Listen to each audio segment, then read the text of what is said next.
Hello, hello, hello.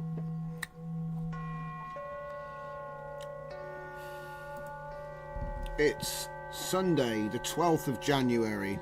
It's 5 o'clock and we're live.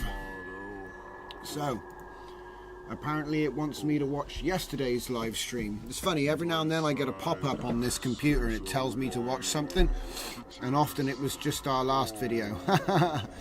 Anyway, as distracting as that might be, what am I doing? Well, I just finished more nodes, didn't I? So today we got some new nodes to take a look at. I got some new songs in the mix. None of them are ready to show off yet. I've finished them, but they're not mastered or anything like that. I just got a couple more styles I wanted to try out. So that's all up there. Inside line today, so remember, Discord join link is in the description of this video. Hello everybody in the chat. Hello Coco. And I think Lucas is here as well. Welcome. And whether you're watching now or you're watching later, thank you for stopping by. So today what I did was I made another couple of custom nodes here. Added them to the DJZ nodes pack, put the example up and did the documentation. So it's all there. And I just got finished with retro video text. So that one is done. We'll get that out of the way. And then this is done. I'll get out of the way. So what I've done is I've made Black Bars V1, which is a bit more loose. It's simple. And it does black bars, so pillar box or letterbox mode. But it has a width slider. We'll take a look at these in a minute. And then Black Bars V2 is more advanced, has way more options, but it uses automatic aspect ratio detection and a bunch of industry presets rather than just letting you eyeball it, which is what the V1 does. But it essentially makes black bars. Now at the moment it is cropping, it's not filling. So I might make one that pads your video. You see what I mean? So it pads the video rather than crops the video. Anyway, then we also have video interlaced upscaler V2, which improves the first one by adding way more options and the ability to increase the scaling factor, so we can actually go bigger than 2x. We can do multiply by 2, which is, you know, because technically 2x, going from 720p to 1080i is 1.5, right? So we'll give it proper 2x anyway. Also VHS V3, which is adding some flickering effects rather than the VHS look. It's the interference effects that you get with a VHS. Alright, and then lastly what I just done, which was the retro video text. So this is literally just putting some words over the screen, but it supports TrueType fonts. So if you put them in a folder inside my DJZ nodes, you can put them in here. Here's a couple that I just literally just searched my computer.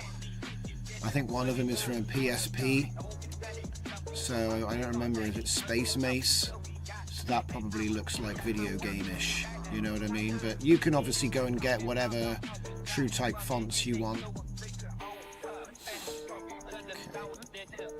So that's what we're going to be looking at first. Thank you all for joining. I hope you're having a good weekend. And my coffee is right here, so I can't be losing that. I need to get like a actual coffee mug while I'm standing on stage. That'd be fun. I'll film a special one maybe for Sundays. Right. So what is it? We're only like 4 minutes in. How the hell? Sometimes I forget about what we're actually doing. So yeah, I just want to show you these new examples. So obviously here is the retro video text. I've currently got the scan lines effect on. It affected the whole video. I was hoping it would just affect just the text, but I suppose it depends, you know, like how big the video is that you're actually using. So I've had to scale my text up a lot. There's where you type what you want it to say. There's all of the settings. So do you know what? Let's try. If I put scan lines, no, you can't. Can I change it to 0? So does that make... I just want to know if you can make the scan lines go away. Let's try it out. A lot of stuff like that isn't tested. I can't like set everything to 0 and see it doesn't crash. I don't know. Oh wait, so those are steps. See, I thought they were scan lines still. So there you have. That's the font that I was talking about, the Space Mace font. You can probably get it online, but it's got a bit of chromatic going on to it. So I'm trying to emulate digital text, right? Obviously we've got other... Is that even a TrueType font? Let's find out. Candidate. I don't know what it actually is, so... But yeah, I had this idea, you know, what if I want to just put something on the screen? Choose the color. It's not a, I might probably make a V2 version which gives you a bit more control. Oh, that's cool. It looks like Wipeout. Okay. Like I said, it's not perfect, but it's a start. So I often make like the basic version is the V1, and then there'll probably be a V2 that's based on this that improves on it. But for now, that is the retro video text overlay. And like I said, all you have to do is put your TrueType fonts inside the TTF in all caps folder in my DJZ nodes, and it'll do its best to load them. Okay, so that's video text V1. So let's take a look at the next one. So the next one is VHS effect V3. Hello, Enjoy Chaos. Welcome to the stream. Thanks all for joining. So this one's quite fun actually, because a problem I had with my VHS effect was it was almost too good because it didn't have any of this stuff. So I've made a V3. The idea is that you go V2 then V3, you know, but you can use this on its own, and the point is you'll be able to see. So if I just get this video of this guy and then process it, obviously you've got a lot of control over things that you want to play around with to get the look that you want, like the tape speed and various bits and pieces. But this is the distortion, banding, flicker, horizontal flicker type effect. So obviously my intention is that you use this with the VHS effect I already made already. So I'll give you an example of that full effect there, just so you get an idea of what I'm on about. There we go. So let's go for EP on both of these as well. Ringing is on. Yeah, okay. And so what it'll do is it'll put a VHS look on the video, and then it will put the flickering on as well. It's probably a bit much, but I'm trying to show you what it can do here, you know, so you can obviously dial some of these values back a bit. I'm sure there's other ways and other uses for this, but this is what I'm making it for. So you can go V2, V3, and then you can end up with a more realistic VHS look.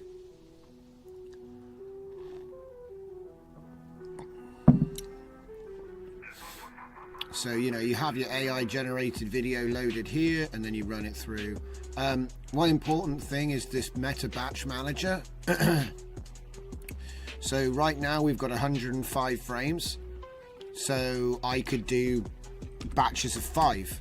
Okay, it's going to take a while, but this will break up the job. So it's not doing a long, if you had a long video, you know, obviously it's only 105, but if it was 1005, you know, you could put that still divisible by 5. So you got to find a common divisor and then use that for, so it's a, you know, whatever total frames divides by, you can divide it into those chunks, and that's why just do that, and then it'll do it in 5s. So it's nice if you have a smaller machine and you want to process longer videos.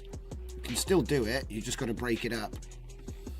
So here we go, now we've got it like this. So I think this is a bit much on the flicker effects, okay? But you can see how the two work together to give you this sort of old tape or distorted transmission sort of effect, yeah? And like I said, it's all done in comfy nodes of Python. So there it is. And you can control all of the stuff. So you can make it more subtle or you can make it harder. It's completely up to you. Do you know, something interesting which might be cool is to drive some of these values with the music, so it becomes more distorted as the music gets louder. That might be kind of cool to try out. But yeah, just ideas. They're just ideas. Right, what's next? So after we've looked at, we'll look at black bars next. Yes. Yeah, we'll do the interlaced upscaler V2 last. So go with black bars. As you can see with this, we put it in letterbox mode. I can change the bar size and the feather, but essentially you can see what it's done. It puts black bars top and bottom. Obviously you adjust them with a slider for this version. That's pretty straightforward, I don't need to go crazy. And then there's a V2 version which gives you a little bit more control. However,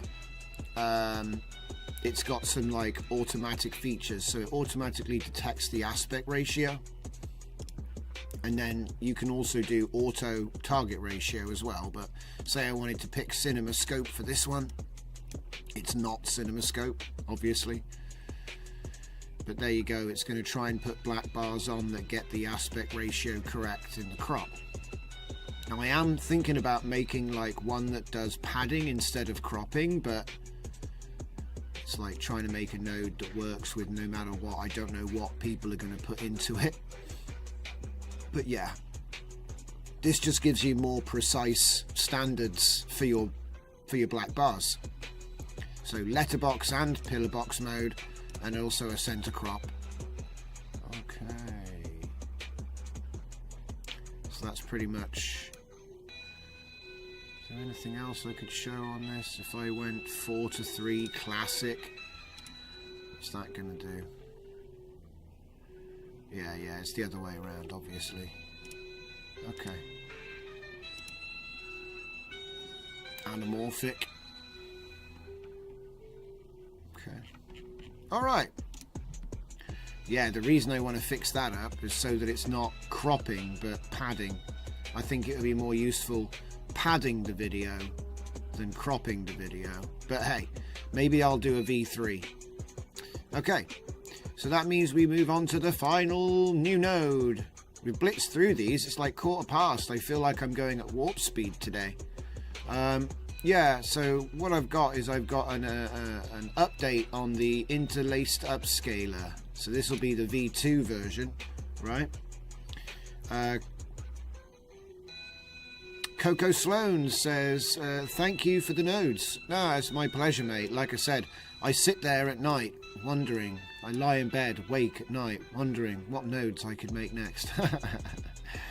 But yeah, pretty much. I open up my phone, I have a little conversation with Claude, and then I leave the code there until I come in the next day, and then I'll use that code adapted with something I've already made, and I can pretty much just get it. Like, some of these work just straight away. They didn't require any, there were no bugs, you know. They were perfect in every way, but I'm sure there are some bugs. There's always bugs, right? It might be that there's one setting that I haven't tried, and it might crash now when I try it out. But let's just show you what this is about, shall we? So if I go to, yeah, if I go to, that one's already huge, so I don't want to double that just yet. Maybe later. So let's go back to a car, and he's all glitched out and everything, right? And so what I'm going to do is I'm going to do video interlaced upscaler V2. So this is using the interlaced trick, which apparently has been long forgotten by modern HD audiences, but it should be scale factor 1.5 to go from 1280 by 1280 by 720 to 1920 by 1080. So what I've done is I put it to 2.0, okay, because we can. I've also changed it to bicubic, which is sharper. And I will point out there's a bunch of options. Let me just see if I can get my, let me show you this, because this is actually kind of cool. Like when I did the MD file, so not here, here. So if we go into my detailed node documentation, go into the index, and then go down to the video interlaced V2 documentation, right? This is actually really cool. Was it this one? Yeah, it is. Look at this. So not only has it explained what everything does on here, because there's quite a lot of stuff here, okay?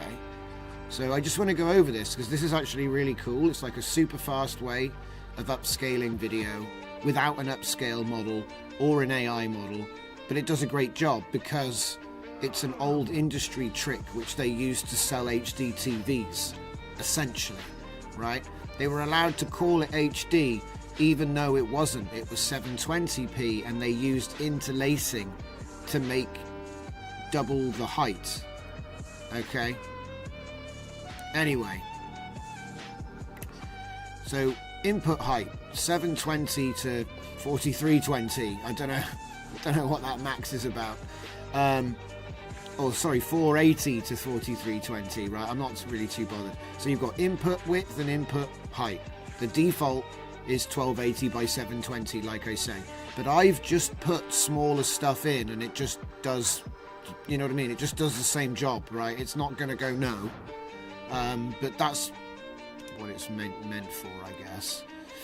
The field order is the most important part, because top first is what the interlaced standard is actually doing. So it's an HD standard where they cheated and they took 720p video, interlaced the rows, and there's lots of different methods for interlacing. See, the first node I brought out only had one, and so the V2, what the V2 does, it gives you access to blend, bob and weave. Also you can change the interpolation, and also we have motion compensation and the temporal radius, but I'll get there, right? So this is all like, I was sat there going, could we do spherical temporal guidance even though we're not a video model, right? I was like, well, it's code, right? Anyway, or scaled temporal guidance. Anyway, so the scale factor, the default is 1.5. That would take you from 720p to 1080i, which is the whole concept of what this is doing. So I put it to 2.0 just to show you can do it. And I'll do that in a minute. Scale factor. Blend factor controls how much adjacent fields blend together. Higher values, smooth transition. Lower values, you can see the separation. So the default is 0.25. Again, this is just, as far as I know, what it actually is for the interlaced standard. Karen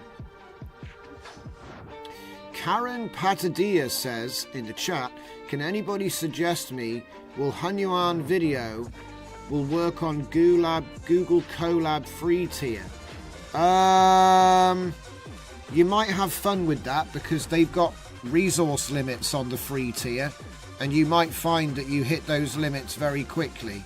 But the answer is yes, you could install a Comfy in a collab, and then you could install Hunyuan Video with GGUF on a Q8 or a Q4 quantization, and then you could use the FP8 clip model.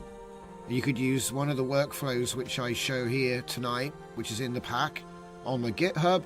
You could do all that stuff, but I got the feeling that because of the way the video works, you're probably going to either hit the limit for memory for the T4, or you're just going to get like turned off because you're making so much. So yeah, maybe on CPU mode, but it would be really slow on CPU mode. That's a good point, Coco. Coco just pointed out, not likely on GPU, but on CPU maybe. Yeah. Personally, if you're going to do Google Colab, you may as well just pay for it for a month and see if it's worth it. And if it's not, then cancel it. But at least you've got it for a month. Because then you know what the credits are actually going to get you, and you can pick a big A100 or whatever the newest card is they have available, I don't know. And then you could actually do more than if you had a local GPU. But you do have to become a bit of an expert with the Jupyter notebook system. So no, they'll let you, they will let you have a GPU for free, but usually for about half hour. It depends. It's not really time based. It's based on how much you use it. So like you might find that you know, because basically the free version is there so that any developer can come in and go, oh, I'm going to make this today. Does it work? And if it works, you can prove it works with that amount of free usage. And then if you decide you want to pay money, obviously you can actually use it proper. But it's only meant for the free is evaluation really, and research, which is, again, like Coco points out, the CPU mode is nowhere near as expensive. But to be honest, I just use Jupyter Notebook, and then I can use any collab with my local GPU, so I don't really need to pay for it anyway. But there it is. I'm going to disappear off the screen. Wah. Okay. So what do we got next then? We got the scale factor, blend factor, right, motion compensation. So, yeah, field-based motion smoothing on basic. What did I have it on by default? Basic, yeah, that's what I have it on basic mode there. But there's also temporal aware motion compensation using adjacent frames. So this is actually going to be slower, but a little bit better quality. And this is an interesting little thing because I'm used to not being able to get access to this stuff without AI. So the fact that you can use Python to do a lot of this stuff is really interesting to me. But anyway, moving on, we've got the interpolation mode. So that would be bilinear, bicubic, nearest. You probably are familiar with this. We should probably get Lanczos added to this, don't you think? I don't know. Let me know in the comments if you think Lanczos should be making an appearance here. Deinterlace method, blend, right? There's bob and weave. So bob does line doubling with field separation, and weave interleaves fields with additional processing. Now, I haven't tested those bob and weave, but they might be quite cool. And so anyway, we've also got field strength, which is the field separation. So you can see the interlaced effect more obviously if you want. The temporal radius is the number of frames to consider for motion compensation. So I don't think it goes over 3. Let me see. Can you go as high? Yeah, you can only go up to 3. It's going to be quite resource. I'd say that's going to slow it down a lot if it doesn't just break it. But essentially it's looking ahead to see how the video is moving and whether it needs to adjust. And then obviously we've got edge enhancement. Now I don't even know what type of edge enhancement I'm using here. It's probably Laplacian, but I don't know. I'd have to check. I've done a lot of nodes lately. I might be getting confused with something else. Okay. Now, this is the part that I wanted to get to. So you can see here we got some suggested recipes. Okay. So for retro video effects, it's suggesting these settings, right? So I'm gonna set that up now and we're gonna compare them, because I was like, oh, that's cool, he's given me a recipe. So here's my video, right? So we're just gonna do this. So top first, blend factor to 0.1, 0.2, 0.1, let's say 0.15, that's right in the middle of the two. And then choose Bob from the deinterlace method. And then edge enhancement of 0.3 to let's say 0.5, so that's right in the middle of it. So this would be for retro video effects. Okay, so let's run that and see if it crashes. Didn't crash. How long did that take? I think that's it. Done. 9 seconds. It's kind of hard to tell what it did though, because I'm glitching the video a lot. I'm going to get a different video just because of that. Hang on. Let's go back the other way.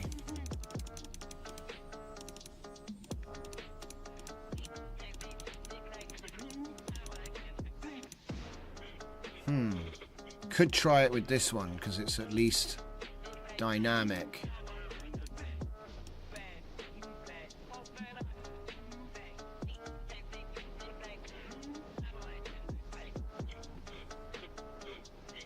Can't even really see what it did, can you? Well, I can tell you what it did. It made it much bigger, but this is part of the trick, okay? We did a lot of stuff with upscaling video. Okay, and it just did so 10 seconds. And that video is now 2560 by 1440. Now, it didn't get better because it's an AI video anyway, and it's a rejection. I just thought it was funny. But the point is, if you've got good AI video, if you have some good AI, that's good AI video. Let's do that one.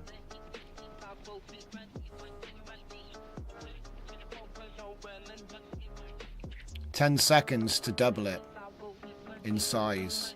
So it's not going to get better, okay? But if the video's already good, like I said, we're up to 2560 by 1440 in 10 seconds. So this is quite a cool feature if you want to make your video bigger and you don't want to mess around with wasting time on like trying to enhance it, and it's probably not going to come out actually better. It might actually look worse, or it's going to take 2000 seconds. Okay, this takes 10. So it's worth considering, I think. Like I said, this is like my solution to the bugbear of AI video, which is that, for example, if you run this, so do generation with Hunyuan at 704, because this is Hunyuan, right? It went through this, and then 10 seconds later, we have it at 2500 by 1440. So there, that right there, that's because we're doing interlaced upscaling, which is not the same as the types of upscaling that you tend to see today. This is like I said, this is how they went from 720p to 1080i with a chip, because it's actually super lightweight. And again, we could do stuff like alter the temporal radius and anyway. So right now, what we just did was the retro video effect preset. Okay. So now let's try the quality upscaling preset, right? So we're going to do advanced. We're going to set the blend factor to 0.35. We're going to set the blend as the deinterlace method. Where is it? Blend as deinterlace. And then bicubic. So I probably actually set that up wrong. I probably was supposed to use bilinear for the last one, but it didn't tell me to. I was already on different settings. That's my fault. That's my fault. Same with edge enhancement. I think it assumes that should be 0. Field strength default. I should probably just reset it. But I think I've gotten back to where it needs to be now. I don't think... Yeah, field strength was where it should be. Okay. I think it's like these are based off of you start with defaults. Yeah. I mean, it does look sharper. I can instantly see it looks sharper. But it's kind of hard to tell. So I wonder if I've got a different video hiding out in here. One that maybe is a little more revealing. Ah, here we go. This is Sora. And I added some sound to it with Audio. So this isn't Hunyuan or anything. So this is pretty sharp. It's pretty high res. So that's going to be an interesting challenge. It's quite long as well. Right, so start it and then stop it. 73, that's not correct. It can't be. That can't be right. It didn't even run this. There's no way. That's not correct. Ideas. Start it. 300, right. So there's 300 frames. So I'm going to break it up into 30 and then enable that. So then it's going to do, in fact, let's do 60. So it's 5 jobs, not 10. Yeah, I know it can handle 60 frames per batch, no problem. Okay. Off you go. So it's going to double that, which if I'm right, oh no, it's 854 by 480. So it'll come out at what, 1600 by 960? Something like that? Something like that. It's nearly done. Yeah, of course, I'm doing it in batches, I forgot. So yeah, we've basically split it up. Because it's 300 frames, it's a good example of, you know, obviously I've just done the math in my head, but, you know, like, there was 300 frames, so we divide that into 5 groups of 60.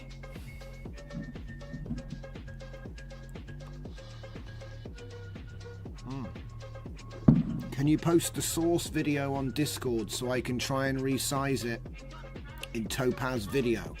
Yeah, I can't post this one because it's not mine, but this was actually posted in Discord. It should be in the image, so you should be able to get that. For the other video, I've clicked off of it. I'm not really sure.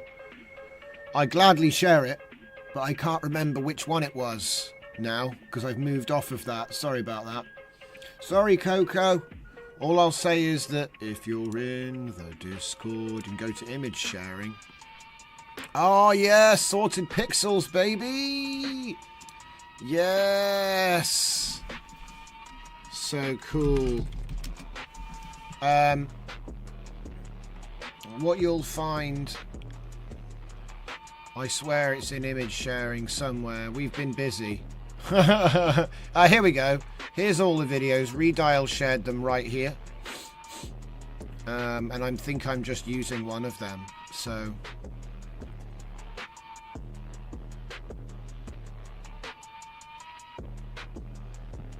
Oh, wow.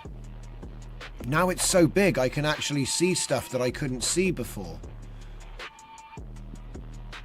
Oh, wow. It's not actually created that artifact. It was already there. You can see the artifacts now because it's made it so big. So let me just see how big this is now. Properties. So 2560 by 1440. Yep, same size. It looks good, but it looked better when it was smaller. Isn't that funny? It's like now I can actually see all of the bits it got wrong. Isn't that funny? It does look good though. I'm not going to lie. It does look good. Okay, so we've done the quality upscaling one. So what about artistic effects? So I haven't tried this. Experiment with field strength values. Okay, so let's put that up to like 1.5. Adjust temporal radius. Let's put that up to 2. And then mix it with edge enhancement. So let's put 0.3 on. And see how we do. Could probably put the blend factor up a bit. Oh! I broke something. The size of a tensor, 2560, must match the size of tensor. Tensor A must match tensor B. Uh-oh. Uh-oh. What did I do? What did I do to break it? The size of tensor A must match the size of tensor B. Isn't that strange? Because it certainly didn't before. So, if I put that back, it was temporal radius. So temporal radius is broken? And if I remember right, temporal radius is the number of adjacent frames. Because the frame's bigger, it can't compare the original sequence with what's been created. That's an issue. I wonder if we could fix that.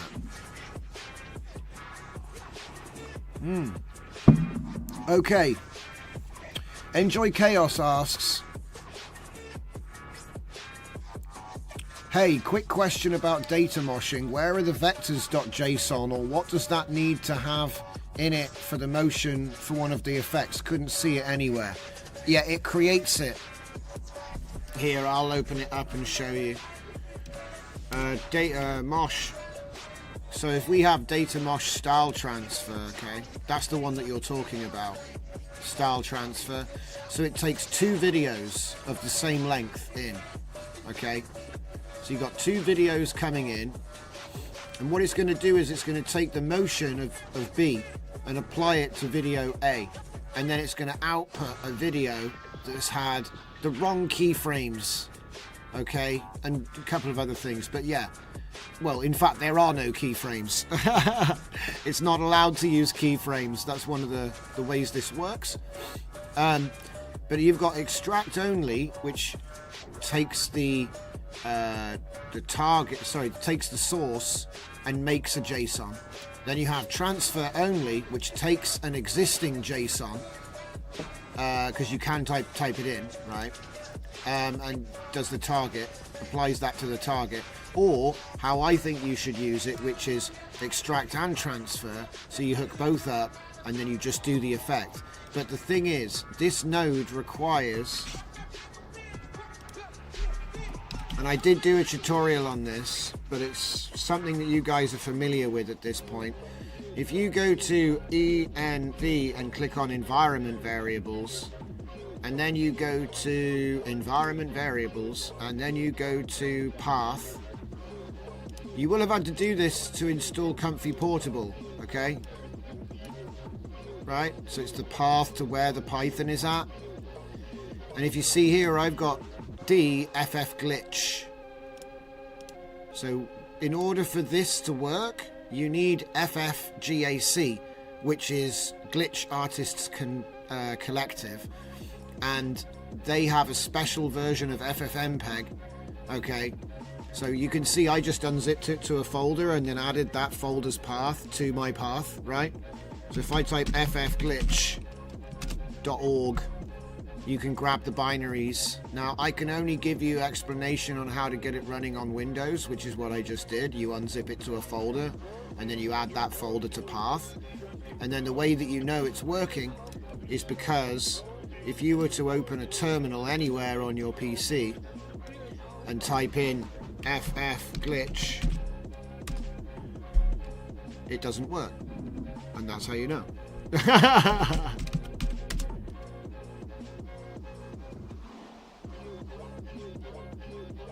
What's going on? Oh, there we go. I just typed the wrong thing. I meant FFGAC. So FFGAC is the tool I use to extract motion. I use it in my Shuffle Video Studio as well. Okay, for the motion extraction.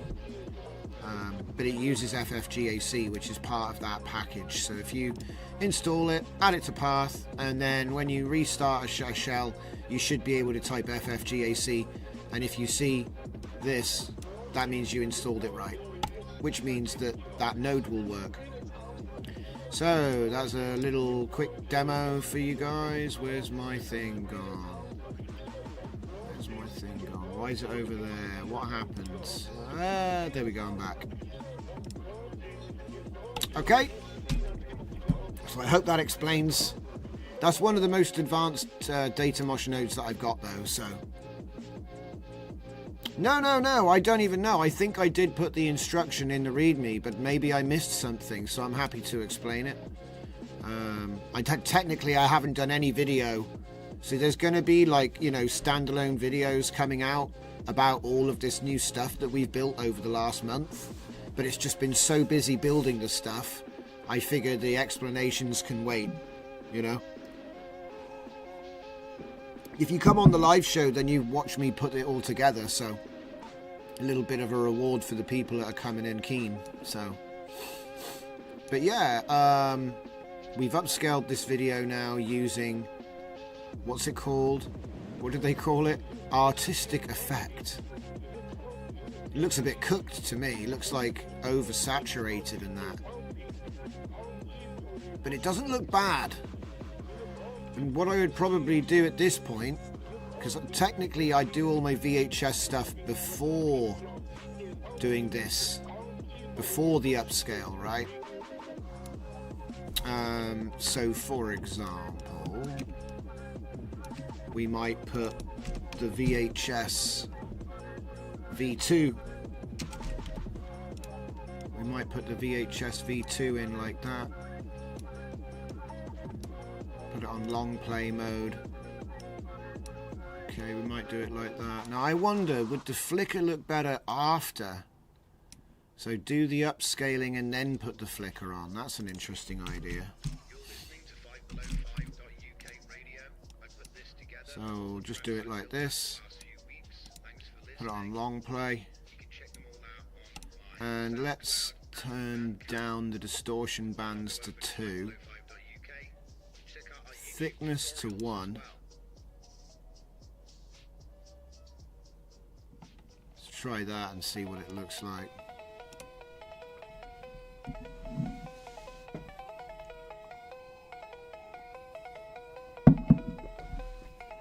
Yeah, no worries, Enjoy Chaos. Ask any question, that's why I'm here.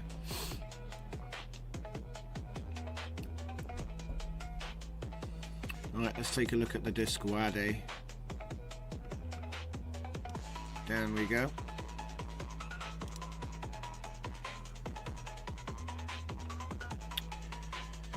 I found a workflow on Civit that does fast gen text to video, then proper gen vid to vid, then upscale and interpolate. It looks good. Do you have a workflow with LoRa's you prefer for Yuan? Does anybody know a website or contact where I can commission someone to work on a comfy workflow? You could ask me to do it. That's something I do. But who knows if that's what he's really asking. For longer clips, even with 24 gigs, I need to use FP8. Is there a significant drop-off? I'll say no. But I think that the GGUF Q8 is better than the FP8. Generally speaking. It generally is. Okay. How are we doing? I don't think it did what I told it to do, did it? Ah, it's not finished. Ah, it's doing the thing in chunks, I forgot. My bad. See, I keep... It looks like oversaturated there. So yeah, we're going to put it through VHS V2, then do the interlaced upscaler, and then put the VHS effect on top of it. So you'll end up with like a giant VHS style, hopefully. We'll see. But I think this interlacing is actually really useful because a lot of AI video that we're generating right now is kind of small, and this gives you an easy 2x, which doesn't really cost much computationally, and because of all of the different settings that you have, it's possible that no one will actually notice. And like I said, if you wanted to upscale it from here with an AI model, then you could. It's just going to be, like I say, I mean, maybe you want to do an AI upscale for like 50%, so it's not, you know what I mean? So you don't get caught with diminishing returns, and then hit it with this, and it would probably go up. You're probably talking 4K at that point. But again, it's like, what do you want it now or do you want it later? It's a question. That's the question. So let's have a look at this then. So now we've got, oh, look at that. That actually does look like old VHS. I think putting the random scratches on afterwards was definitely the crucial sort of part of that. Now the question is, how big is that? I think it's 2560 by like 1440 or something. So let's have a look. Yeah, 2560 by 1440. So that's a good sized resolution. And it actually has managed to hide a lot of the sort of shortcomings, because the little flickers and things that it gets wrong, you're actually putting down to it just being old video. Yeah, you barely even see that one error with the arm as he's driving. So now all I need to do is give it audio of tires screeching, you know, car driving around a suburban street, which I already did that yesterday. You know, you just basically fire it straight into audio, like here. So, why am I doing a screenshot? I want to get the actual nodes, like that. Not video text, this one.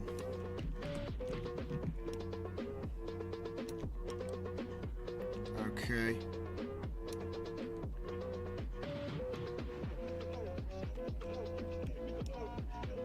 So put it about there-ish. And then take this audio here and just plug it straight in. Because we don't think we've actually got any audio here, to be honest. And then what we want to do is have it driven by the video itself. So we send the full sequence into an image resize, cut it down to 768, then crop it to 512 by 512, which it seems to like. And then we take frame 25 into Florence for the prompt that we give to audio, but we use it in basic caption So it's only going to give a very thin description of what that is. We'll print it out here so we can see. There we go, that's that done. So there's your audio module, I guess you could say, factored in there. And let's see, what would this be? VHS effect, interlaced, and audio. Do you know what? I mean, what is this like? Just call it retro converter, because retro HD converter, because I can't come up. It's too many words otherwise. There's too much in it. I may as well say, or HD VHS. I'll say that. It's probably a little bit better. HD VHS converter. I don't know. HD VHS. It's just funny to me.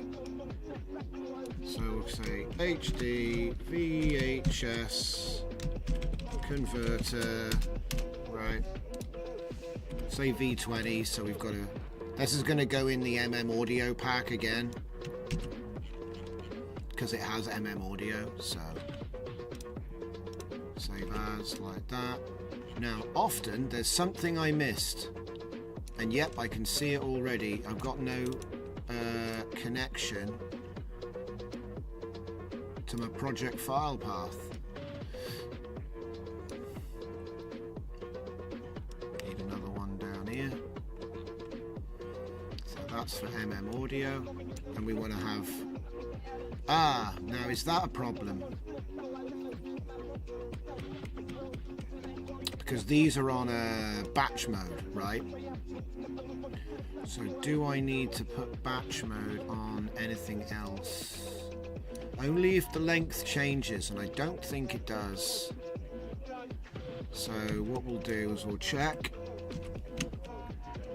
by getting a final figure there. Now, that path generator, we don't need that one. This one needs to be over here though.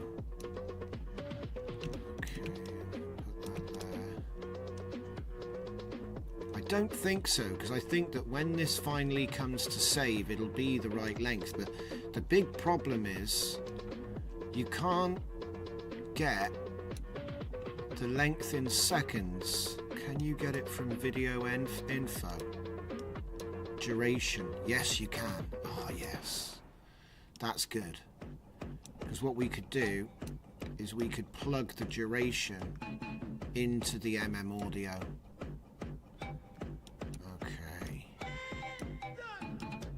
Put that like that, actually.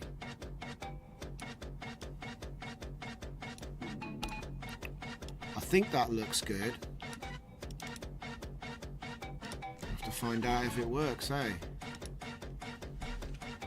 And hopefully we'll get some screeching tyres. Let's go.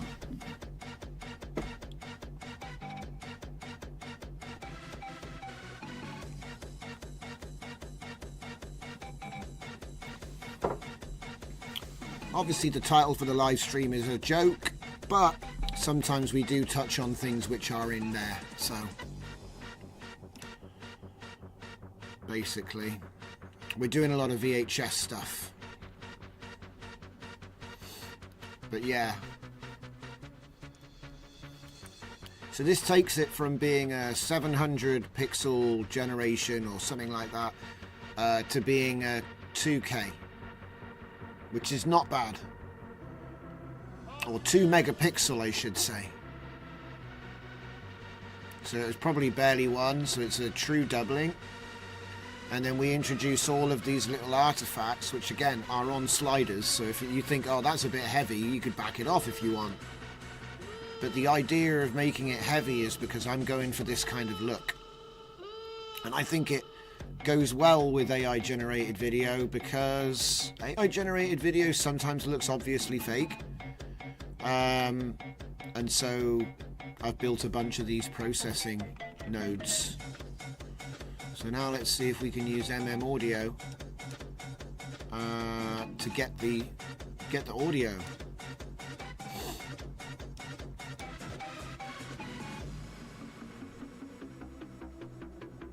say? A car driving down a street next to houses.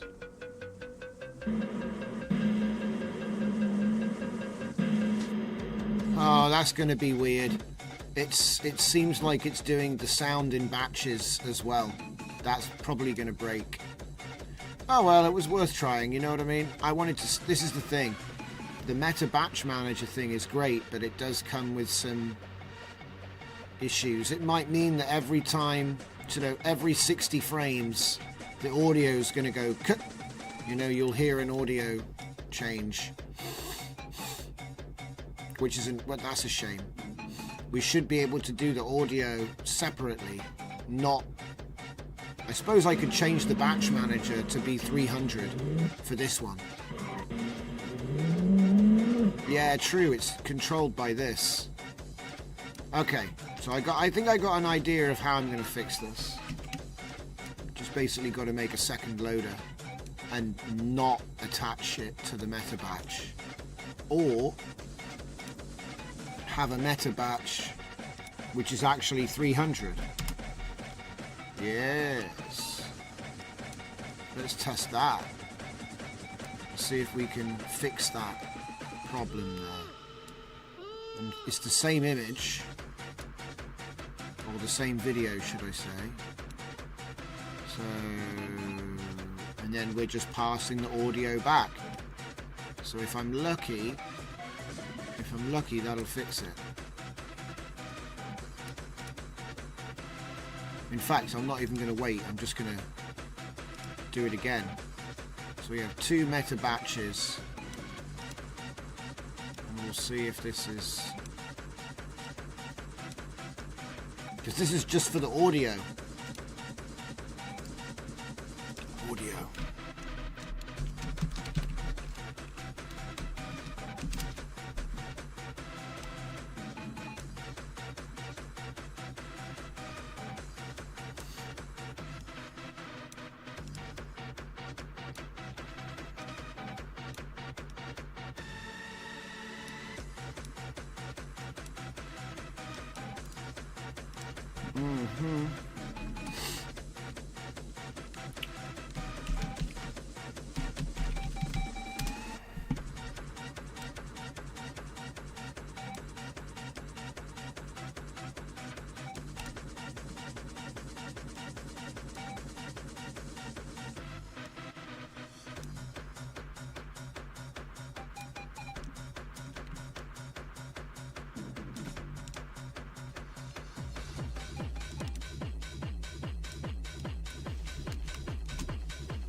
Okay, so it's done that in one shot, which is what I wanted.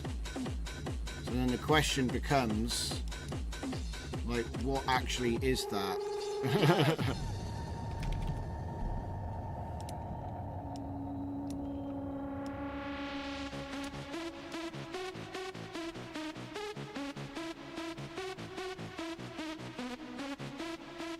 Show duration there, hopefully. Next time. Next time. How we doing? Okay, so it's doing that. 10 seconds. Yep. Perfect.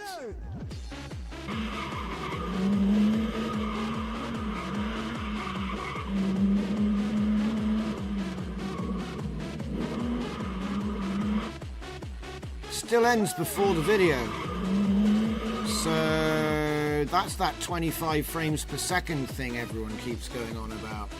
That's going to be annoying because, of course, the other one is 24 frames. And then it won't fit.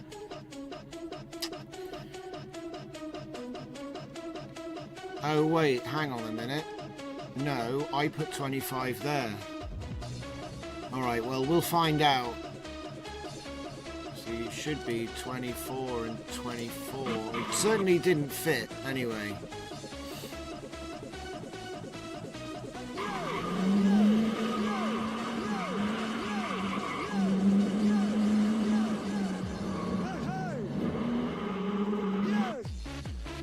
didn't fit.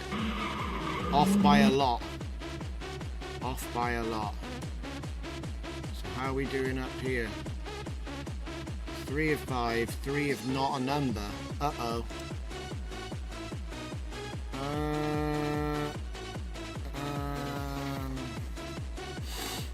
I think it might be unable to stitch the audio back together when you're doing it like this. Like maybe it wanted it to be in pieces.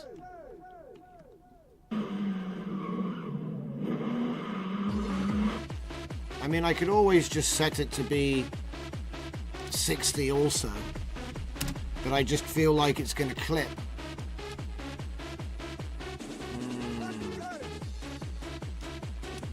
Yeah, that 4 of not a number makes me think it's just going to have no audio. Yeah. That's a shame.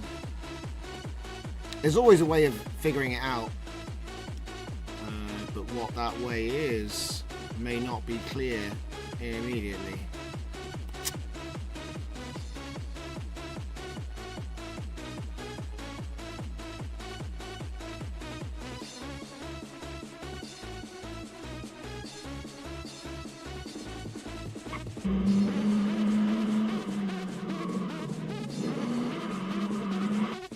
And the audio cuts out early, which is so bizarre.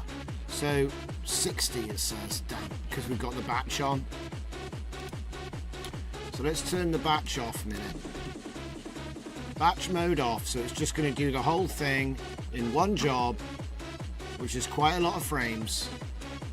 It might be too much for the poor thing to handle, but we're going to give it a go for science. See what happens. So here we go, look, 300 frames at the beginning. We should see 300 frames at the end. So it's making the audio is made.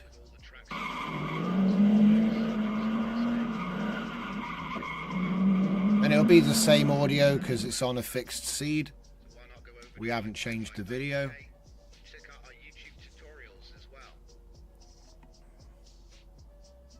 Now it's going to desperately attempt to do 854 by 480 times 300 frames with VHS effect, which is 3 times larger than anything I tested it with. So you're probably looking at 30 seconds, unless there's diminishing returns, of course. But this is why I like to do cutting it up into little chunks, because it always tends to be a much faster if you get the balance right. Okay, it's finished, so now it's moved on to the interlaced up scaler, and we've run out of memory. Look at that. Haha, just like that. Dead. So no, you've got to use the batch mode, like I said. Good to know. Yeah, it's catching up with me. Okay. So there's 300 frames. 60 seems like a good number. So let's do it. See if it can figure it out. Let's just go off of one batch manager as well, rather than having 2. It's because I had different values. I was experimenting with different values. So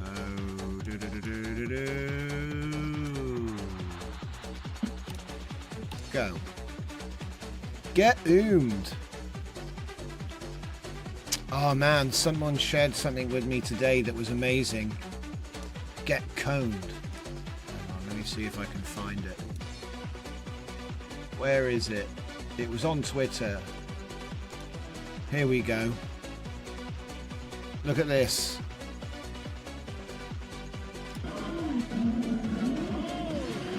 Man. Oh. If you blink, you miss it. Oh. Poor guy.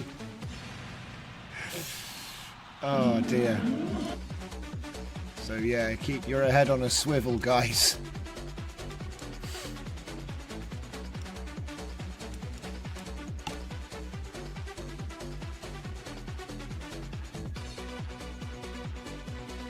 Straight to the kisser. That's right, Lucas. See, all I'm trying to do is experiment with adding the audio and then doing the effects. Now, obviously, you could say, well, why don't you just do this and then, you know, load that file, which would work, and I wouldn't have to do this then, right?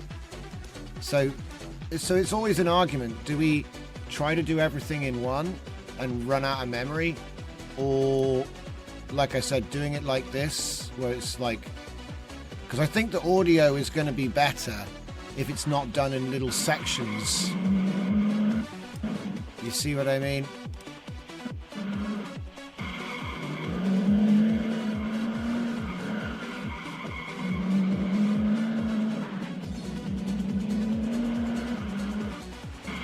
Oh wow, the thing actually ran all the way. So I forced the frame rate to 24 and 24 and it seemed like it actually fit. We'll see. We'll see if this works. It's not saying not a number anymore, which is nice.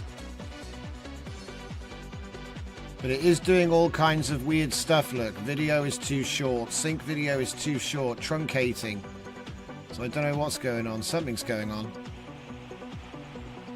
2.4 seconds. Yeah, that's probably about right. Something like that, yeah. No sound? Wait a minute. Oh no, oh wait, there, where'd the sound go? Where'd the sound go? Uh-oh. It's not good.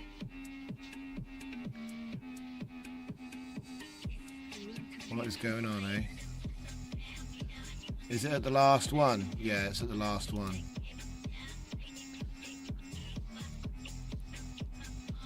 Coco says, check Discord, please. My upscaled video. Tell me what you think. Let's have a look at the Discord.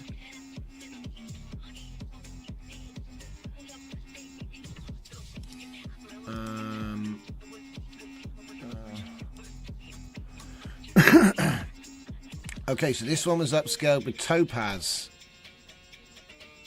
If anything, the reflection looked good there, no? And the writing looks good too, actually. Let's go back again. Oh, no, it's the same. Yeah, it's the same. Do you know what? The result's not that different. I think this is maybe a bit sharper. I mean, this should be better because it's got an AI upscaling model has been used, but there's something about the way the image looks when you put it through an AI upscaling model. Like the edges of things kind of have this there, like this.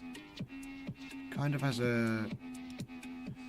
And look, can you see the edge of the car flickering there? Watch the edge of the car here. You can see it changing shape and changing pattern.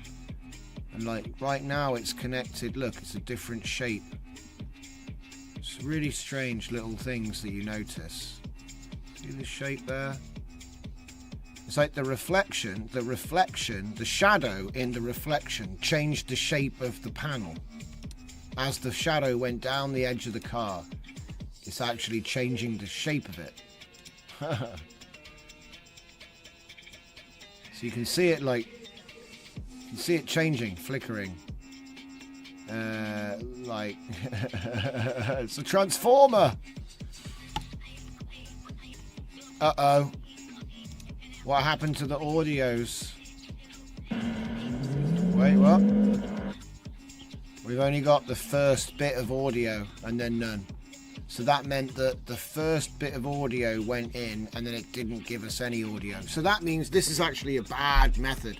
Bad method. What we need is a file that already had its audio put on and then we just process that.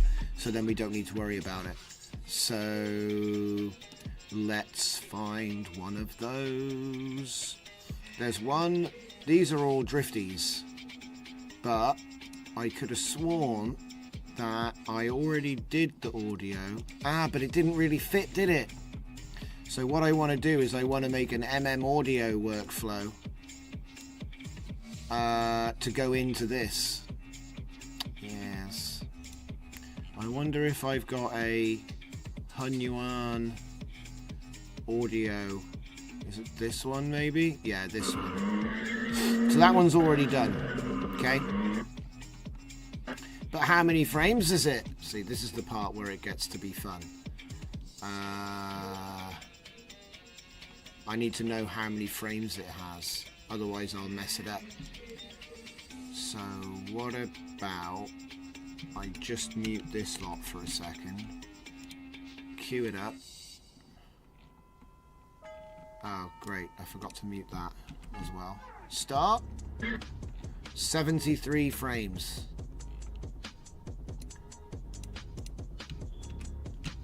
And because I'm lazy, I'm just going to ask Claude, what divides into 73? It's quicker. It'll just say 73 and 1. It's prime. Well, that's just perfect. Great. I knew you would say that. How did I know?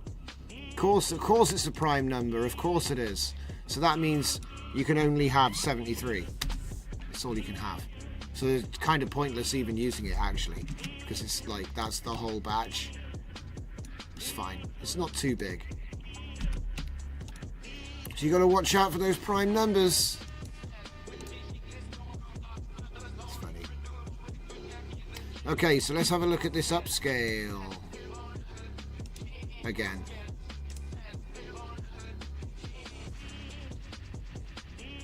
I mean, it doesn't look bad. It looks about the same though. It's kind of hard. I mean, look, it has to be better. But well, does it? But does it though? That's the weird thing. I'm working on the assumption that it looks better, but actually, it's probably.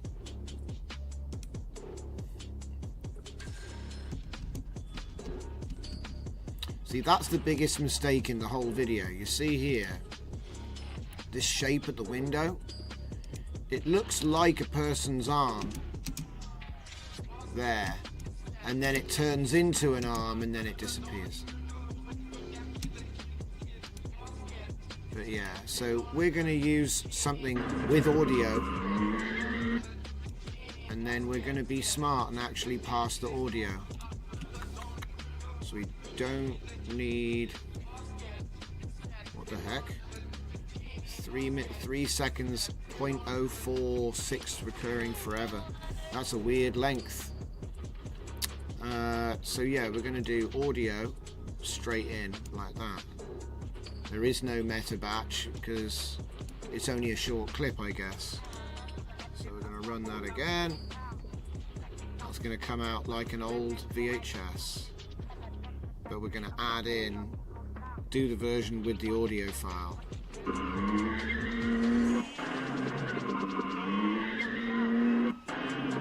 That looks great. I mean, it's kind of hard to say, like, what else could we do? I mean, I suppose there's other VHS effects, like that sort of, like the block, like a block of white flicker, you know, aside from like actually dialing back the values we already have. I think that looks good. I'm going to save that and throw it down in the Discord. So put that in there. What the okay.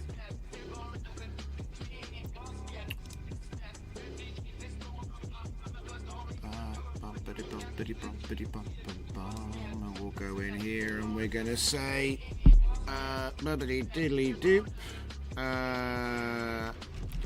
into, why can't I've got like a like a block in my head. Interlacing. Or interlaced video upscaler.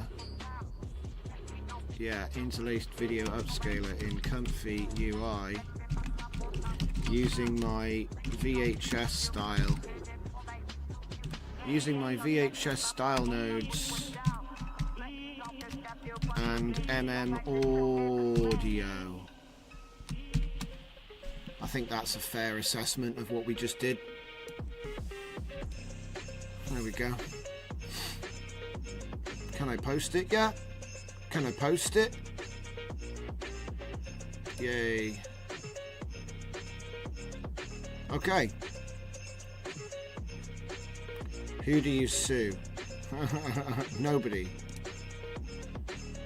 The event organizers.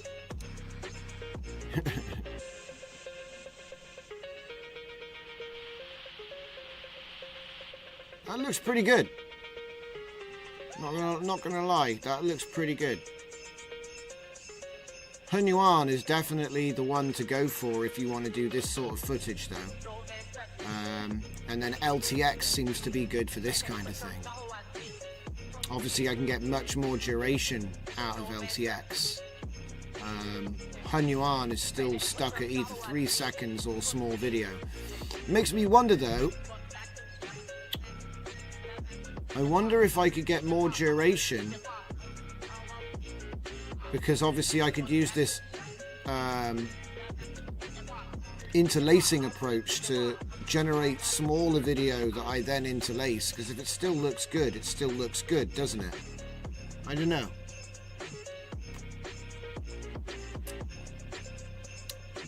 Yes, Electronic Music Collective and MZ as hello. Welcome, welcome.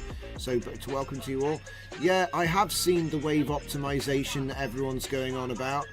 As long as it doesn't require you to build Triton or Sage Attention, I'm all for it. Let me know. It might be that they've decided to remove that. Who knows? We'll take a look at it later on. Okay. So so we got the video text done, we got the VHS V3 effect done, and then we're rocking that retro aesthetic. So yeah, the frame count hasn't changed. So HD VHS converter. So how big is that file? 25? No. This one. I want to see how big it is. 2560 by 1440. Yeah. Yep. 2560 by 1440.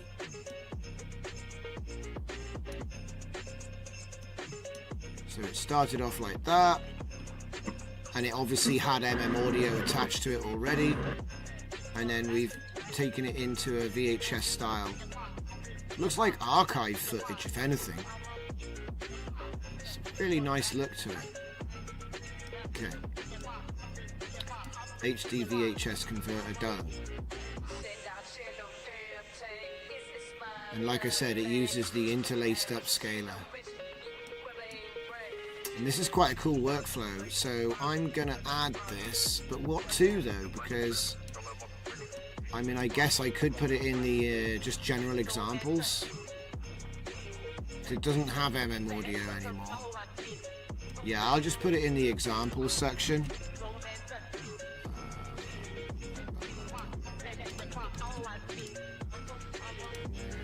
Export. Wow, the tabs are going crazy up here. It's starting to take up like a decent size of the window. So yeah, where is the thing? All of my buttons have disappeared. There we go. Not nodes, workflows. There we go. And it's in.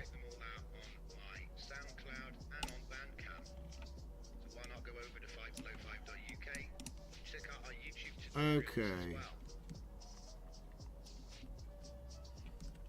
Yeah. Looks good. We got the post up somewhere. There it is.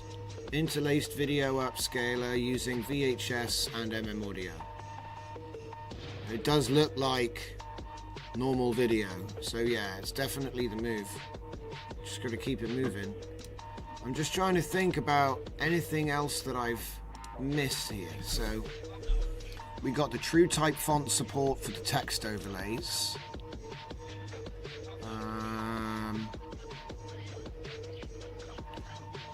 Video interlacing node, I already done that. You've done the black bars. Python audio spectrogram, technically I don't need to make because it's already in Ryan's nodes. And it'll be better than mine. I'm not good with the audio stuff. It just seems like I'm not really sure what the formats are. So that falls apart. Oh yeah, this is the title generator, so I don't need to worry about that. Back to Civet. Oh yeah, I did make more video with Kling, but it's it just kind of looks like Hunyuan a little bit. I don't know. And Hunyuan is a little bit better actually, in many ways. Like, I don't know. Everything that you do with this seems to come out looking like modern day. Everything comes out looking contemporary. So if you're trying to do like sci-fi, you just get like a yacht or hotel. And if you're trying to do like, you know, biotech and stuff, you just get like a lab. Some of it looks good, but it looks good on a small scale. You see what I mean? Or it just looks a little bit generic. Like this looks like the bridge of the Starship Enterprise, but with no seats. You know, it's very bit generic. And then the cars, they're either driving in slow motion, which does look great. They do look great. Or the car is just like not really any one type of car. It's like a weird hapdash of lots of types of. This looks like a Camry Jetta or something. It's a bit weird. And then also when I've tested it, the cars are like driving funny. So I'm going to make like 3 more of these while we're on stream. We can check them out later. But these have made good videos with Hunyuan and others. Now I appreciate, I probably could have like used the Kling like prompt language to do a better prompt. Yeah. So look, let's just take that as a thing here. Let's go to my projects and pick out the Hunyuan prompt agent. No, not Hunyuan, sorry. Kling prompt agent. Now, I'd admit it is a 1.5, but I don't think they've changed their entire prompt system, so I need help converting this prompt into a Kling video prompt. And we'll see what it says.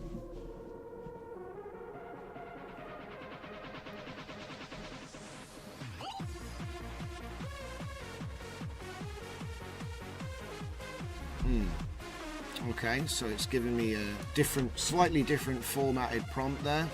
So we'll load it in and queue it up.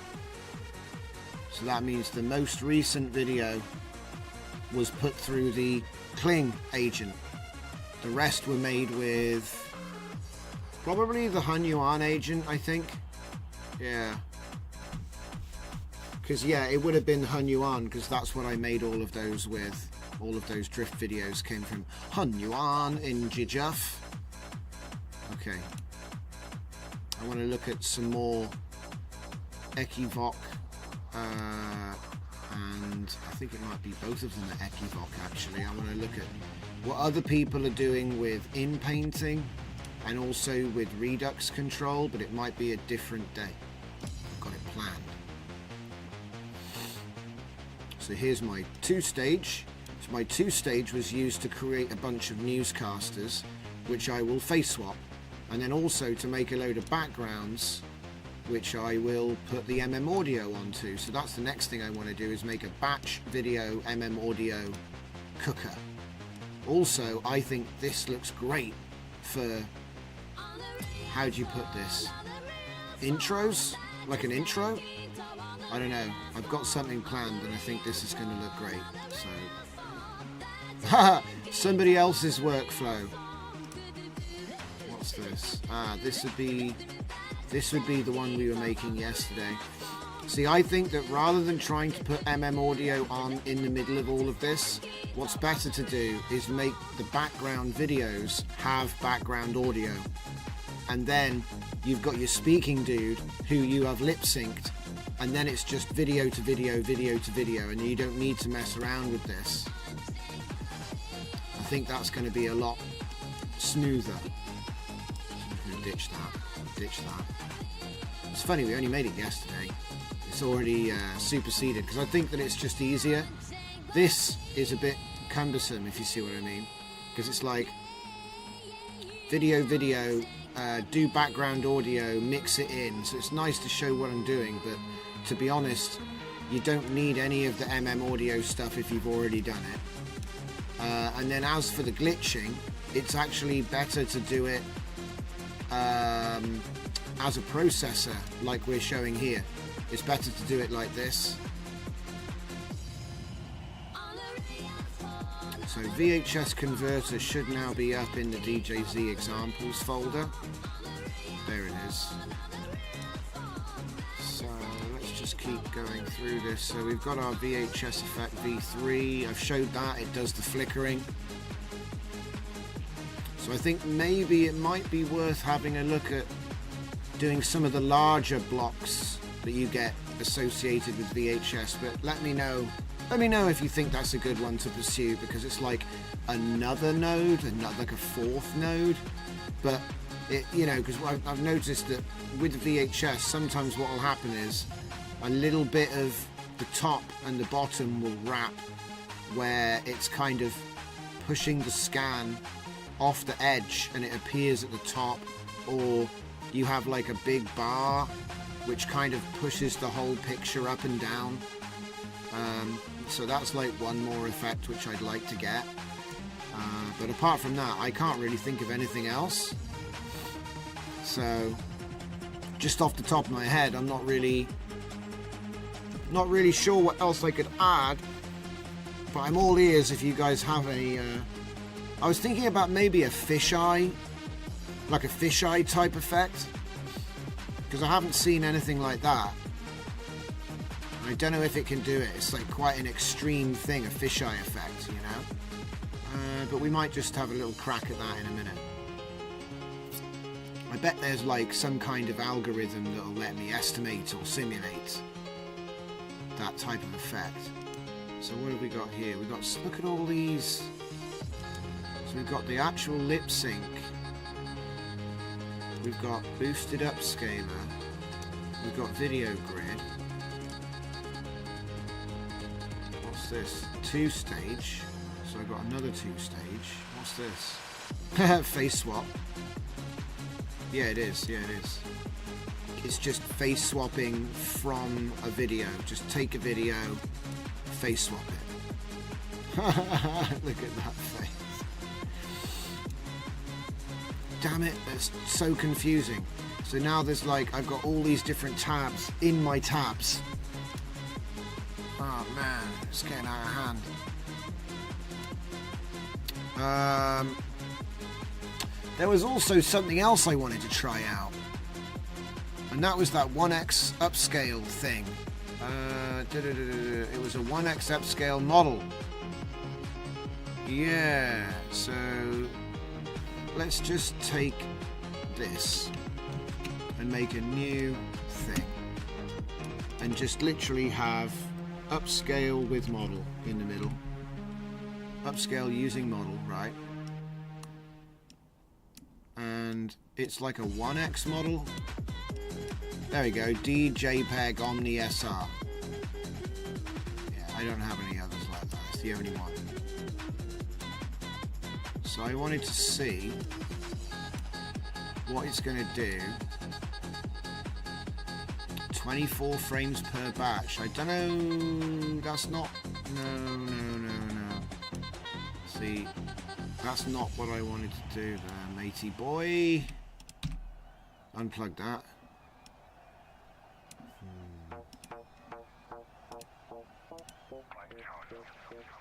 That's going to be like 30 seconds, isn't it? Yeah, it's like 30 seconds. No. That's just a second or two. So this should be quick. Okay, make that 24 as well. Make sure it matches, because I don't know what frame rate that is. It could be, I think it's 24.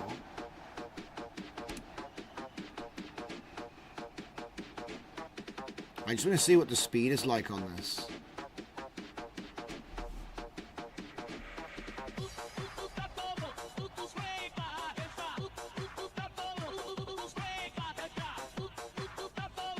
Okay, cool.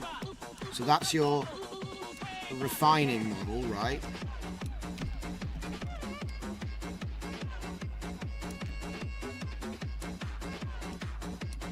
And then we're going to go for...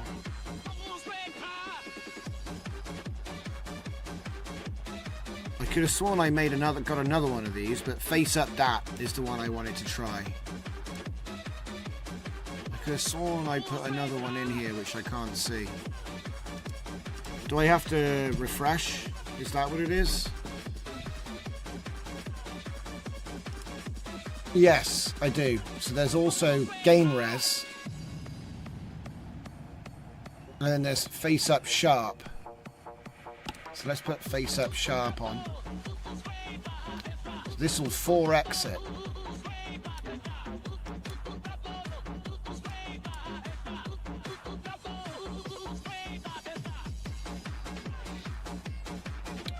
Yo, Lucas says, yo, I heard you like tabs. And then Coco says, it's not going to work with his workflow and all the nodes he uses. There are only a few that work. Interesting. I've not checked out wave speed, but I saw everyone going on about it. So I assume it's a big deal. And I will get round to it. I just tend to let the hype die down a little bit. You know. So let's just look at these two next to each other real quick. But thank you for letting me know. Like I said, a couple of people have come in and said about wave speed. So thank you. Wait for it. He says negative, just combine both. What do we combine? Combine both? What are we combining?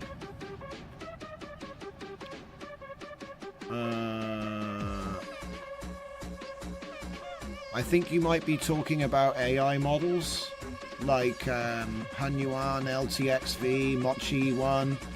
It might speed that up, but it's not going to speed up what we're doing right now. We combine both.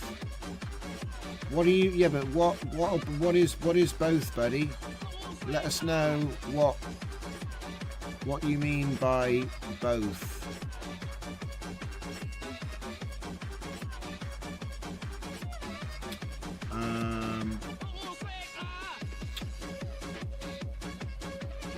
I think he's talking about when you're generating video with an AI model. VHS with wave. Yeah, so when you say VHS, you mean Video Helper Suite, right? Because Video Helper Suite is just loading a sequence of images. We're not... The AI model that we're using right now is an upscale model. So that's really a Sargan or super resolution model based. It's not... we're not using Hunyuan right now. Or... You know, we're not generating an AI... Well, anyway. So, let's see.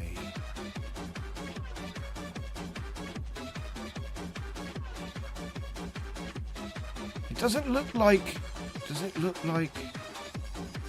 I don't know. It's kind of difficult to tell what the JPEG actually did. I mean, I guess you could say it got rid of some of the artifacts that you get with JPEG compression, but I don't know. This isn't a very compressed video. Yeah. I don't doubt that it makes it faster. VHS with wave speed. Okay. I mean, it's you know that it's this which is causing the slowness right now, right? It's an AI upscaling model. And to be honest, I'm just doing this to get a base number, because I don't even use these models anyway, generally speaking.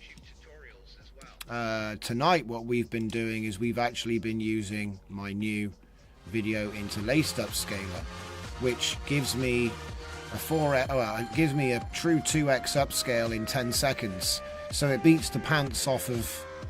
This is partly why I'm doing it, by the way, to show the contrast, right? So look, we're still waiting. Upscale way too slow. Instead use 4x clear reality. Yeah, I feel like you're not really... Here, let me just stop this real quick and make it obvious. Alright, let's just stop this. Okay, so we've stopped this, yeah? So it did 270 seconds and it wasn't even halfway yet. Okay, versus this, which is something I released today, which is why I'm on the stream telling you about it, right? Watch. In. Mute both of these. Who cares when I can do it in 5.9 seconds? You know? I mean, it looks like AI video, but it already did look like AI video. And I did I've done a bunch of stuff as well. I could turn that off. I could go back to basic. I could put it on Bob. I could put it on bilinear for smoother. I could take the blend factor down to like 0.25 and then do it again.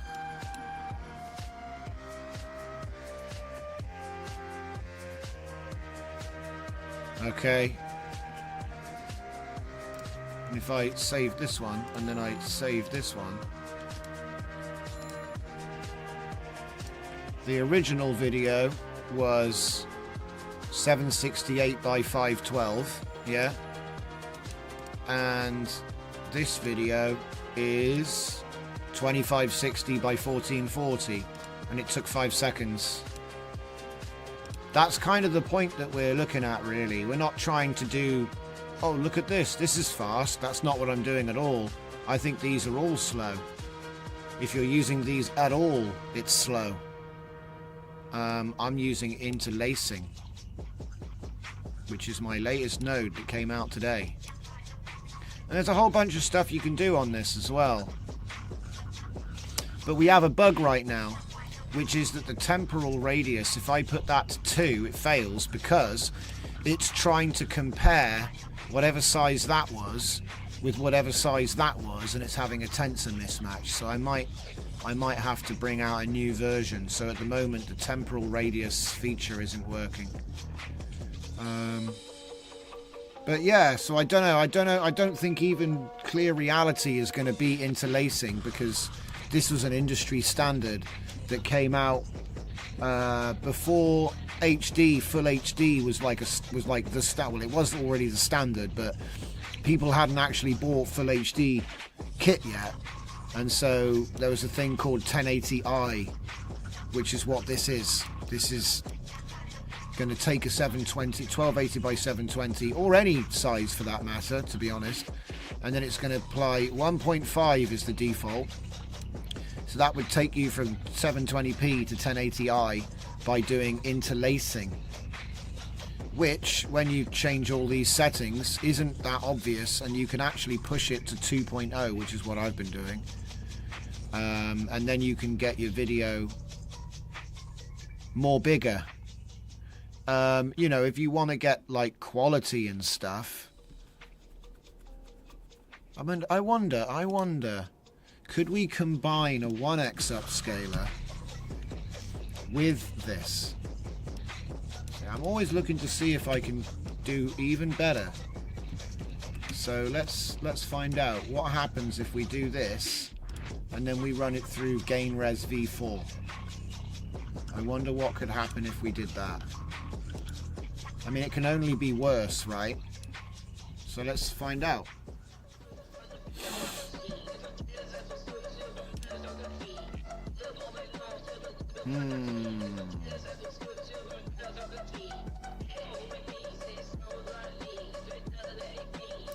He says, oh no, this will muddy.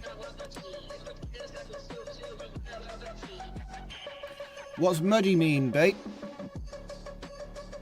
So original PAL was 720 by 576 or 720 by 480 for NTSC. Does it make it more convincing? I would say yes. And I've got black bars that will take you to there as well, which is nice. If I go black bars V2, which came out today, we've actually got, I think it's 4:3. Gives you that, or close to that. The thing is, it's square pixel. Ah! Yes! Mr. Super Fake Name. You've just given me a brilliant idea. Non-square pixel custom mode. Oh, that's really cool. So you don't actually, so this is like interpret footage in Premiere. So I could take a video, or in Comfy's case, a batch sequence of images. And at the moment, they're always 1:1 square pixel format, because that's digital standard, right? But the difference between PAL and NTSC, which the stats you just mentioned was non-square pixel. Yeah, I don't doubt, just to respond to Electronic Music Art Collective real quick, yeah, 4x Clear Reality is fast, and look, do you know what, I'll go and grab it. I'll go and grab it from Open Model DB, just to, because I like the info. Thank you for the info. Let's find it. He says 4x Clear Reality. Must be on here, right? 4x Clear Reality. Where is it? There, Clear Reality V1. Is that it? Span. Does that even run in Comfy? My own ultra sharp data set. Ah, that's not bad. Making my own upscaler is still on our list of things to do, by the way. I've got the code, I just haven't got round to it. Clear Reality V1, it is a 4x model. This looks like it. He's saying no. So this is 4x Clear Reality. You might want to give us a link in the Discord, mate. Otherwise, I don't know what you're on about. 4x Compact Pre-Train. Okay, so it's not... So whatever it is called something completely different.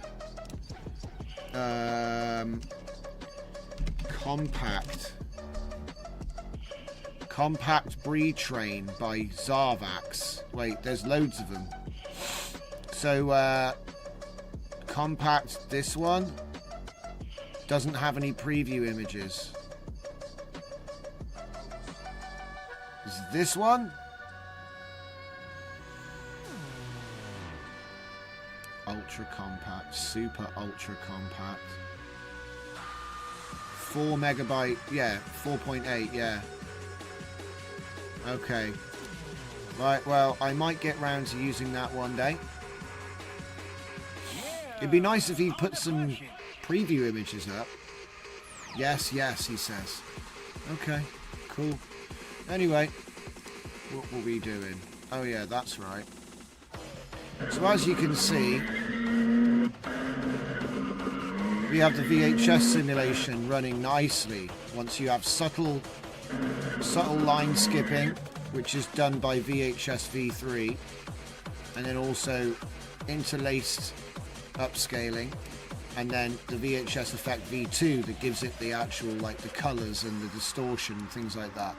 But the scratches and the flicker is coming from this node, right? And I've just realised I came up with a great idea for a new node and I didn't write it down and I've forgotten it. Damn it. I got derailed by something. What were we doing? Oh yeah, that's right, we were doing this. God, this is taking forever. And then there's something about some other upscaler. I'm going to make a coffee while I try to remember what it is I forgot. Remind me in the chat if you do remember. But I swear I just had an idea for a new node. And I can't remember what it was now. What was it? I'm going to go make a coffee. I'll be right back. Man needs coffee in his brain.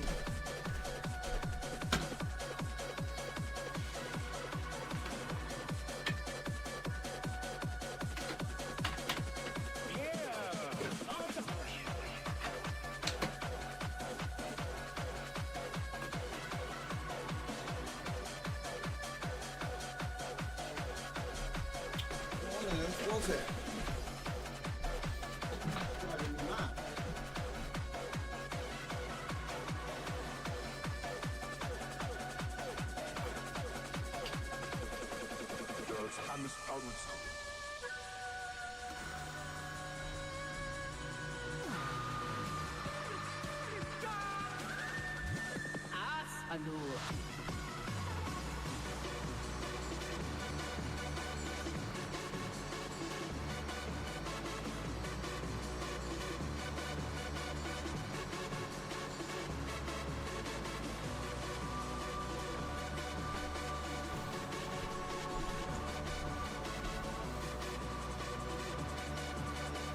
Are you still going on about you're very one-track minded tonight, Electronic Music Art Collective?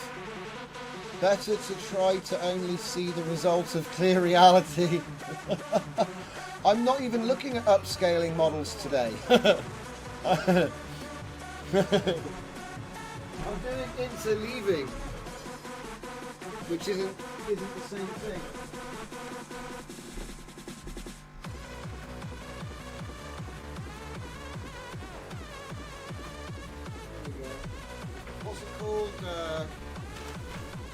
It's right there on the screen in front of you. I'm doing interlacing today because it's faster. It's faster, and I intend to do VHS and other old style film looks to the video anyway. So it's sort of like, what's the point of... I'm not trying to get it so sharp that it looks like a dinner plate. You know what I mean? That's been like a polished dinner plate. Everything's like super reflective. Hang on. So this is just a random AI video. And it's now 2 megapixel. That's slow motion, baby. Let's do this one for fun. And in fact, I'm not doing that again. It was too slow. Way too slow. But I do fancy doing VHS on the wrong side to see what happens. VHS V2. Like that. We'll put it on EP. Like that. Go, go, go. So much quicker. Look, it was in... Oh, well, it's already done it. So, no, it hasn't. It can't have done it. I changed the video.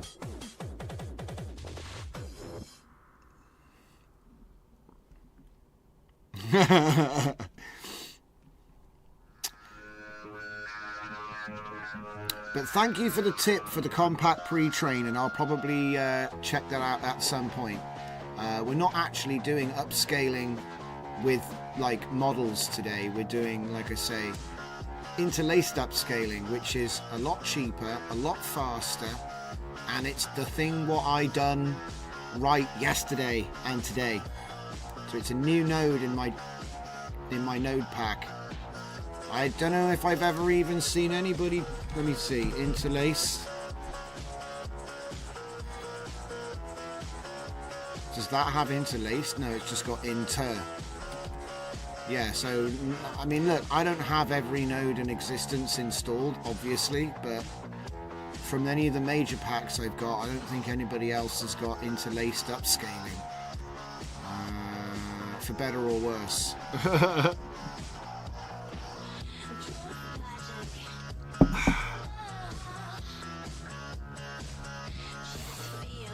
And like I said, you can do the normal upscaling and then you can do the interlaced upscaling last and get even more. So this will give you an extra 2x if you put it at the end of the chain.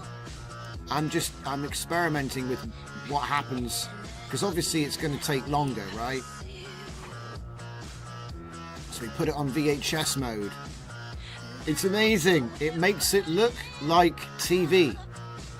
I don't know how else to put it. It makes it look like TV. Even though you know it's AI, you know it's not real. But it makes it look more like TV. And that's the aim of the game. That's what we're trying to mess around with. Now the question is, does it look better that way round? Or does it look better this way round? I think it's going to look better this way round, but I wanted to test it both ways. Okay, we generate in 960 by 544 and upscale it. Yes, but instead of using your AI model, yours, right? So say you use yours, you go 4x. It's fast, but it's not 10 seconds. Wow, look at the difference. So if I did the upscale first, then the VHS effect, it's 101 seconds. But if I do the VHS effect first, then the upscaler, it's 20 seconds. So that's a difference of 80 seconds, and it looks way better this way. Oh my god, what's the aura coming off the face here? This is so cool. This actually looks like cooked VHS. Look at that. I want to wear out the tape a bit more. So, haven't I got that in a different one? Yeah, VHS 1 is that. So, VHS out sharpen.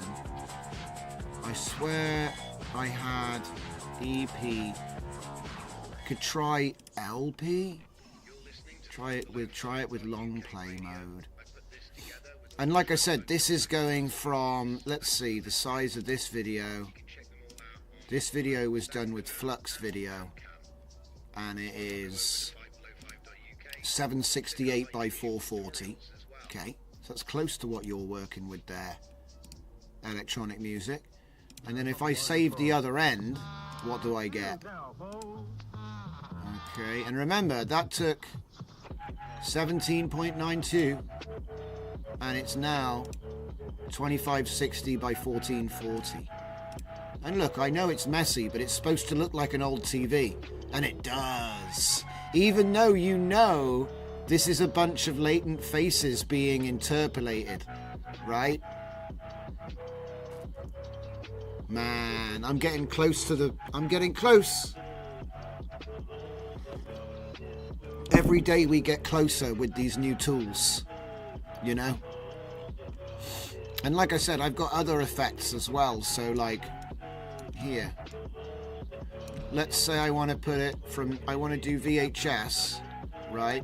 But what if I want to do kinescope? Okay, kinescope effect. But not black and white. We'll leave it in color. And then we can control all of this stuff. So I'm going to turn the scan lines down to nothing. And I'm going to turn the film grain down as well, like probably like half it. Go down to like 15. I think that should be good. Always look, that's the image size, divide 32. Yeah, that is correct. Do you know, it's funny actually, about 6 months ago, maybe more, I released my first custom node, which was called aspect size. And aspect size has something called a downscale factor. So if you say 32 here, it does the same calculation automatically for you.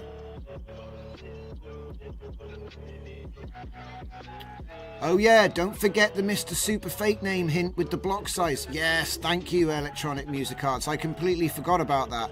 I want a way to simulate non-square pixels. Right, let's do it. Let's do it. We'll do it all in VS Code today. So I have a prompt, which I like to use, which is this. Because VHS Effect V1 is a nice template, and it does a batch of images in and a batch of images out. So what I'm going to say here is I'm going to say non-square video, right? Non-square video. In fact, that's not enough, is it? It's got to be non-square pixels. Non-square pixels. And we'll see if we can figure this out, right? The Electronic Music Art Collective says, we are the ADHS family. I'd say ADVHS. So what we've got here is non-square pixels. That's what I'm trying to make. I'm going to say V1 because I'll probably make a basic version first. Then I'll come back and do a V2 and expose even more. But however, the function of this node will perform is based on the conversation. So it's not based on anything. I'll just say it's based on non-square pixel simulation. Okay. It should process a batch of expose parameters for the user's control style. Okay, and I'll say with presets for custom, type any decimal, I guess. Type any decimal. Custom PAL, and I'll get that, and NTSC. There's also widescreen as well. So I'll say PAL wide screen, NTSC. And now I need to get the numbers.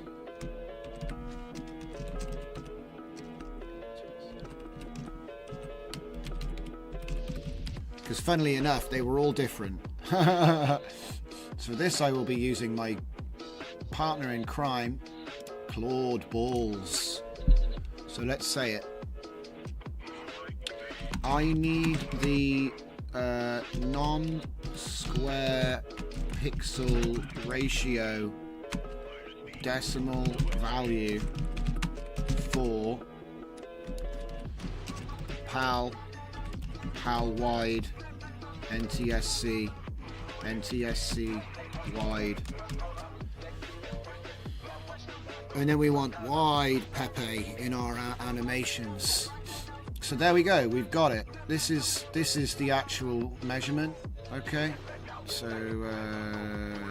let's just move that over there real quick and go back to our conversation, and then I will copy these. In fact, let's just copy all of that over the brackets there, like that. And then this one, so PAL widescreen is 16:9 apparently, but it uses a square pixel ratio of 1.4222, which is not 1. You see my point? It's not 1. Non-square, yeah? 1 is a square pixel, 1 to 1, right? And as you're going to see here, these are not square. You know, what's the point of this? Well, it just gives a look, doesn't it? It gives a look to things. There.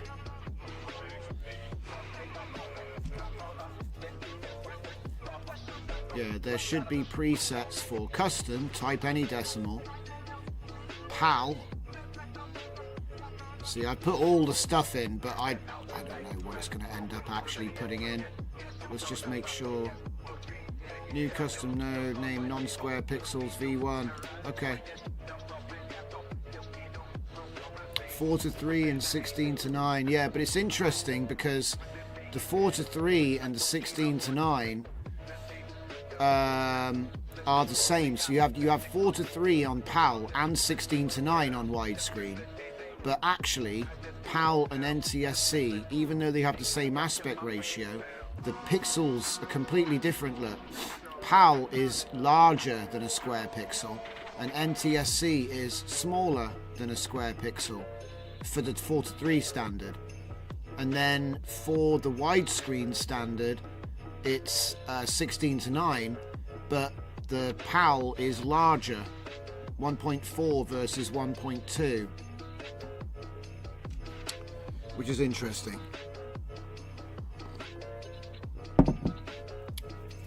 So for some reason, PAL is always larger. And it affects the look because everything on the screen gets like smudged, gets squished, I guess, out. So you look, people have thinner faces on NTSC. It's noticeable. It's only like 10%, if that. Well, with widescreen, it's, you know, but it's interesting though, isn't it? Because you think widescreen, it actually is. It's no, they just stretched it, kinda. And I'm making jokes. It's not. PAL has better FPS, does it? I don't know. Maybe there could be some reason. I don't know. Right. So hasn't it just made the script? Yeah, here we go. Oh, and it made the README as well. So you get to pick your own you can pick your own pixel aspect ratio value. That'll be fun for people that want to do abstract stuff. 0.5 to 2 for your custom aspect ratio. So default is 1.0667, which is PAL. Yeah, brilliant. So it's this number. Okay, that's good. All right. Values less than 1 will compress the image. Values greater than 1 will stretch the image. Okay, so it's basically stretch. So this is actually super simple. It might actually work, huh? Okay. So let's just add an ignore on there because it'll work. We've got this in comfy. Don't worry. So the only thing I do need to do is grab the name of the thing, like so, and then attach it to my init. I want to get that there, put that there, and then just paste it in.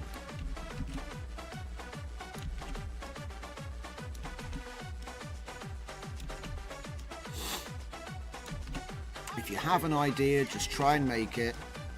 What's the worst that could happen?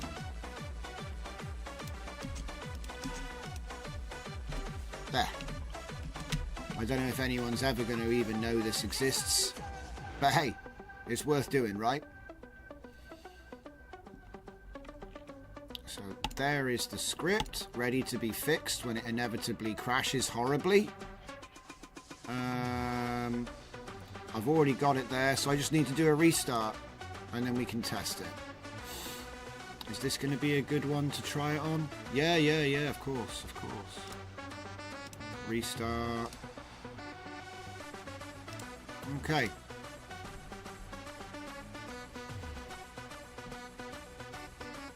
Okay, everyone's talking about stuff. So, the 4.3 and the 16:9. PAL has better FPS to divide. NTSC has 30, PAL has 24, not 25, but close. Yeah. Electrolab. No, wait. No, it's the other way around. NTSC has 24 FPS, PAL has 30. But technically, it's 29.97, which Electro Music Art did point out. PAL has 25. Man, it's all over the place. But hey, you guys got the idea. You know that one has one and one has the other. But the thing everyone misses out is the square pixel stuff. Because obviously that goes a little bit more into the nuances. But a little trick I often do when I'm doing retro video is I do interpret my digital video as non-square pixel. I usually use PAL 4:3. That's what I usually use. Because I find that the PAL widescreen 16:9 format is obviously stretched. You know what I mean? Like now, sensors are actually bigger, so you actually get the full frame, as they call it. And Electrolab now is pointing out it's TV standards. It has to do with electricity. 250 volts divides well into 50 frames and 50 hertz. And then he says, no, no, no. PAL has 25. 24 is a film format. Well, living in the UK, PAL has 29.97 or 30, depending on where you go. But I've always been taught NTSC is at 24 frames per second, but maybe it's 25. You know, I don't live in America. But you are right that it's got a lot to do with electricity and phases. So that's why we have 60 hertz monitors in the UK, because we do 30 FPS. Whereas you guys, it's 25 frames with 50 hertz. You see, it divides by 2. So I think that that's what's going on there. But anyway, like I said, you can do downscale factor 32 with my aspect size and also with my image size adjuster, which I could show you if I could spell right.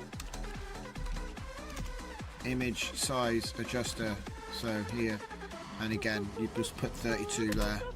So this one will detect the aspect size and find you the best to resize your image to.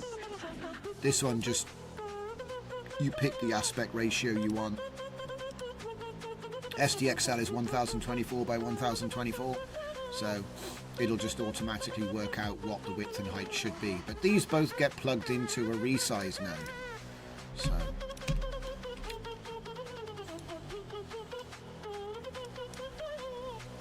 wow, this guy's cooked. Okay, so what did I do? Yeah, of course, I added this. And it looks like it's got a bunch of stuff that's been boosted. So I probably should take the brightness back a bit.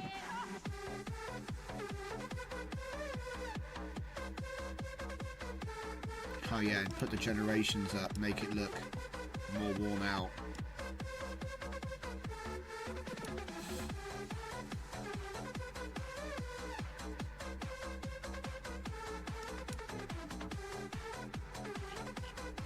It's super cooked. He's just glowing.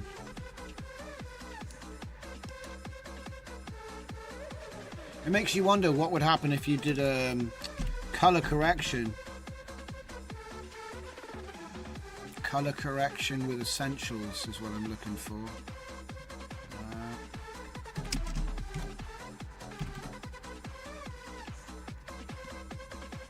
No color correction with essentials. So what did he look at? What did he call it? LUT? Apply image LUT. That's what he called it. And then I'll go with D-Log V3.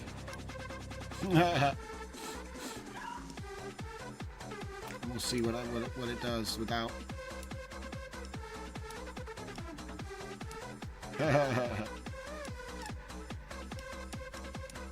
We just got a chain. It's still way too bright. I'm trying to make like a really noisy, interesting looking thing. You know what I mean? It's just a thing at the moment.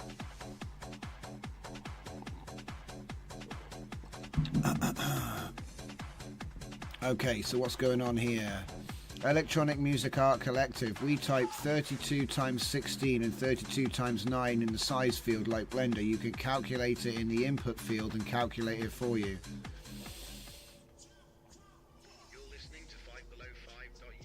Size field? I've lost him. 32 times 16 and 32 times 9. Oh, right. Yeah. Yeah, I agree. I agree with what you're saying. Okay, he's talking about what we were just talking about. See, I'm used to doing it in 64s, so it was double what I'm used to reading. Because I do 64 times 16, 64 times 9. You get your 16:9 aspect ratio in 64 by 64 rather than 32 by 32. Same thing, but half the yours is half the size. That's all. Electrolab says, I know that in the digital age we have many formats. On the TV age it was a standard. No matter. Hello, hello, hello, and good evening. Electronic Music Art Collective says, try it out.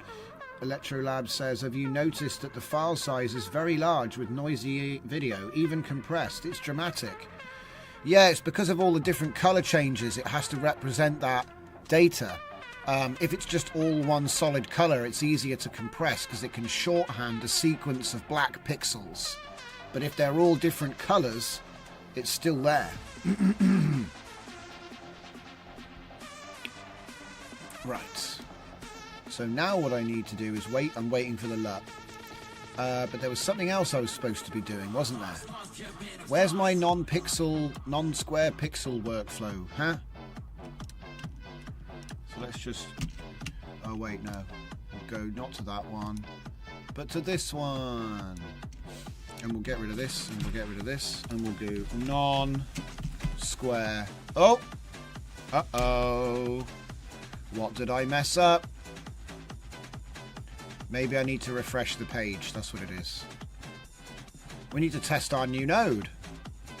Right? Non-square. There it is. Non-square pixels. Put that in there. Put that in there. Bring this back across. Like, there we go. So currently we've got it on custom, so let's just pick PAL 4:3. See if it can even do it.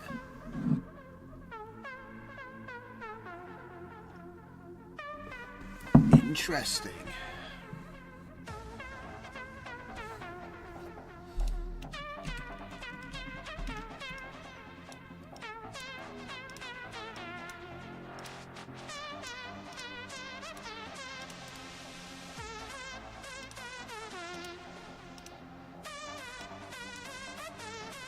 Turn off the save and the output. So this is now the PAL. Now I'm going to pick NTSC.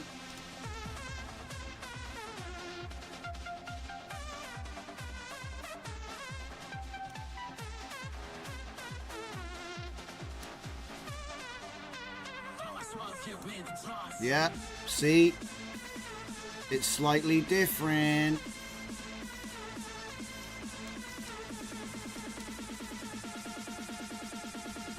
But it's only simulating non-square pixels, because obviously we only actually have square pixels. You see what I'm trying to say?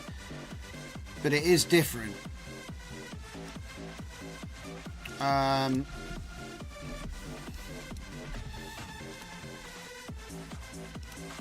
Go to PAL widescreen. It should at least stretch them more, obviously. It's kind of hard to tell if it actually... It's kind of hard to tell if it actually did it that time.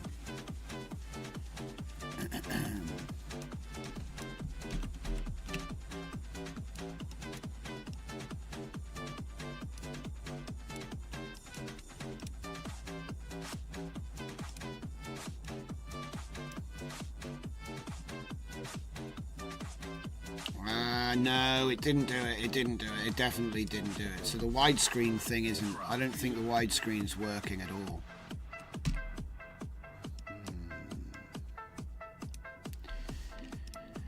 Okay. The PAL and NTSC seem to work, but the widescreen presets do not have an accurate effect. It's a bit niche, this one.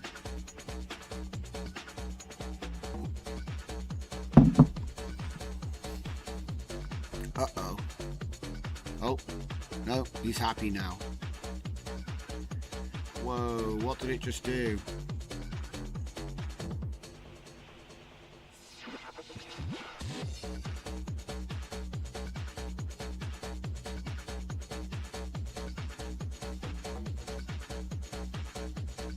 I mean, it did it, but it failed to do the last reporting part of it.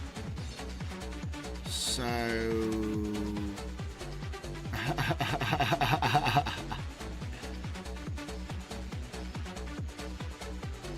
this is not bad. Okay, like I said, I've got designs for what I want to do with that, so anyway.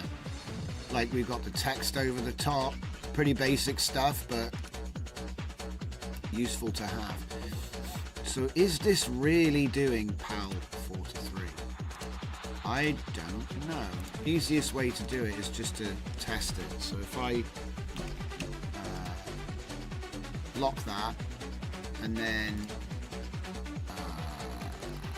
save it again, I should end up with two files, 7 and 8, that can be compared.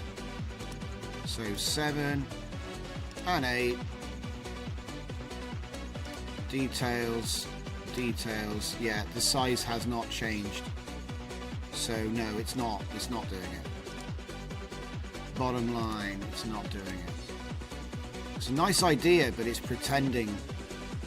It's not actually resizing. I'm gonna where are we? Here, yeah, I'm gonna refresh it.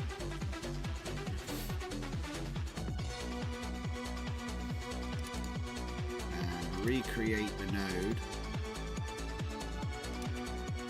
I think we might just restart again. I feel like I haven't restarted since we updated this code, because I see a bunch of, you know, new width, int width, stretched. I see all of that stuff there, so it should work. So it makes me wonder why it's not. I mean, this is new code. Well, we'll see what happens in a minute.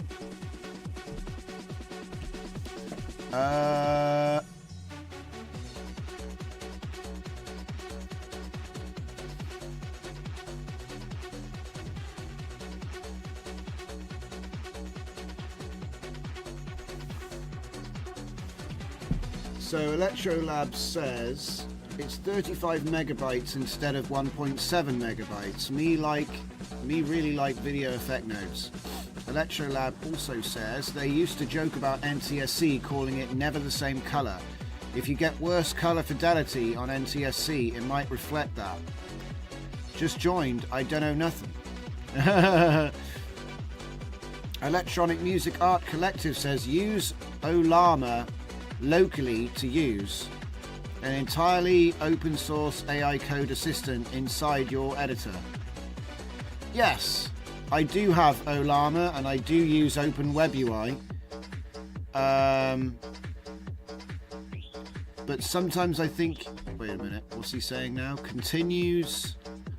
Continue enables you to create your own coding assistant inside Visual Studio Code and JetBrains with open source LLM. All this can run entirely on your laptop or have Ollama deployed to a server to remotely.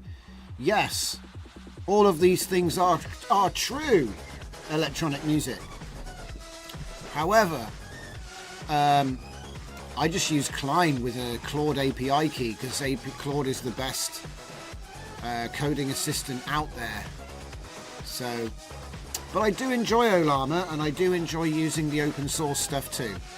I do plan on setting some little coding challenges, and we're actually going to have them compete like Mortal Kombat. So there's going to be a tournament and we're going to put different models to the same task, and then we're going to evaluate what they built and say, okay, strengths and weaknesses, and then determine a winner, right? So Ollama will be involved in that, but I'm still getting it set up because it is a lot of fun, not going to lie. It's a lot of fun. So what do we got here? We're just making a non-square pixel node just to see if it's actually, you know, just see if it's worth doing, right? Doesn't seem to be actually doing anything at the moment. It's not broken, it just doesn't seem to work. Okay, he's still talking. Let's see. He's still talking. Hang on. Let's read it. Continue enables you to enable.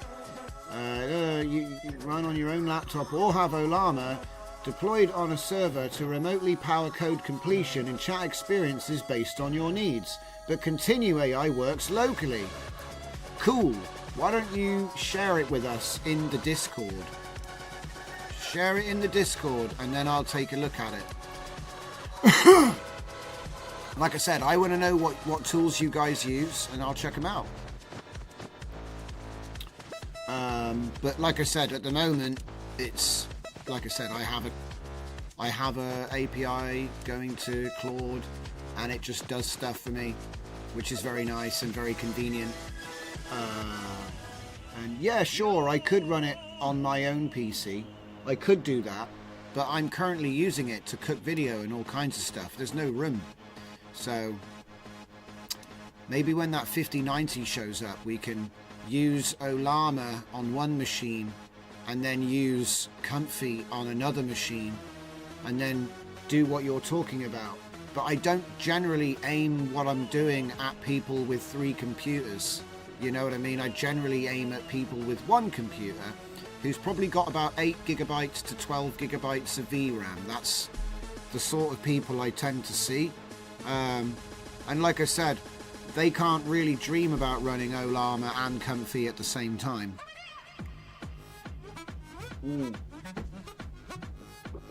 Not if they want to use Flux. But certainly that's all going to change, because when the 50 series comes out, you're going to be using FP4 models, which are a lot smaller. URL with tutorial on Discord.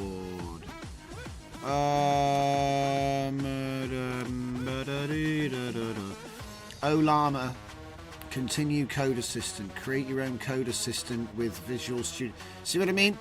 Create your own coding assistant with Studio Code and JetBrains. It's not the sort of thing I'd ever want to do live, man. You know? I mean, maybe if I had it set up, I'd use it live. But I wouldn't want to ever dive into something like this without having already done it myself. So, it would just be bad stream. Bad stream.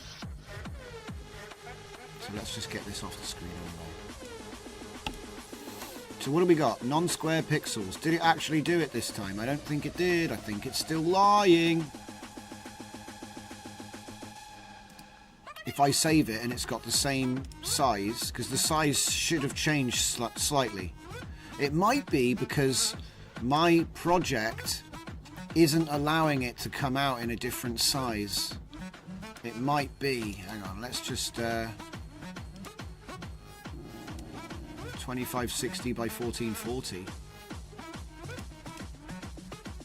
What?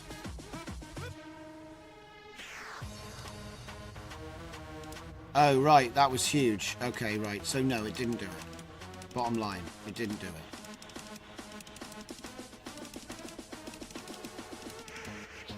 Let's go with this one.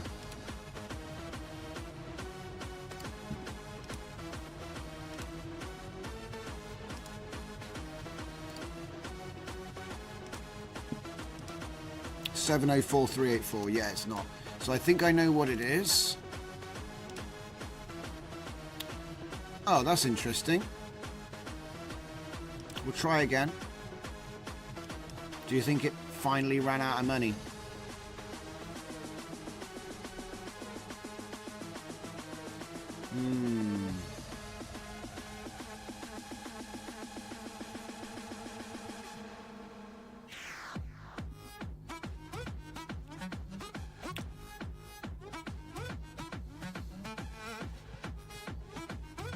Pixel aspect ratio simulation. Okay. Yeah, okay. So, are we allowing the new height, well, the new width really, are we allowing the new height and width to be used after the scaling is done? Are we allowing the new height and width to be used after in the output batch? Because it might be that it's saying I'm only allowed to bring a batch of images in with this batch height width channels, yeah? And so then when we do some rescaling inside the node, it gets confused because it's trying to output at the same size as what the input was so that it matches, because it was told to make sure it matches, you see? So I think, yeah, look, see, preserve original size. Why would you want to hang on. So enable resize back to original dimensions after applying pixel aspect ratio. You see what I mean? Why would, I don't know why you would want to do that, because it's not going to, it's going to undo what you just did, because I think the way that it simulates the non-square pixels is by stretching it with this particular ratio, so it gets closer to what it should look like if you were using non-square pixels, yeah? So that means you should probably have it disabled by default, this. But yeah, so let's see if that is the trick to get this working. Because like I said, I know that I told him to copy another node which is same in, same out. You see what I mean? It's just a processor, so it doesn't change the height and width. And so what I think I had to do was basically tell it, no, it's okay. You can actually output something which isn't the same as what it was when it came in. So let's find out if that's what was happening. I think that's probably what it was. So if we go PAL 4 to 3, I don't know, does that look like it changed? It looks the same to me. But then it's only 1.06667, it's not a big difference, so let's have a look. Properties. No, it still says 704 by 304. So no. Ah, preserve original size. Disable. Right. I think. Oh, there we go. Look, could not broadcast input array from shape. 384750 into shape 384704. Ah. But that's what I want to do, though. Hang on. I'm going to tell him about it. I'm going to say, Claude. But I want him to, though. Here we go.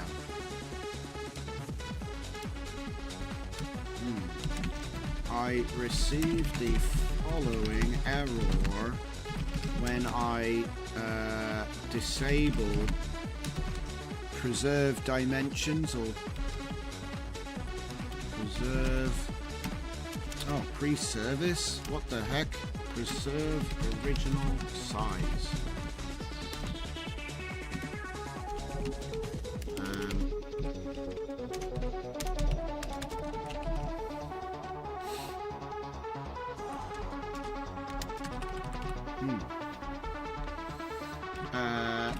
This node's function will cause the width of the video to change. As a result, the output height and width properties, yes, properties should be allowed to change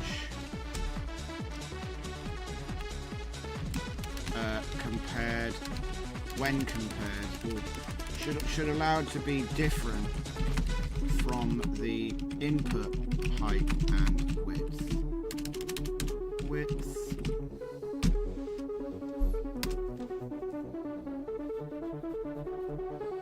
Let's see if he can figure it out. Because I think basically up until now it just hasn't been working yet.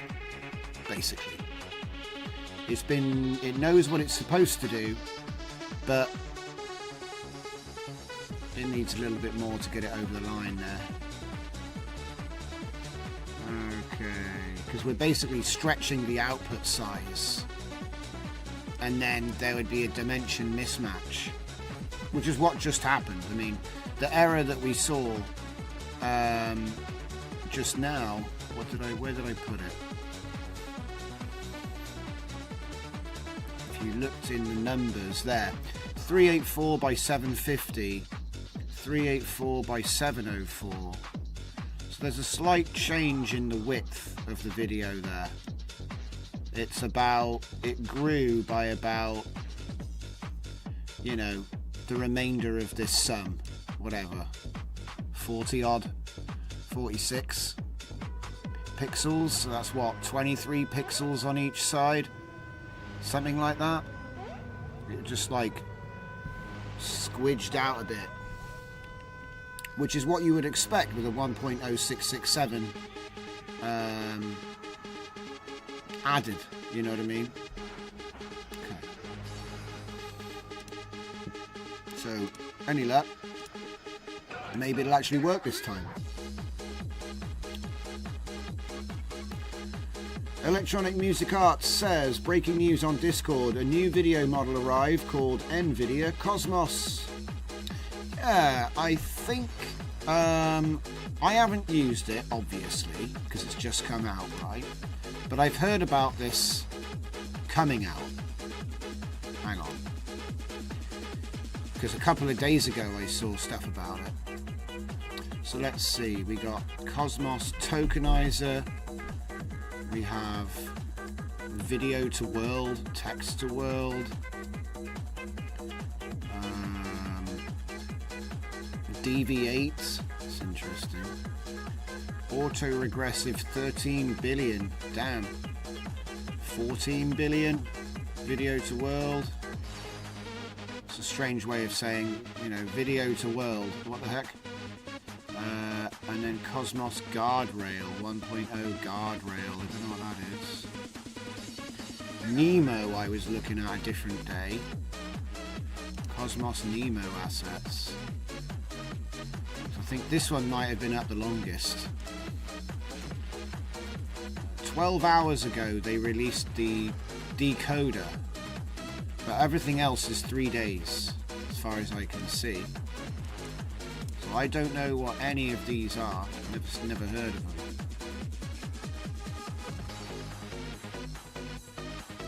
You'd think text world would be my first point of interest. There's also something called prompt upsampler, whatever that is, on 12 billion. So we've got 14 billion, 7 billion, 12 billion, 13 billion, 5 billion, 4 billion. I'm not really sure what they're playing at, but I'm sure that it'll hit comfy, or someone will write a wrapper.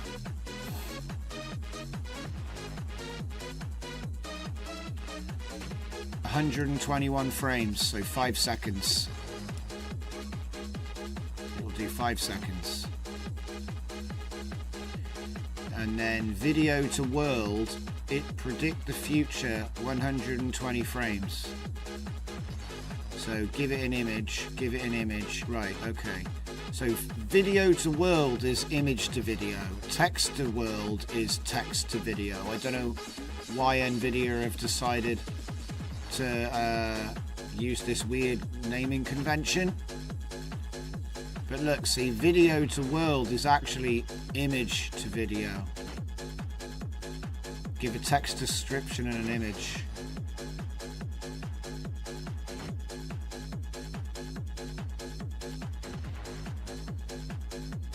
So guardrail is safety. That's your safety protocol. Do we have any examples? No. Again, strange.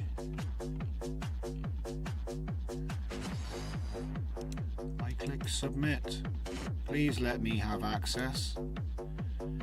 So model.pt is 14 gigabytes. That's not too bad, if that's all. But this is the 7 billion text to world. So here's the 14 billion text to world. Alright, I'll click the button. How big is this? 28 gigabytes. So I would have thought somebody is gonna, and also they're releasing pickles. Come on, NVIDIA, what are you doing? So it looks like somebody needs to FP8 or quantize JJUF this. And then there's also a prompt upsampler. So it's a large language model. So they've given us a, you know, like a llama type, you know, this is like what Hunyuan has done. They've got a an LLM to do the text encoder by the looks of it. I don't even know if this is just a transformer or if it's literally, yeah, look, see, input, dog is playing with a ball. Output, video is a close-up dynamic scene featuring a dog interacting with the ball, saying, you know, it's going to make a video prompt for you. So that's what that is. How big is it? Whoa! 24 gigabytes. So that means it is the text-to-world and the prompt upsampler in one. That's interesting that they would release that as a separate model entirely. Very interesting. So I don't know which one of the people are going to go for, but you can expect there to be comfy native support as soon as they get round to making it. You know, they're usually pretty good with that. If this just came out a couple of days ago, you would have thought that they would at least get the 7 billion, because that one's quite small actually. 14 billion is more parameters than Hunyuan has as well. The question is, what's the license on this thing? You know, like, is this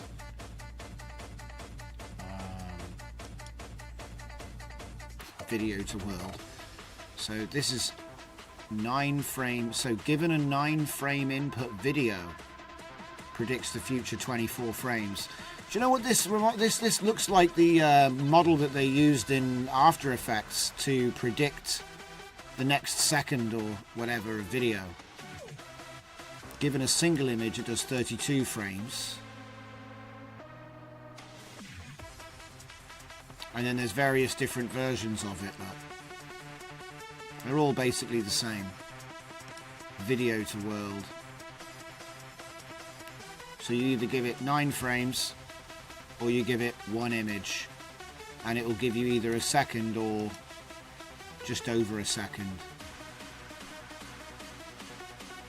It's a start. It's a start. You have been granted access. Okay, well, anyway.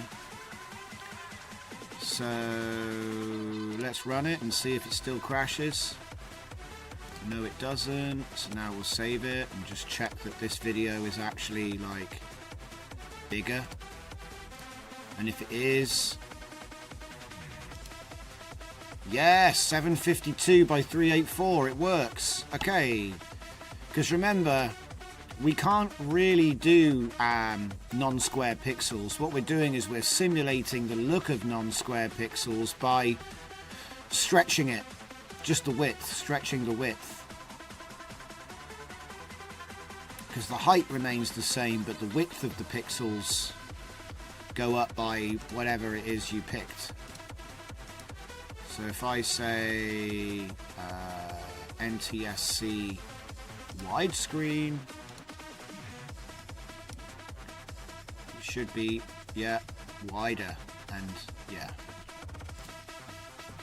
Save preview.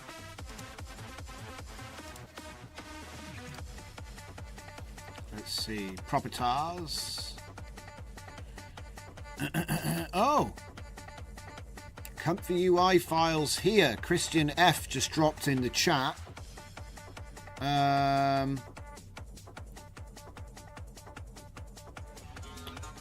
Kijai Write the Rapper possibly, says Electronic Music Art Collective. New stuff, we have to convert it to JJUF. Full Dive Media says, hi, how are you doing today? And then meanwhile, over in the Discord, somebody has posted, Christian F has posted comfy UI files here, but I miss one node. So that is to test a test workflow for the NVIDIA Cosmos model. Interesting. You see, they're trying to pull me away from my whatever craziness I'm doing. Hang on. 856. Yeah, this is working now. This is working now. So we can officially say non-square pixels is working. So let's just do our diligence and finish this off. Non-square pixels.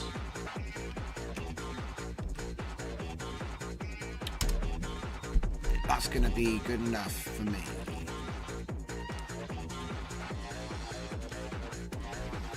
Non-square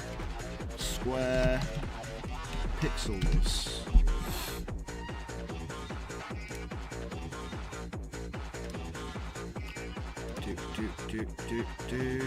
Non-square pixels, yep. Do like that. Copy it. Save as. So then we will put that one in here with the rest of them. Yeah, they all go in here. Upload. Non-square pixels. Back to here. New task. And we're going to be doing this one. Right. And I want to just put the name of the latest one, which is non-square pixels. Off it goes. Oh, I already did it, look. I already did it.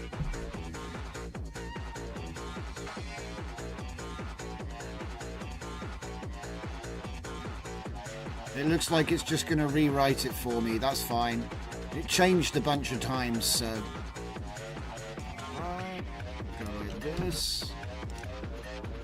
And there we go. You can even write your own.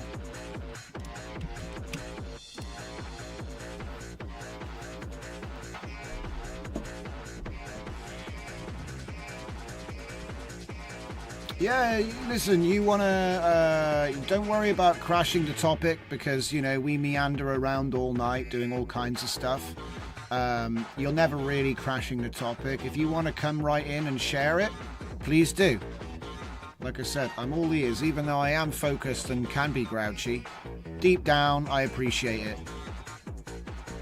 So, it's only because I'm working on this and I'm like, gotta finish it. I'm driven to finish it. Have we done this side yet? No, we haven't. That's coming up next. Oh no, wait, there it is. Non-square pixels, right. Go in here. Look for the non-square pixels. There it is, non-square. Put that one on there. Save it. And then we wait.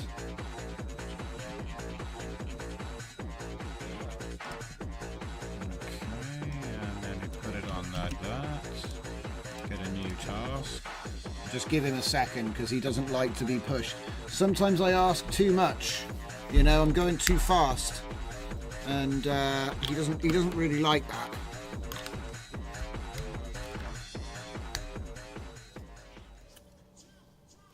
You're listening to 5below5.uk radio. I put this together with all the tracks I've built over the last few weeks. Thanks for listening. You can check them all out on my.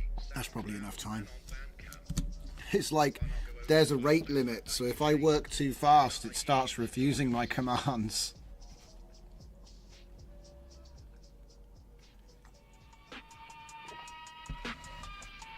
Wait, what? New nodes that aren't documented. Non-square pixel. Aspect size V2. Wait, what? How has it missed all of those all these times? It's okay.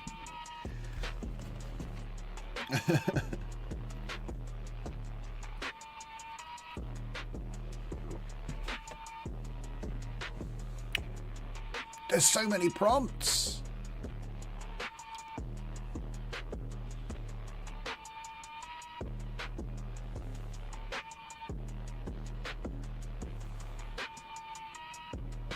over 90 nodes now, guys.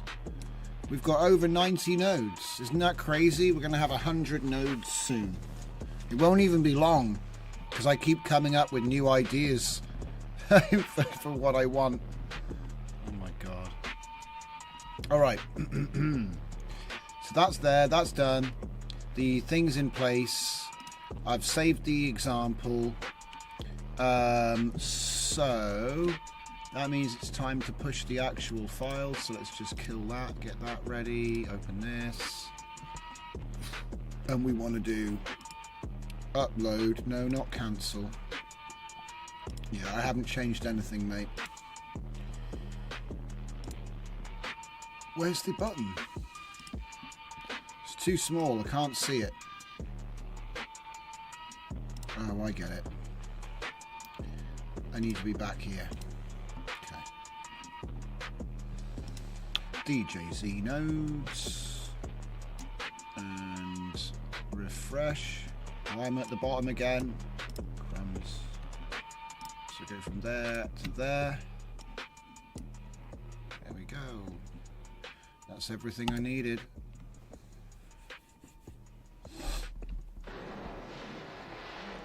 All right. Okay, that seems to be up to date. So now you've got the documentation for all the new nodes that we've done today. Maybe I'll think of another one and make that before this stream is over. I don't know. So yeah, look. This would exceed your organization's rate limit of 1 million tokens a day. What? How have I got a rate limit of 1 million tokens? And how have I actually done that today? There ain't no way I did 1 million tokens today. That seems like I've been, you know, no more. That means no more today. Which is strange, because I did most of the work for the nodes were actually done with the chat. So I wonder.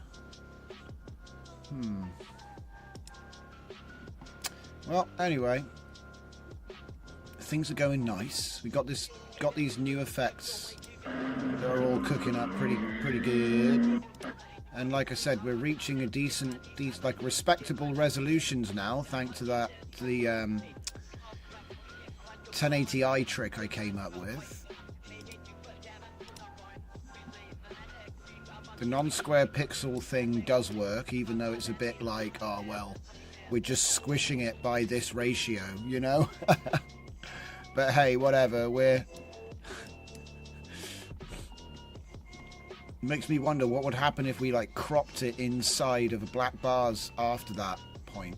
So it's back to 16:9 again, but you keep this, so it's like squish it out and then trim it, you know? I think that might be worthwhile. Let's take a look and see if Key Jai has fixed his computer, because I think a lot of the reason we don't see things. Any new commits?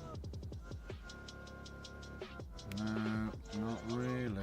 2 hours ago. Updated 2 hours ago. Updated 1 hour ago. So I wonder what those updates were. Nodes.py. Pi project. Document visual question answering. So you can ask questions about the document.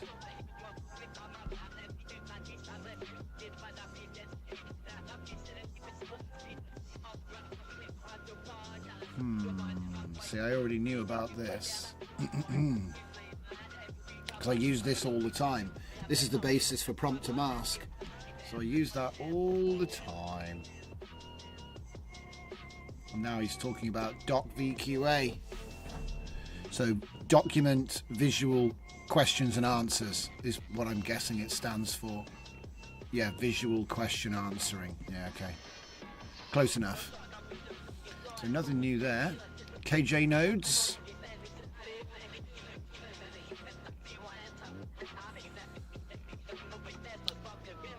If there is something new here, then I apologize. I can't see it. What's it say? Nodes. remove prints, JS menu fixes, update Pi project. Right, okay.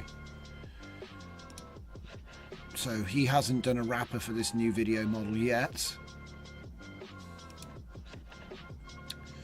So let's have a look at this gist. Because we basically finished messing around with my custom nodes for one day, I think, ladies and gents. I've done the showcase. You've seen what they can do. If you want to use them, obviously you can grab them on DJZ Nodes, my official repo for all my nodes. And we've written a full breakdown of all the different... There's so many of them now, it's like... It's becoming an exhaustive list, so I won't bore you. Easiest way is actually just to go into DJZ workflows, DJZ nodes examples, and then just literally drop these into Comfy. And as long as you've got my DJZ nodes installed, which you should, you'll be able to just go ahead and use them and see how they, see how I intended for them to be used at least. Yeah, right. It's time for me to check the plumbing. So what I will do is I will chuck a video up on the screen real quick. I'm not going to be long, but it's nice. We'll go with the drifting. Yeah. I'll be right back.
Right, while it's playing this video, why don't we download that stuff?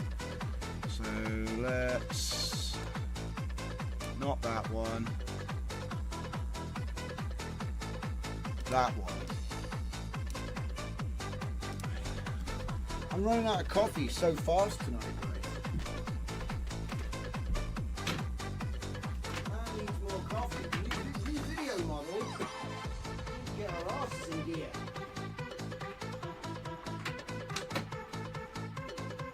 Let's see if we can't make it work, huh? So I'm gonna need, let's see, the text encoder is old T5 FP8 F, so I've already got that. And then Cosmos VAE, I'll need that. And then what's this? Diffusion models repackaged in safe tensors. So that goes in there. And then what's this? If you want the original model in PT format, no thanks. I'll just take this one. So what's this? 14 billion is 28 gigs. So we'll download that. And I'll probably end up getting the 7 billion as well, but whatever. And then we'll need the VAE, which is easy, that's tiny. The text encoders, I reckon what we'll do is we'll check the hash. So I'll show you guys how you can do that as well. We'll check if they're actually different, because I bet they're not.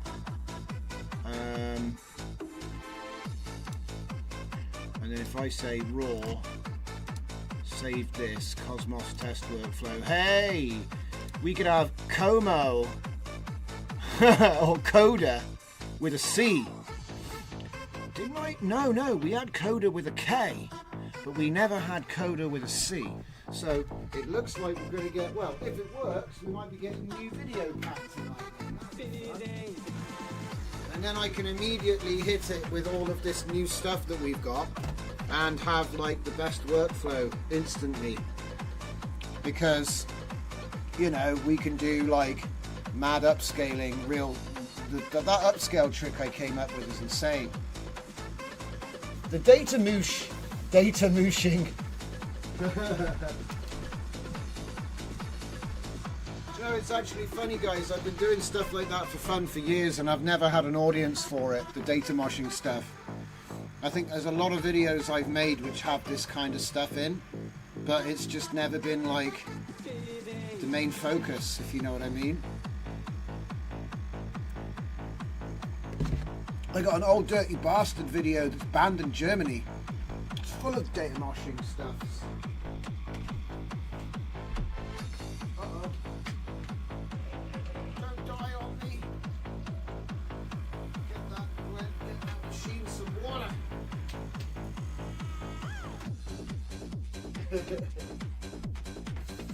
Oh no! Damn coffee machine was unhappy. Okay. So, Full Dive Media says, thanks for all your hard work. Coco Sloan says, Mr. Johnson, inventor of data mooshing. And then Full Dive Media says, coffee, the blood of the programmer. And then we get some coffee emojis. So thank you all for sticking with it. Let's put this over here somewhere. Okay. What the hell are we looking at down here, guys? Get rid of that. I don't want to see ads of muscly men squatting in a chocolate lit room. What the hell is that? Calisthenics.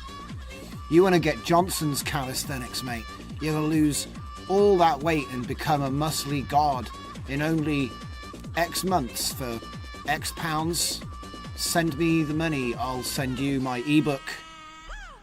Alright, so I've downloaded the workflow.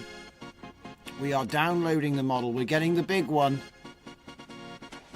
26 gigabytes. In fact, you know what? Cancel that. None of you are going to be using that, so I'm not going to use that. There's literally no point.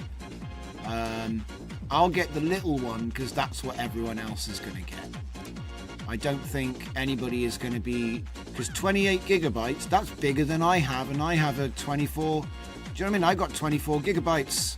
It's bigger than that. Now I appreciate it might have a quantization, so we might be able to load it in FP8, but that will still bring it down to 16, something like that. So it's still too big for most people to use. So I think what I'll do is I'm going to deliberately choose to use this one for now. Because look, I know you can hire a 32 gigabyte GPU in the cloud, you can make a run pod, and you can get this one and pay per hour, alright?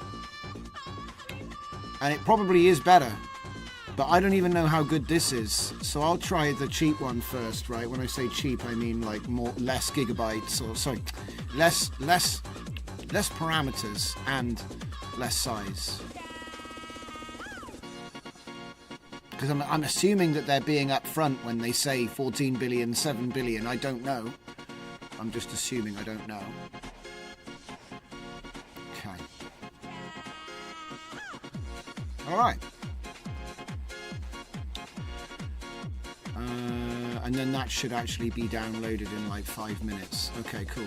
So let's go ahead and put this VAE into the VAE folder. Oh yeah, and then I wanted to show you guys how you can prove whether or not you need to download this again, because it is another 5 or 10 gigabytes, right? So if we look at this one, T5XXL FP8 E4 M3 FN scaled, they've put old at the beginning. Now it might be a different one, it might not, So the way to find out is, provided they haven't actually done something to it, which they shouldn't have, if it is just the old text encoder, right? Hang on. Install this notepad, update Comfy, and it's good to go. I'm just going to reply to this guy. We are looking at it on the live show right now. Thanks.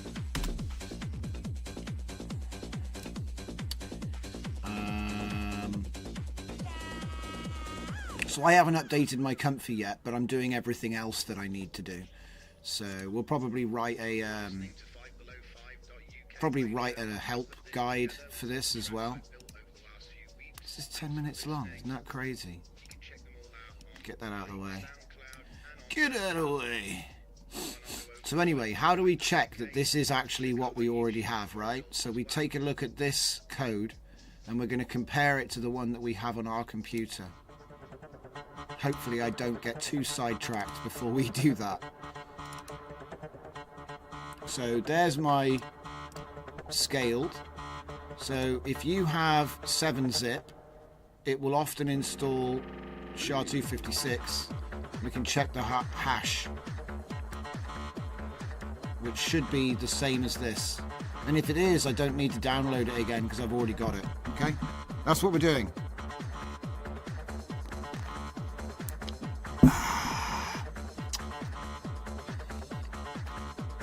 Apparently the coffee machine is not programmer rated. Don't give it ideas, he'll glitch it. Ooh, what's going on here? It's different. Why is it different? Look, old, not new. 817A. So it is different. What did they do? Makes me wonder what they did with that. Well, hey, it's the old one. Let me check the other old one. They got me in. They got my curiosity going now. I wonder what they did to change it. CRC 256. So 051 B27. I bet it'll be different again.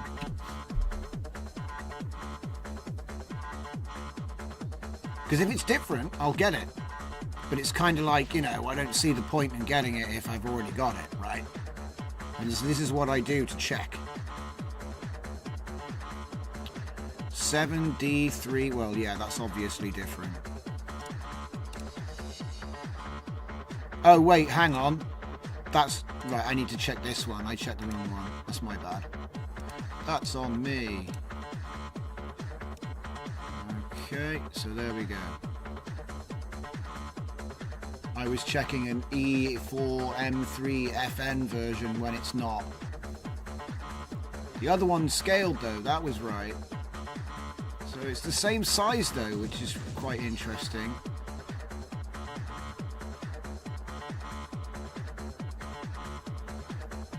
Calculate the checksum.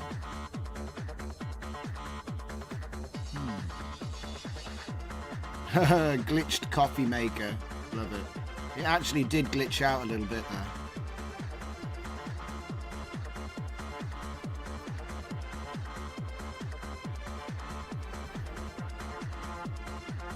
Oh wow, it's different. It is different.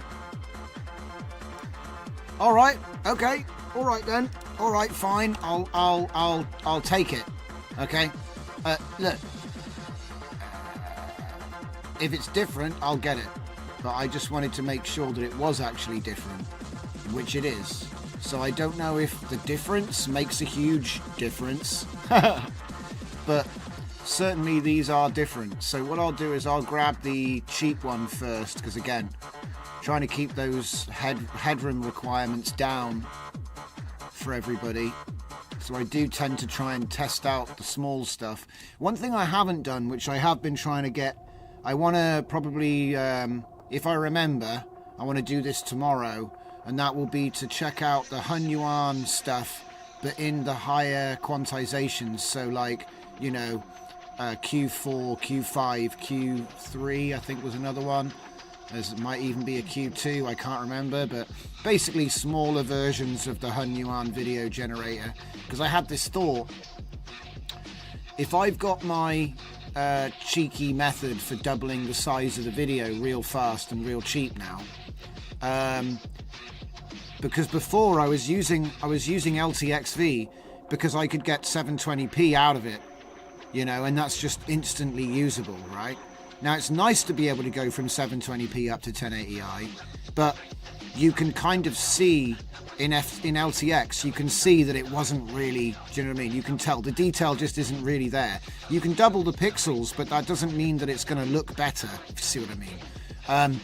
So what I'm thinking is that using Hunyuan would actually be higher quality, and then we could do the trick on it to make it 720p. So instead of trying to bump it up to 1080i, what about 720i? So that's my thought. Hunyuan? Yeah, so I'm thinking Hunyuan. We check out some of those smaller quantizations. Perhaps I'll do a quantization garden, which is something I've not done before. And then we could compare seed for seed, prompt for prompt, what the outputs look like on short, small videos, and compare the quality of the different quantizations. I think that would be quite fun. I mean, hey, we might even have time to do it tonight. It doesn't even take long to build that stuff out. But at the moment, we're downloading Cosmos, and we could have an entire new pack. It depends how good it looks, because this is the thing. If it's on par with what we're looking at, I'll add it to the roster. If it's not, I'll probably just kind of smooth over it until it gets better. So, because I don't know how good this is. They haven't given any examples anywhere, which makes me go, And I realised that I could just get the 14 billion, which would be better, and then probably use it in FP8 mode, I'm guessing, because like I said, it has an E4 M3 FN scaled option, which makes me think that the loader is going to have a similar choice, right? That's what I'm hoping anyway. I'm hoping that this one will run on an 8GB GPU and this one will run on a 16, but I don't know until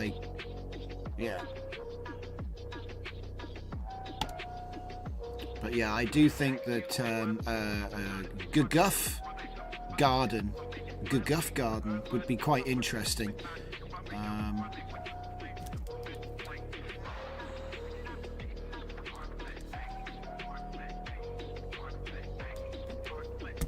And who knows, maybe I'll have a crazy idea for another node before the stream is out.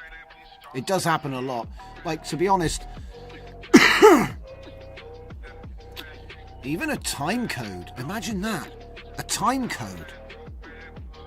Could we make, because I've got the text overlay, right? The trouble is you'd have to run it for the whole video, and then it's like, is it really worth having a generative time code? I don't know. Yeah, we're definitely going to be testing Cosmos. We're just waiting for the main model to download. Oh, sorry, not the main model. We've got the main model. We're now waiting for the clip to finish. So I'm going to make sure everything's in the right place. So obviously the clip's going to go there. So I'll open that in a new tab. Clip there. And then we want to go into diffusion models. So diffusion models will go in there. If I could do the jujuffing, I'd just jujuff it straight away, but I'm not the expert when it comes to jujuffing. I just use them, I don't make them. The VAE, that was it. The last one was the VAE. So then we'll go in here, we will refresh. And what have we got? So we've got jujuff, not jujuff. We've got VAE. We'll put VAE in. That's diffusion models, mates. That's VAE. So we'll put the VAE in there, like that. And then we'll get the main model, put that in diffusion models, like that. Hopefully it doesn't take 24 hours to transfer one little model. Looks like it's going to go for it. Okay. Give the giraffe a Jajuff gift. That's a good one. I like it. If a giraffe never Jajuffed in the jungle.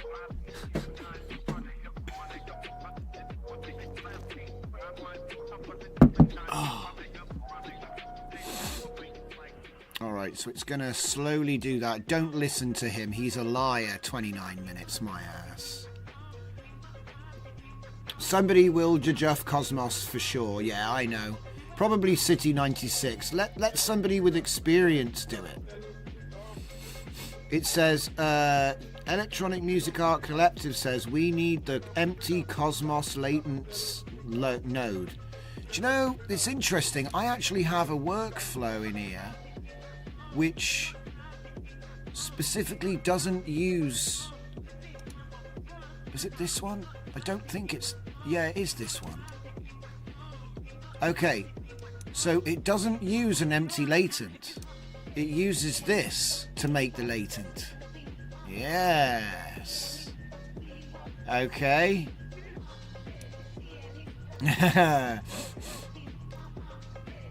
So like if we run into problems, we might be able to get around with it. Well, maybe. We'll see. Because I've heard there's ways you can use Gaussian noise to create an empty latent for any model, but I've never tried it, so maybe this will be the day that we try it. Okay. So like I said, there's ways. Yeah, I don't know if it works. You never really know if anything works until it works, you know what I mean? And we're still copying the main model. It says it's going to take 2 minutes and 30 seconds, which is a bit more reasonable. See it, look at it fly, 60 megs per second.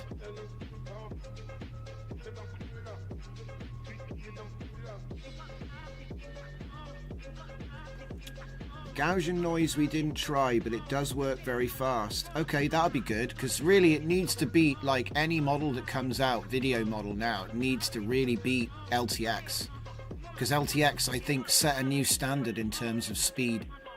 You know, like when you look at Runway, they actually have their Lightning model, I think it's called. It might be called something else. But the point is, they've got a fast model, and it's almost real time. So it's almost like if you want to get attention, you need to have either really good quality or really fast generation speed now, I think. Just because we've all been spoilt, you know what I mean? But certainly 14 billion is going to have a lot more memory, a lot more knowledge to hook into. But because it's such a large model, even if you half it, you need a 16 gigabyte card. I know a lot of you do have 16 gigabyte cards, but I'm pretty sure that the bulk of people out there are using 8 or 12. Not 16. They're quite expensive or rarer type cards.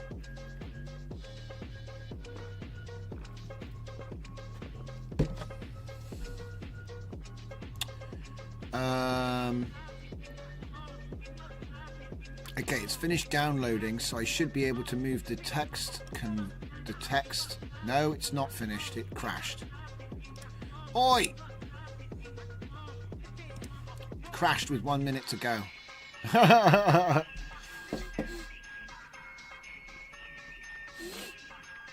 So yeah, bear with me, ladies and gents. So I think I can close that now. Is that just non-square pixel demo? Yeah, it is. We get rid of that.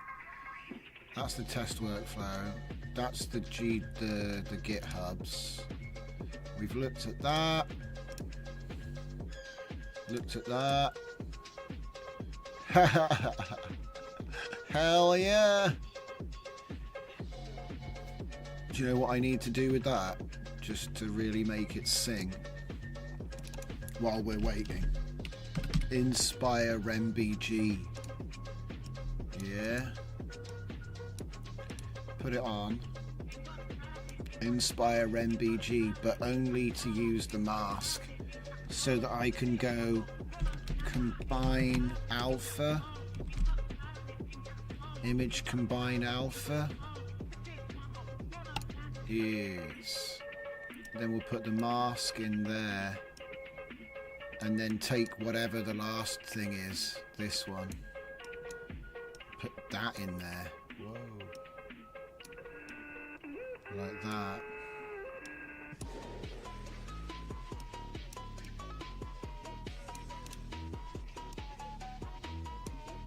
Combine alpha. And then, what was the other thing? Image blend advance.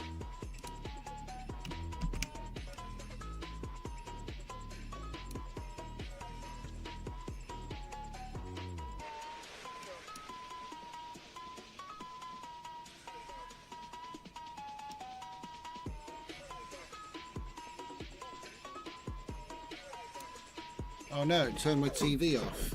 Don't do that. I need that. I can't read the comments. If you turn that off. They're trying to save the planet, one monitor at a time.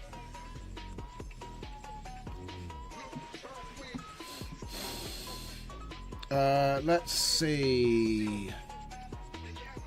LTX Jajuf with clip, Jajuf, and STG are the fastest.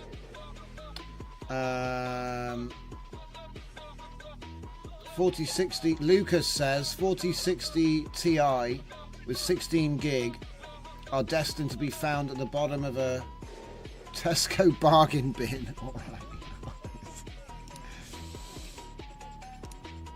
Do you know what? My first GPU in AI for like years was a 3060 Ti, which had 12 gigabytes of RAM. And I just hired Cloud GPU for anything I needed over that. We just want that one, please. That one's going in the clip. So again, that's going to take a while to copy. And I think I just need to drop the workflow in. So what was I even doing here? Oh yeah, that's right. So this gave me a mask. And so then this is going to be the foreground image now. And the layer mask is there. And there's one thing I need to do, which is to load in a video of like a scene. No, mate. Do we have audio? No. No. No. See, I need more scenes now. And I need to get organized as well. I mean, I could put that behind him for now, just to...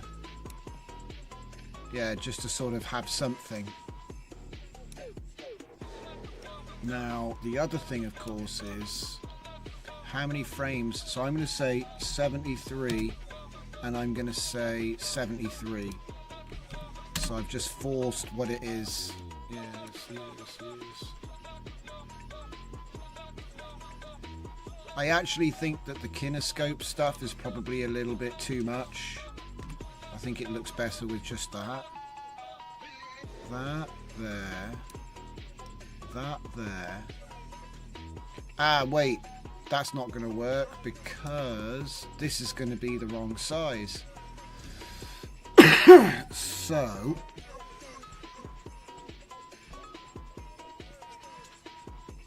and that's why my background resizer doobry doob had that extra bit of code in it. Yes, that would be this section here. Get image size, do the copy, do that there. So he goes in there and he comes out of here. Yeah. And then this guy sets the size, image size, like that. And then, oh wait, I've done it the wrong way round. It goes, that one goes in there, and then that one goes in there. I knew that. I was just testing you. All right. So then we've got something that looks almost like something that might work. And then this goes into there. And then we should end up with something interesting at the other end. Maybe not quite as noisy as all that, but... And then put it on ping pong, just for fun.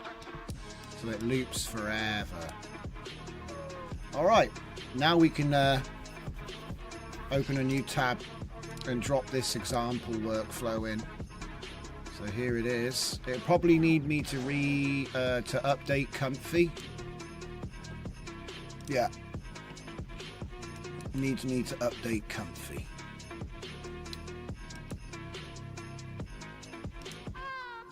So there's Cosmos diffusion model. There's the old T5 scaled with Cosmos. And default.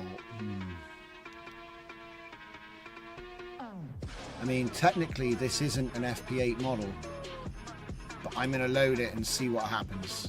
Okay, and it's giving me some strange prompts. What is this? Look at this negative prompt.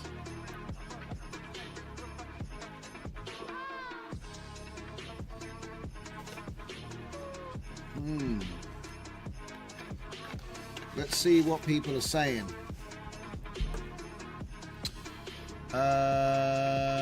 Electrolab.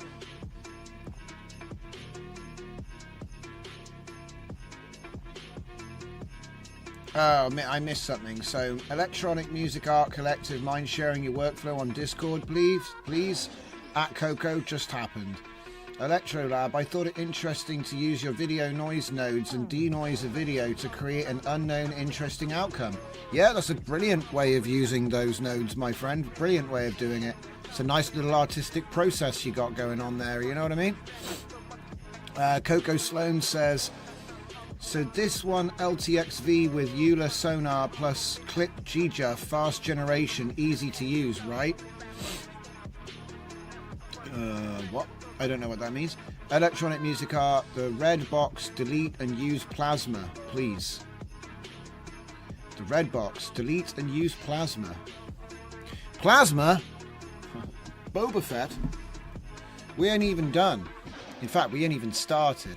See, the thing is, the first thing I always do is this. 1, 2, 3. Now it almost looks like a workflow. Almost. So we're going to raise that up so it's level there. And then raise that up there. Put that right there. Going to make this one to green. And then this one to red. And then these guys have got to be orange. And that one. In fact, both of them go orange or yellow, whatever you would prefer. And then what I generally do is I drop that down. Put that up there. Save animated web P. What the hell? We like combined video round these parts.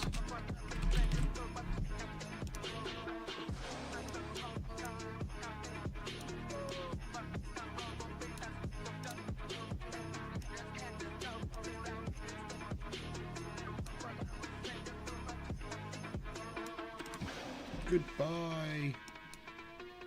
I never even knew her.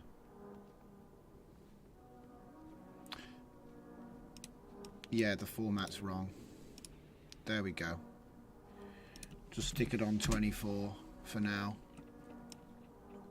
Okay, this is looking a little bit more like a workflow that I would put out now. It's getting closer. Still needs a few more finishing touches. Uh-oh, SpaghettiOs. Image combine alpha size mismatch.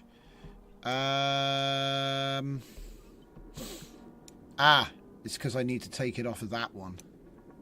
I need to get the image size from there so that it fits. Yes. Oh crap! It's still broken, is it? Image combine with alpha.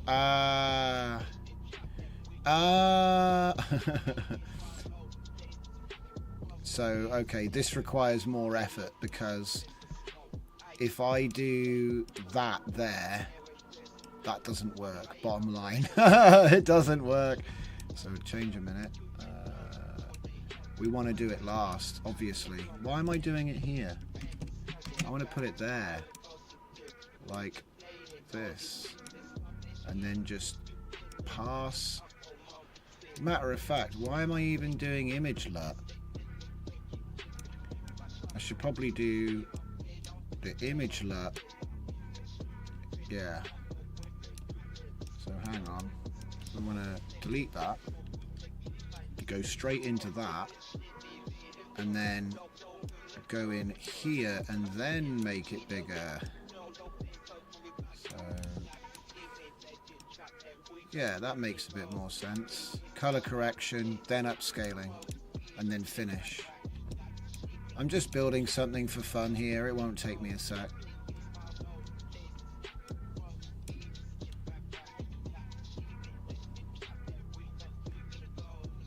I wonder if that's a 4-second long video or a 3-second long video. 1, 2, 3, 2, 3, 2, 3.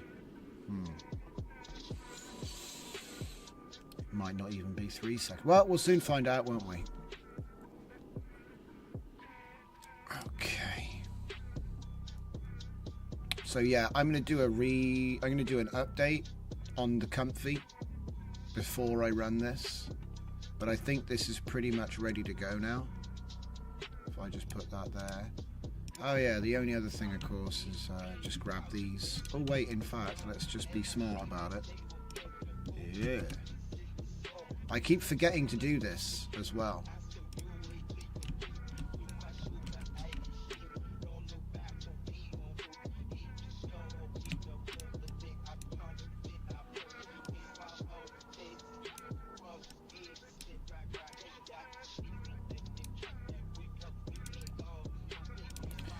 So it'll be project name. Oh man, did I just do that? I did. There we go, project name. And then I put that down here. Plug it into the file name prefix. And this one would be Coda Cosmos Basic. Cosmos. Okay.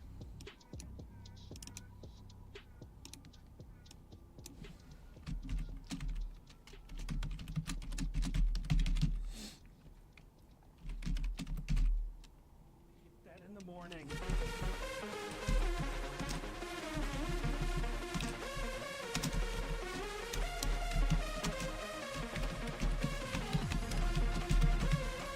Image, video. Okay, close that.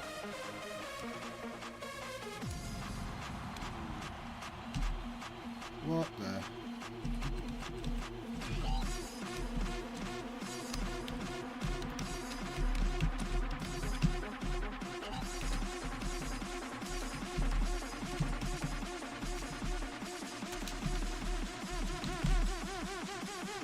T2V.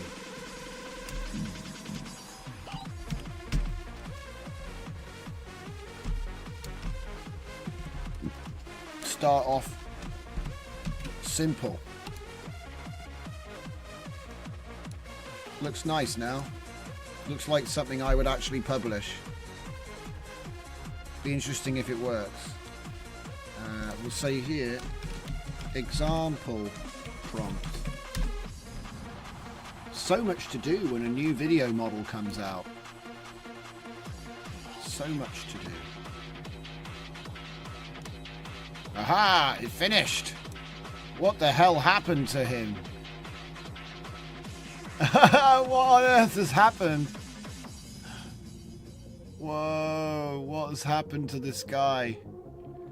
Why is his face absolutely cooked? So we've got VHS effect V2.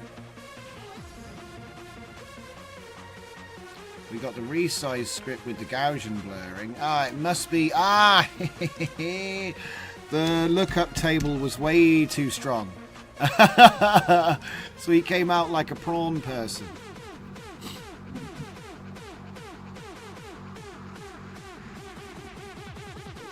Right, let me catch up what's going on. What are people talking about? The red box, delete and use plasma, please. Plasma noise. Lucas says, oh yeah, plasma noise is trippy. Electric Music Art Collective. Standard is Model Cyan, Sampler, VAE or other generators in purple. Standard. What's standard? There ain't no standard. What are you talking about? You mean how you do it? Anyway, I'm just messing with you.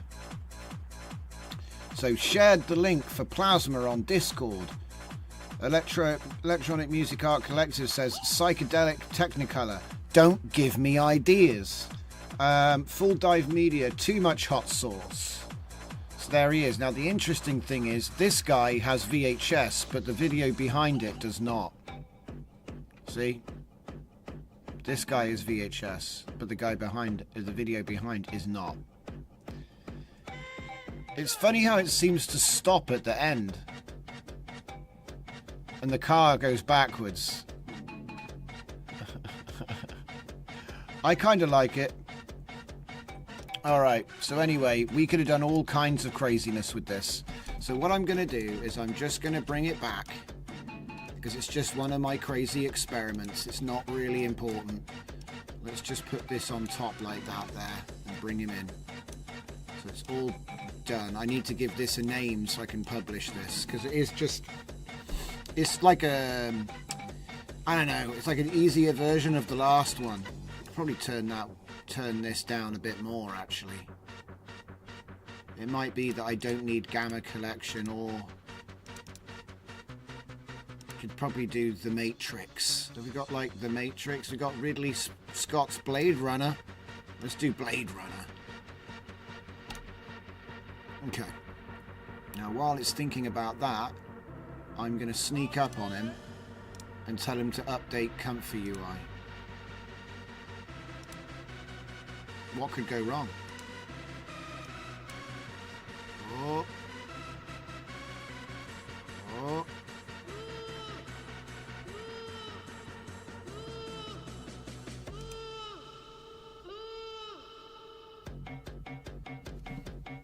Live on the edge.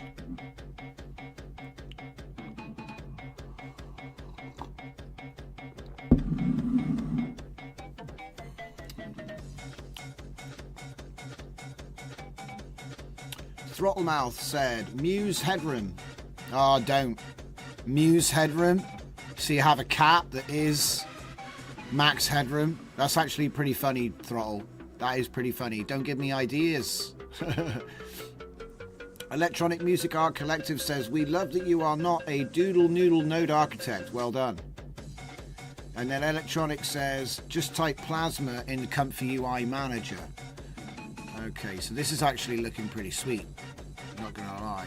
What I could do is I could reduce the blur on the background, but then it will have to recook everything again. So, but this definitely works. I can put whatever I want in front of whatever I want with a bit of an interesting effect to it. And like I said, if I was to put text in front of this, you've basically got the intro to a show, which is probably giving away too much, but that's okay. Right, I need to move on. Comfy UI has been updated. So you said plasma. Let's check out plasma noise.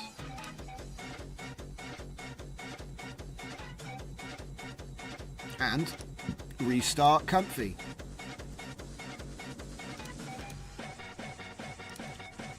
I will be right back.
Right. Here we go. What's this? Super workflows. Hey! Stop. I'm only joking. Stop posting workflows. No, you can post as many as you want, mate. Post them up.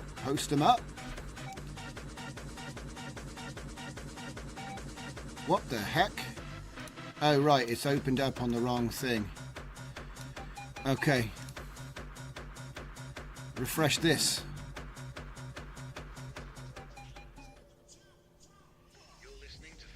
Okay, well, first of all, it has the empty Cosmos Latent video now, so why is it 1280 by 704 by 121? Because that is literally the target that I use.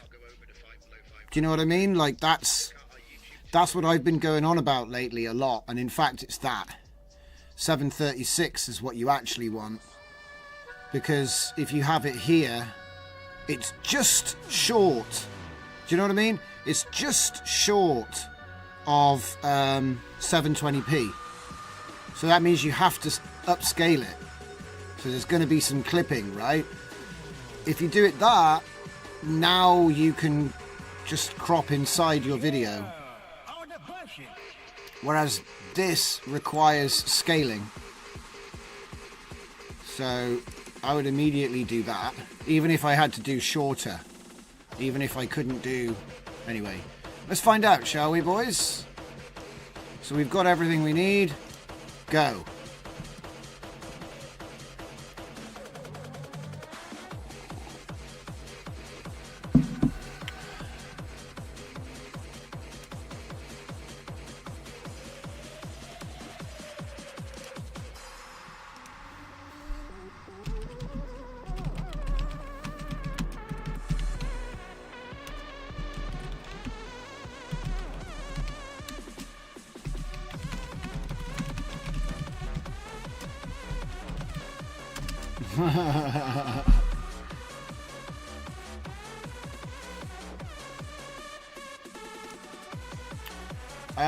Oh yeah, when I said share workflows, I meant in the workflows channel, but no, I'm not really that strict about it. But yeah, it would be a good idea if you want people to be able to find your workflows.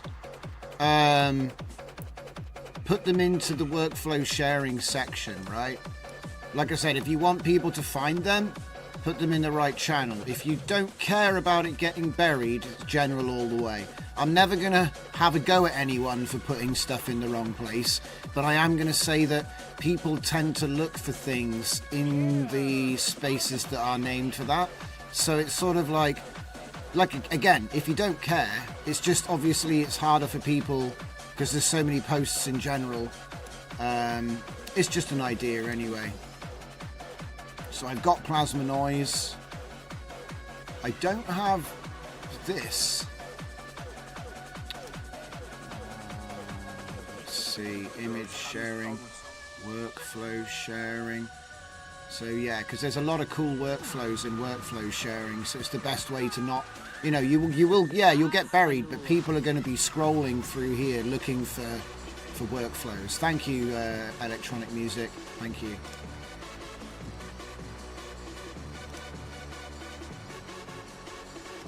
Yeah, let's find out. I don't even know if it'll load yet. It looks like it's still loading the model.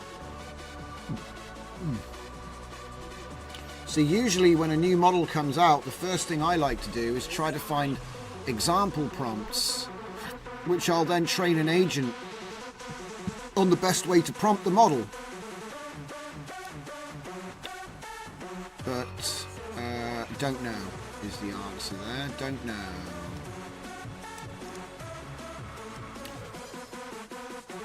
But the thing is, like I was saying here, if this does generate 1280 by 736, if it can, I mean 704 is okay, by the way.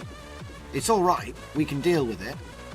And the way I would do it is I put it back to 704, and then I'd get my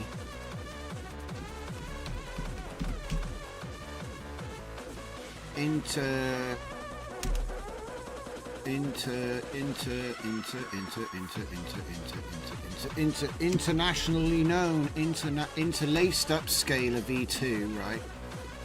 Get my interlaced upscaler, and we just use that as the base. It's fine. But then I'd go to I'd go to 2.0 there. Maybe go basic, bicubic, and bob. And then increase the edge enhancement to 0.3. I know the temporal radius is broken right now, which is kind of annoying. I'll have to fix that. And then what we'll do is we'll go like that. Get another 2 of these. What the? I don't want to take screenshots right now. Give me that back. Okay. And then we'll go into this guy.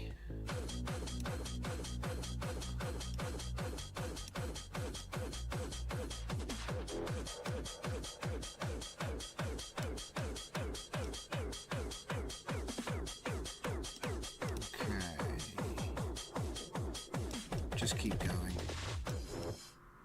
Just keep going. Just keep there it is. There it is. Put that back to there. That up to there. That'll do. That'll do. Doesn't really matter which way round it goes. And then I'd say here interlaced 2x. And that will get me up to a respectable height. Whoa! 12 minutes? What is this? Mochi? So my first reaction is, damn, that's slow. But it's okay, because we might be able to make it more faster by simply reducing this to something reasonable, like 704 by 438 or 436 or whatever multiplication of 32 we have to be at for that. But damn, it's going to take 15 minutes. I mean, hey, it's 5 seconds at 720p, so fair enough. But still, that's pretty long. Put it on fixed seed. Man, that's going to take a while. All right, let's do something else while we're waiting, because that's going to take yeah. Okay, so when using it at the resolution that they want you to use it at, causal continuous video tokenizer 105.653.696. I don't know what that's about. Try 960 by 544. Well, yeah, but... Yeah, I mean, look, at least it's running. It hasn't gone, I'm not doing that. You know what I mean? So, let me just close it. Yeah, let's just kill the job. Give it a minute to stop, if it does stop. Maybe it doesn't stop. Maybe the train has no brakes. Okay, so yeah. It took 418 seconds to still have 15 left. 15 minutes. So it's... Okay, first of all, it's not fast. Yeah? Because this is the thing. People can talk about sage attention, this wave thing, right? Fine. But that is all like muddying the stats. I don't use any of that stuff, so when I make comparisons, those comparisons are fair and even. I'm not using Triton, I'm not using Sage, I'm not using Flash Attention, I'm not using anything like that, right? So, people were saying that you're not supposed to change anything, which is why I did the first test. And I will let it run for this, okay? Just not right now. So, what I think we're going to do is we're going to do 704. Yeah, I'm just going to go with my gut here. 436, I think. 436. 432. Hang on. Let me get my Hun Yuan preset. Is that? No, that's not the right one. That's not the right one. This is the right one. This is LTX at 1280. That's not the right one. Where's my Hun Yuan? It's got to be in here somewhere. Zoda, Foda, Toda, Loader, Belter Loader. Flux Upscaler, Example, J Davos, Video to Video, Yuan, Flux Coherent. This is Shuttle, so that's Flux. Framer, Zoda, background video, examples. See, it's always quicker to just drop an old example right here. It's always quicker just to get the example and just drop it in there. Give us a sec. You just come here and just get it downloaded again and just throw it back in. I believe Video Motion Guider, yeah, that would have been one of the more recent ones. So download that, put it in here. I just want to grab the stat. That's all I'm doing is I'm just confirming the size amount here. Oh great, I'm just using whatever. 704 by 384. Okay, I've got the number. I've got my number. 384. That's not even an option. Oh wait, 384. There we go. 384. And let's do 25. Or is this a 24 frame model or what? Is it 24 plus 1 like usual? I want to see how quick it is at that. Okay, so it should be loaded. Let's see how we get on. Okay, so it says it's going to take a minute to do a 1 second clip. So that means it's about 3 times more costly in terms of computation, because Hun Yuan can do 3 seconds at the same size. So it's about 3 times less efficient than Hun Yuan. And considering Hun Yuan actually has a comparable number of billions of parameters. Look at it. You need Triton. Yeah, I'm not installing Triton. You can go jump off a cliff. No offense. Yeah, the last thing I'll ever do is install Triton or Sage Attention in the middle of a live show. It's a complete disaster. A complete disaster. Do you know what? I feel like every day we get somebody come in here trying to say, you need to install Triton, you need to install Sage Attention. And I'm not doing it, mate. I'm not doing it. Do you know, we get someone come in every day and say, install Sage Attention, it's faster. Get Wave. What was the last thing everyone was going on about? Wave something, right? I don't care. Do you know what I mean? Like, tomorrow, they'll replace it with something else that I don't need to mess around with. So, literally, I just don't think I'm going to need it. Anything which you have to make the user build code is developer stuff that ain't never going anywhere. Yeah, it won't be for long, mate. It won't be for long. I'm reading what you're saying, okay? I'm just going to let everyone catch up here, okay? So, all right. Okay, so here we go. So T5 XXL FP8 Olama prompt generator. Oh my goodness me, what is going on here, right? Okay, so a lot of backseat driving, but let's just run through this. So any difference in T5 XXL? Okay, first of all, Coco, we did cover that on this stream. I did SHA-256 comparisons. The old T5 XXL has a different SHA-256, so it should be considered a different model. What the actual difference is in terms of the outcome, I couldn't tell you, but it is a different file. So even though the one that you already have might work, I downloaded old T5 XXL FP8 E4 M3 FN scaled. Okay. Next question.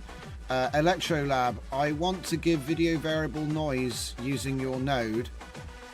Random 30. I use a math expression, but I want to give each frame random noise throughout the video. But now we test Cosmo. Melting Province says hello. Give it a wave. Hello, Melting Province. Electrolab, wouldn't it be funny if Nvidia will only make models which work with the newest GPUs? Well, that is kind of what they're doing. If it requires Triton and all this business. But anyway, let's just keep going. Let's just cut this and post it as a tutorial for Cosmic. We'll be the first one here. Electronic Music says try 960 by 544. At least it fits in VRAM. 1200 by 700 is not easy. That's true. Electronic Music Collective says 60 frames to test. You need Triton! Exclamation marks. Python M pip install Triton. We know.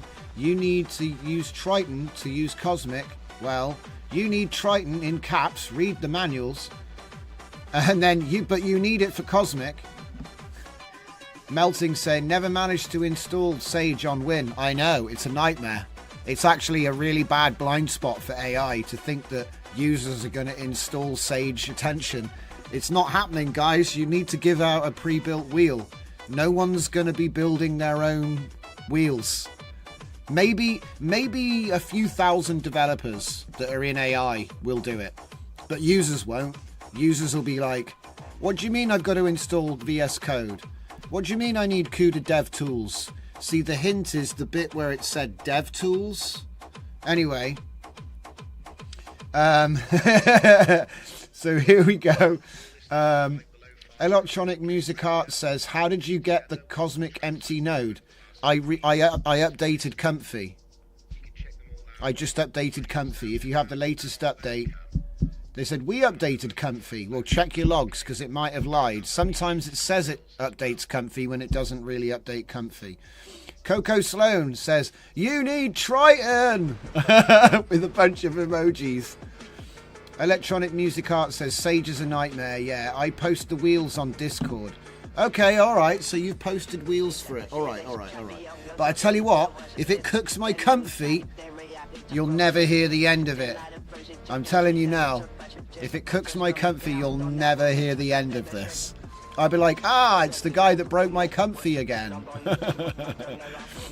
And to be honest, right, how does this wheel implement the wave stuff?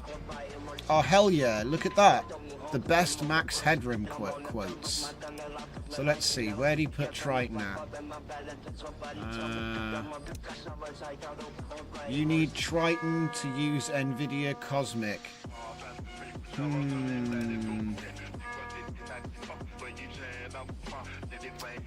Yeah, I just got the feeling this, because the thing is literally right. One time I missed a live stream, yeah, and I missed the live stream because somebody said, "Oh, you should get Triton and build Sage before the show, so we could show off this thing with whatever, right?" And I spent all night buggering about with this for it to never work, break my PC installation of Comfy, mean that models take forever to load. I think it was that now that corrupted it, even though I'll never know for sure, right? And then the next day they brought out Comfy Attention, which basically meant you didn't even need Sage Attention anymore. So, you know, this is one of the things. Like I said, I don't trust. It's funny. It's like if you had McAfee, right, and you installed McAfee and it killed your installation and you had to spend 2 weeks putting it back, yeah, right? If you had to spend 2 weeks putting it all back again because this thing broke it, you're never going to install McAfee again, okay? It doesn't matter if McAfee is actually safe and it's actually been fixed now and it's never going to do it again. Tough. It's too late. You know what I mean? My trust of whatever it is has been burned. You know what I mean? Now I think it's just a way for you to break your install. See, I use Comfy Portable, and Comfy Portable currently comes with Python 3.12.7. And I noticed that almost all of these wheels are for everything other than that. So that's the one, or this is the one. Oh, yeah, it is sad, but the way I see it is that I'm online every day testing out all kinds of stuff, and I can't afford to take 2 weeks to rebuild my Comfy because an experimental wheel failed and corrupted the entire installation again. Like I said, this looks like it might work, but this is only half of it, isn't it? This isn't all of it. This is half of it. So where's the other half? See, this is Triton, right? Where's the Sage Attention stuff? Or do you not need it? Listen, if you don't need Sage Attention, maybe we can carry on here, but I'll be real. Yeah, people are going on about wave speed, you see. And I know wave speed is just, you know, look.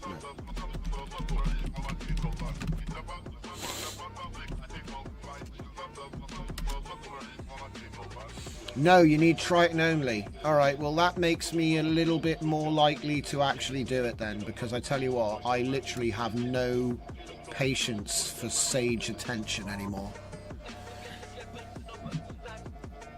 Completely completely unnecessary waste of time.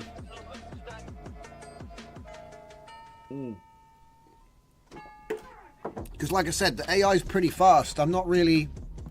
Speed was never the problem. Do you know what I mean? Like quality, I'll have some more quality, but if this is just speeding it up, I don't care. Don't care. Speed has never been a problem here. I mean, this just looks totally scuffed. But as you say, I don't have what's it called? I don't have Sage Attention not Sage Attention. I don't have Triton. I don't think I have Triton. Let's find out.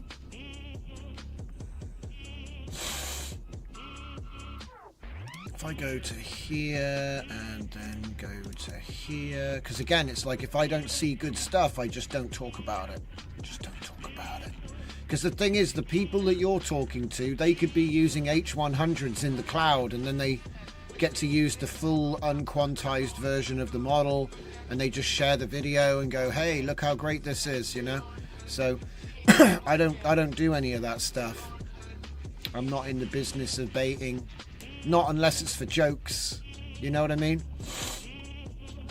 So here we go. I got something called Pitman. I don't know why it's being buried in my thing. Here it is, Pitman. So let's just find out if we have Triton installed in this version of Comfy. I got a funny feeling we do not. We do not. Okay, 6, exit, right. Now,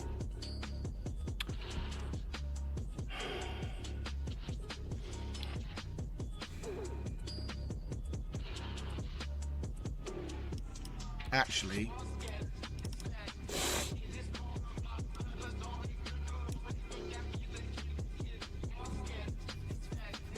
let's update pip.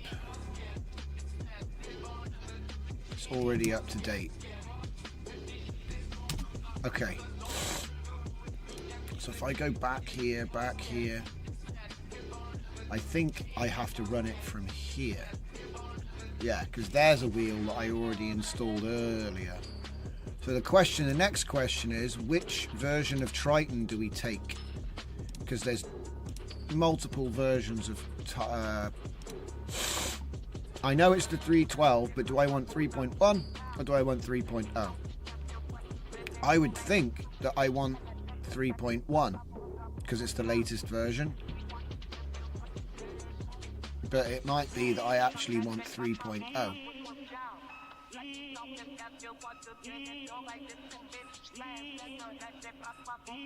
Hang on a minute, what's he talking about? Are you talking about my nose? What? What? He's talking about my nose. Hang on a minute, I need to read this out. So, he's not talking about wave speed.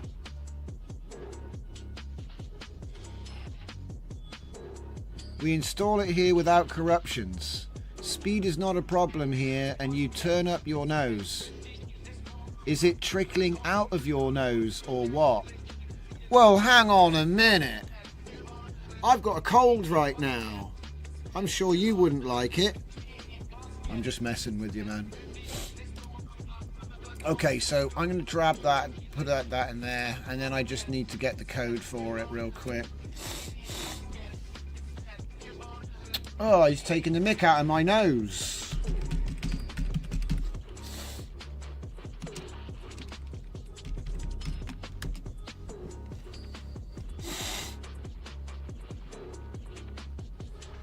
I think I want to go...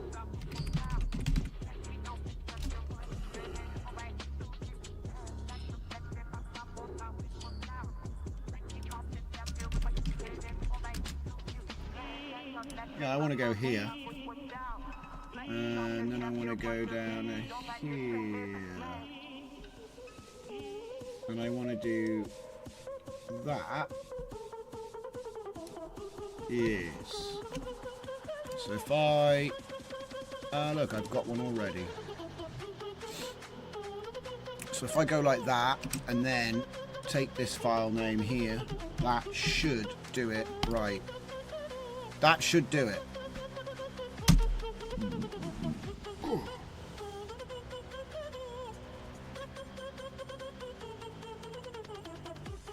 He's just kidding with the speed. All right, I'll let you off. The Visible Maker. I was at the same decision which to use. I didn't think ChatGPT would give the right answer. Hi, Hank. Welcome to the stream. Glad you can make it. Sunday night. So we have successfully installed Triton using this wheel, which is interesting. So now what I'll do is I will restart Comfy. And we'll see if we can get a better result. Throttlemouth said, speed? That's horseradish. I was looking for carrots. Carrots, potatoes, runner beans.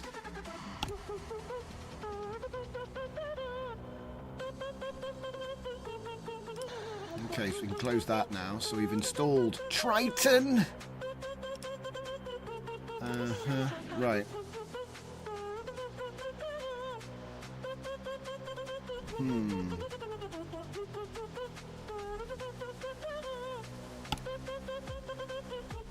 Let's see what difference it's made.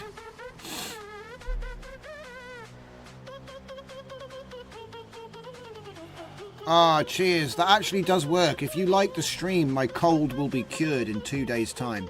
That actually does work. It's like an old woman's remedy.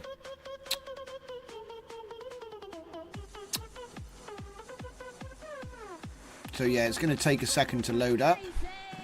Now, when I did it with the default 5 seconds at 1280 by 720, it came up and said it was going to take 15 minutes. So I cancelled that and swapped it to 1 second at 704 by 384. So 4 times smaller and 5 times shorter. And then there's been no difference in speed for Triton. So let's see if the quality is better, because obviously this is not good quality. I don't even know what that's supposed to be. It says a large humanoid robot navigating through a chemical plant. The robot has a camera on its head, providing a view of its surroundings. It's an interesting default prompt if ever I've... yeah.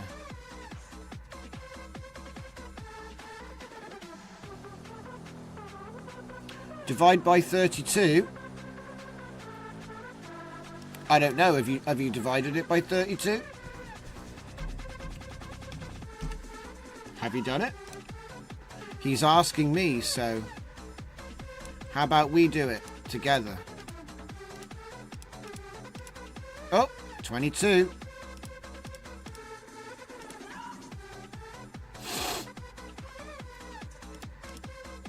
Oh, 12. Yes, the answer is yes. It's 22 by 12. Look at him, look at him.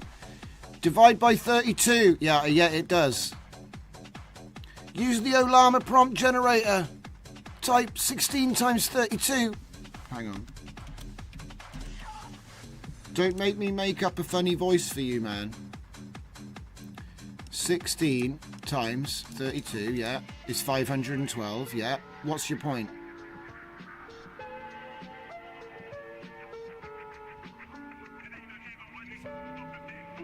So you want it to add up to 512? Why? Is it a 256 by 256 model?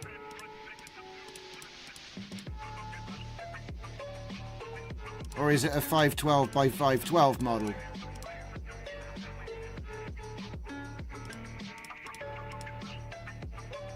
Funny, isn't it?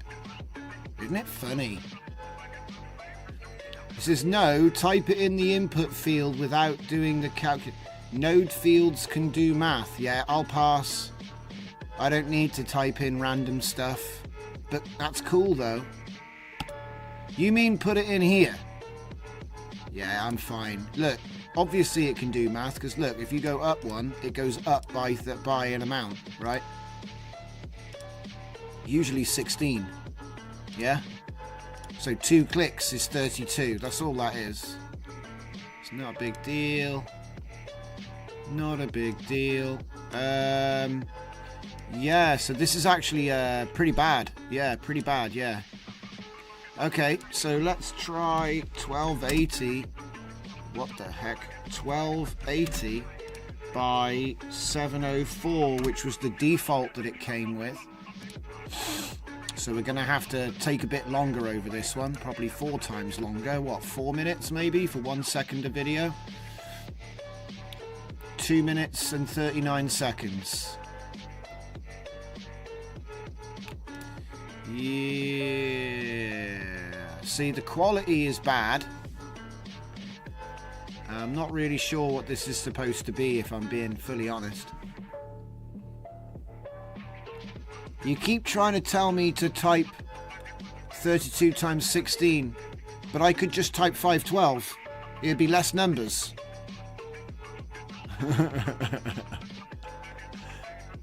Look, type 32 times 16 in the input. You've said that like, that's your 4th time saying that now. It's okay, man. I just typed the number I want in.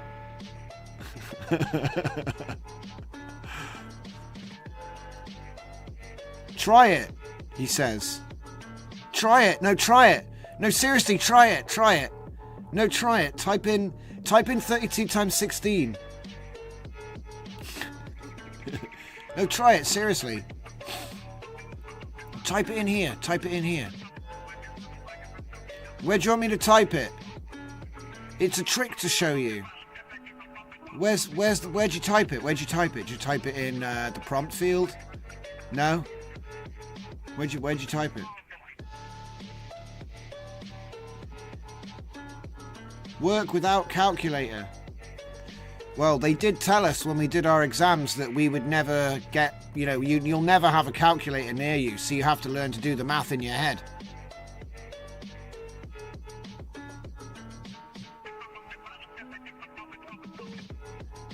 In the width field. All right. It's not a number. There you go. I did it. 69 times 32. That's 2,208.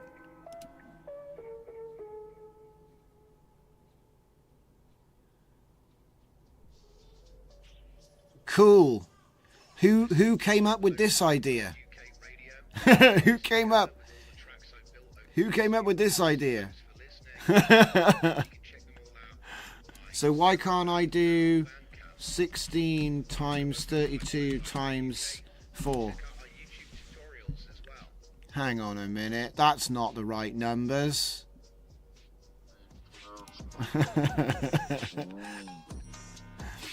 So anyway, yeah, 1280. 704. Oh man, that's bad. This isn't good, okay? Look. I want to believe, okay, but this isn't good. Something ain't right. Like, they can't seriously... It took 120 seconds to generate this. Something ain't right. Something ain't right here. Use an easier prompt. Okay, well, it's got an LLM, right? So how about this? A cat wearing a red hat. There we go. Let's try that. A cat wearing a red hat. And that is a lot of negative prompts for questionable output. Yeah, I don't know, guys. I'm not sure if this is the one. I mean, look, maybe we change the settings and we get a different result. But at the moment, this ain't the one. 9 hours ago. Is it possible that they haven't included all of the working parts you need to get this to work? It says, note, old T5 is not the same. Old T5 is T5 1.0, while the one used in Flux and others is 1.1. Okay, if you say so. It's kind of irrelevant if it looks bad. Yeah. You know, I try to remain objective for you guys, you know, and it's like, you know, because look, I could do a whole thing where I write an article explaining how to install it, and then I put out the workflow pack, and then I do a video explaining how to install it, explain how to use it. Yeah, I could do all of that, and I could be one of the first guys that did all of that, like I often am, right? But if it doesn't look good, I'm not sure what the point of doing that is. I would just sooner look at something else that is good. Like, what is it called? Hun Yuan is better than this. Because use an easier prompt and delete the negative prompt, says Electronic Music Art Collective. And then Electrolab says, as a cubist image, it's reasonable. Okay, my guy. A cat wearing a red hat.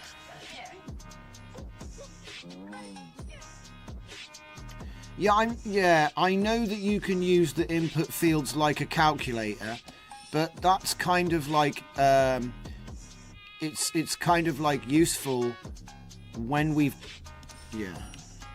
good video first. Good video first. Trivia second, you know what I mean? Because at the moment we got nothing. We got Braille. We got Braille Oceans. Oh dear. Maybe try native resolution with very short frame count. That's what I did. This is the default default resolution.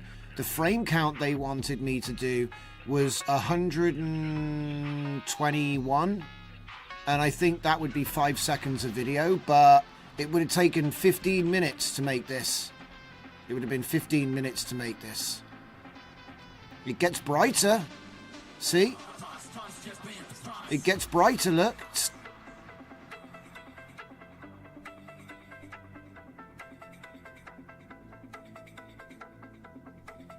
It gets brighter. Kind of. Alright. We're going to keep exploring and see if, you know. Look, use the Olama prompt generator. Yeah, I'm not opening up another AI model to help the other AI model work. You've got to be able to type in and get stuff. If you can't type in a cat and get a cat, it's scuffed. There's something wrong with it. There's something wrong with it.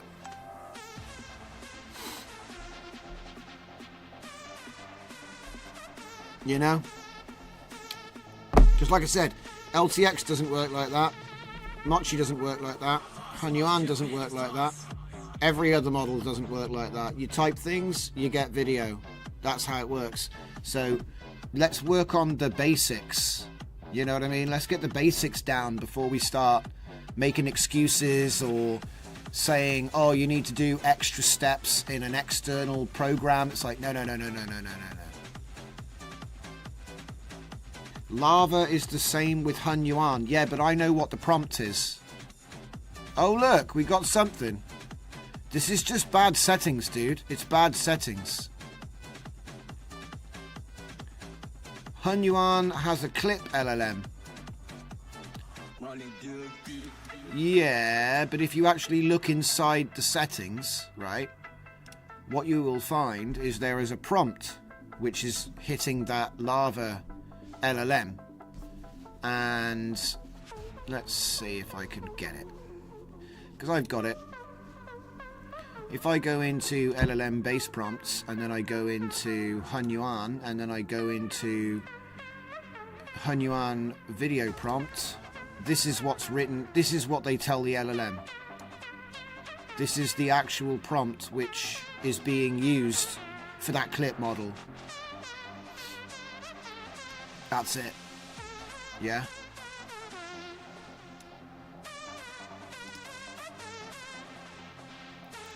They have a clip starting with the letter O.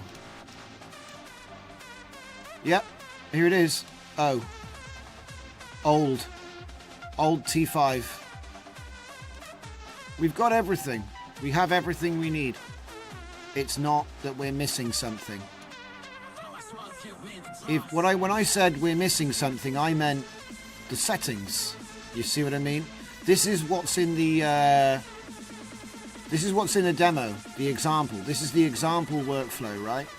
I haven't changed anything but width, height, and length, and that's purely so we don't have to sit here for 15 minutes to get a result. Now, I've heard people say that you have to do it for 121 for the full size, otherwise it looks bad. And to me, that is a bad model. Sorry. I don't know what to say. Maybe a custom sampler. A red cat and a regular cat, yeah. And it's terrible. This noise is terrible. This isn't good. So there's something's not quite right here. And like I said, I don't want to be, I don't want to be that guy. I mean, look, I could say default. So let's not do FP8. Let's just do default, because technically it isn't it's not an FP8 model, is it? So let's try loading it again without that. It could be that. It could just be I'm trying to FP8 a model that isn't FP8. So let's just wait. Like I said, you just got to get the details. The details they don't explain.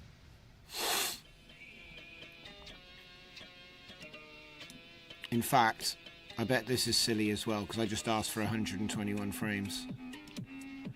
That's not what I wanted to do. Oh, oh no.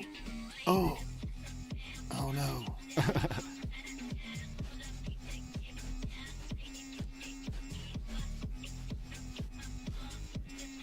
Because like I said, Hun Yuan would have already finished by now, like many times. What are we doing?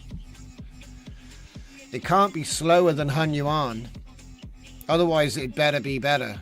You know, I don't know what to say. Look, loaded partially. That means it's overflowing into my system RAM. So what's that about? Why can't it load it fully? I've got plenty of memory. Hang on, I'm going to stop it. Because something's not right there either. I'm going to do free model and node cache. Unload models. Wait for it to finish. And then start it again.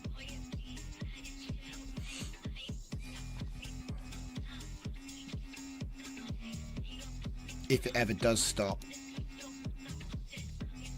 Come on, mate. Filled up 24 gigabytes already. Yeah, it can't. Yeah. Because you've got to remember, just because you've got a 4090 doesn't mean you have the biggest card. There are plenty of bigger cards. And a lot of the time, the newer models are aimed at people who are using cloud compute. So it was never about fitting it onto a local GPU, right? That's just luck. They want to make money off of putting it into a cloud endpoint. Yeah, this is just whacked. Look, it's whacked. It's whacked. We got to kill Comfy and start again. These are not good signs. But I'll put it down to, you know, just luck. Maybe I put the wrong value in. You know, I'll blame myself a bunch of times before I start saying that it's actually genuinely a bad model. I wouldn't say that yet. I've only got 2 things out of it. You know, you would think Adobe, and they've released it, so you'd think, you know, you wouldn't release a bad model. That would just be silly. It would make you look bad. So let's just see what happens.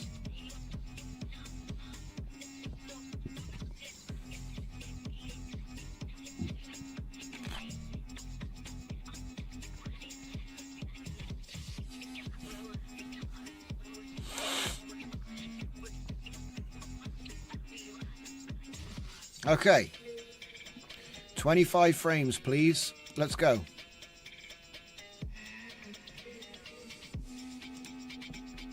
Okay. 16 channels. That's fun. Okay. Loaded completely. That's a good sign.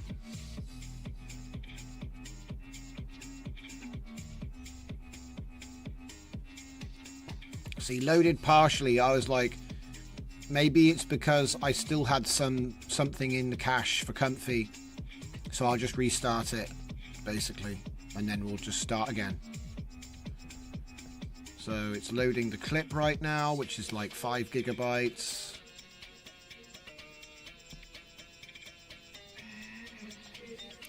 And then this time we're not, because I reckon what it is it might have been, if it was me, it's because I chose FP8, which it isn't an FP8 model, as far as I know. So that could have caused the bad outputs. But that's my second video, right? We've done 2 things with this so far.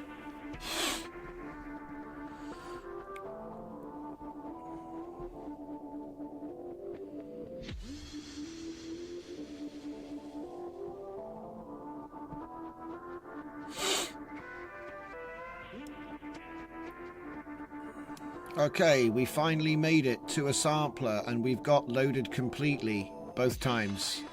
So that's it, that's much better. See, before it said loaded partially, which meant that it ran out of memory and started using my system RAM, which isn't really the cleanest way to do it.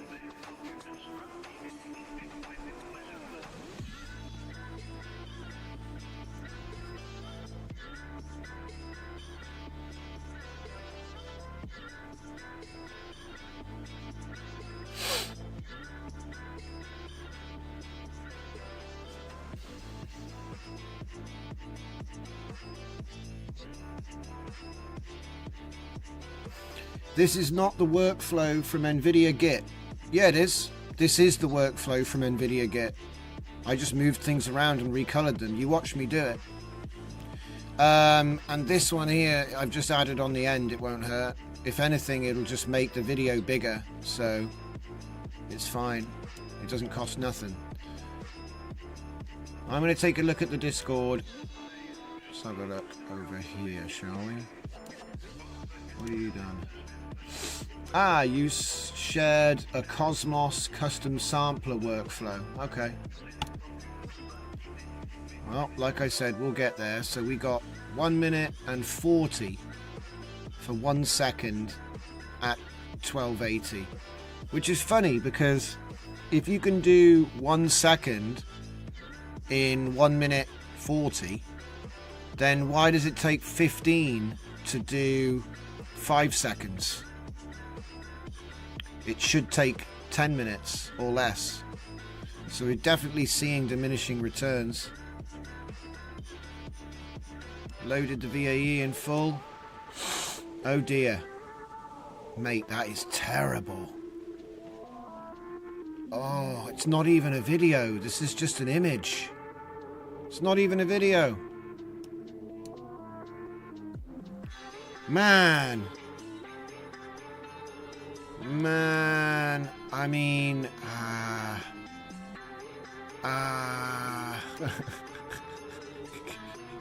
I don't think this is how it's supposed to look, guys.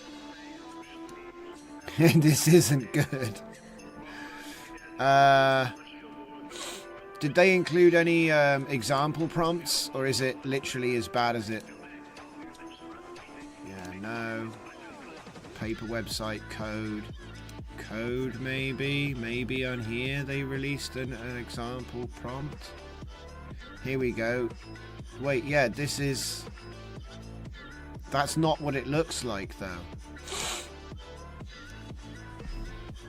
Maybe it's just an experimental feature in Comfy right now. Let's try that one there.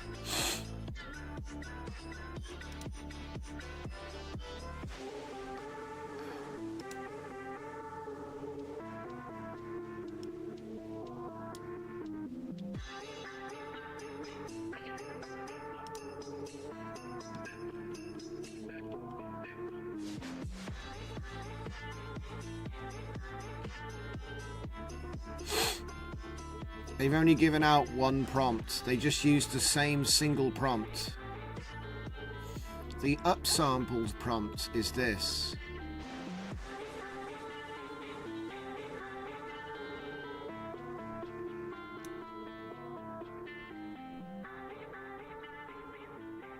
And then this is the original prompt. I mean, it's, yeah, sure, it is different. So if we copy that.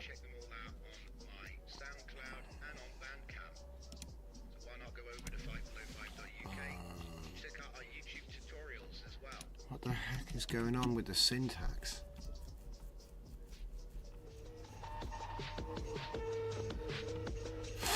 Well, we'll soon see.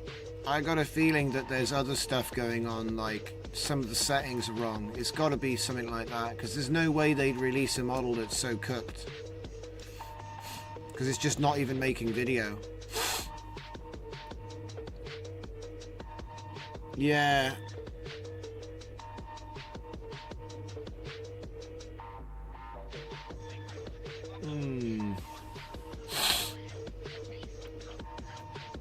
Results.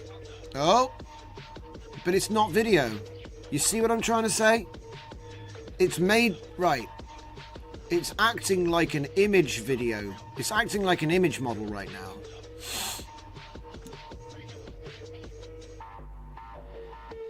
And it takes forever. It takes forever, and it makes one image. It's not moving. Is this supposed to be video?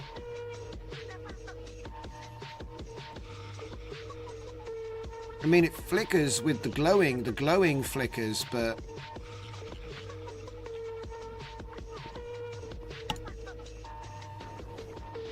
This is using their own example prompts as well.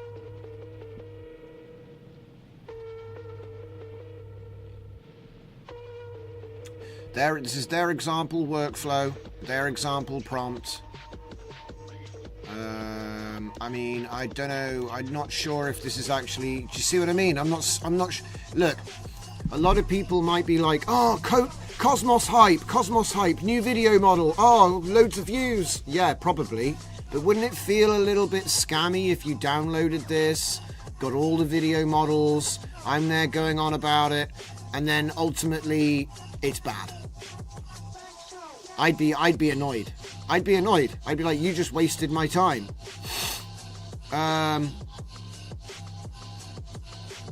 Wait, what? Sounds impossible, but they used another video combine node. Oh yeah, they didn't even use video combine. They used the WebM. Save WebM. WebP? Yeah, they used save animated WebP or something, right? I don't care about that. Like I said, whenever there's a new thing, I want to know because I want to check it out. But if it turns out that it's not good, I'm not going to be like making excuses for Adobe, you know. It seems like there's something critically missing here from this.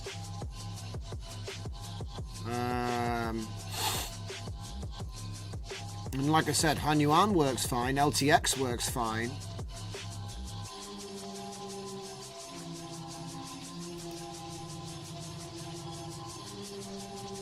It doesn't even work.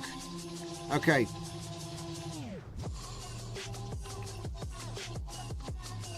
Okay, so reading out the comments.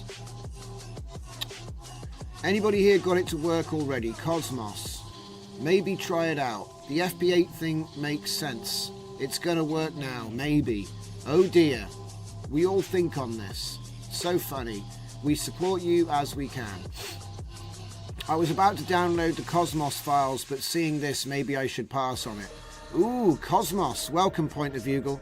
Sounds impossible, but they used another video combine node. I don't think it matters. Like, no. Great. We walked the path. Don't want of this. Don't want of this. Don't want of this. I saw some good ITV, but wasn't worth testing until it came to comfy. Does this version allow human faces? Electronic Music says latent batch size. Dude, if you're literally talking about this, that's got nothing to do with it. That has nothing to do with the way that things are made. Like, this would be me doing parallel compute. So if I put that, it will work on 2 frames at once. This, 4 frames at once. All that does is increase the overhead to speed up generation, but most cards can only do 1 at a time. Don't want of this. Waste your time. It's fine, you're not wasting my time. Adobe is wasting my time. You didn't bring out this model. Electrolab says, interesting testing it with you though, so I don't have to. Here's some tea. Point of Bugle says, lol, 2 pixels are moving in your video. Yeah, I know. It doesn't work. So this is just for context if you've just joined the stream, okay? This is Adobe's new Cosmos video working in a Comfy UI default workflow. All I've done is move things around. I have added in my upscaling stuff, my interlaced upscaler, but it literally may as well not be there. Okay, it doesn't affect a thing. I've also using the correct clip. I'm using the VAE and the model, which they go on about. I'm using the ones that most people will use, because the 14 billion was 28 gigabytes. So that means it would be too big to load on a 4090, which most people don't even have. So, yes, we have the model. Yes, we've updated Comfy. Yes, we have all of the relevant things we need. No, the default prompt does not make video. He's just standing there, and look at that face. Bro. It's just blinking. Yeah? This isn't very good at all. I'm trying to put it down to I've got the wrong CFG sampler, scheduler, step count. I'm trying to put it down to stuff like that. I've heard people say you have to do 121 frames. Well, if that's the case, it'll take 15 minutes and then it will what? Make a 5-second long version of this? Literally, that's the only movement. That's not even really movement. Something's definitely wrong. Do they have a weight type for it on the model loader? Yeah, see, I tried that.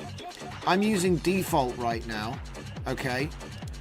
But I did try FP8 E4 M3FN, and that was even worse. This was even worse. And I'm using their prompt as well. I'm not just throwing my stuff in here. This is a default prompt, which we've taken from their GitHub. Okay. So here we take an original prompt from their GitHub. You can watch me do it. We'll put it in. Okay. Whoops. Okay.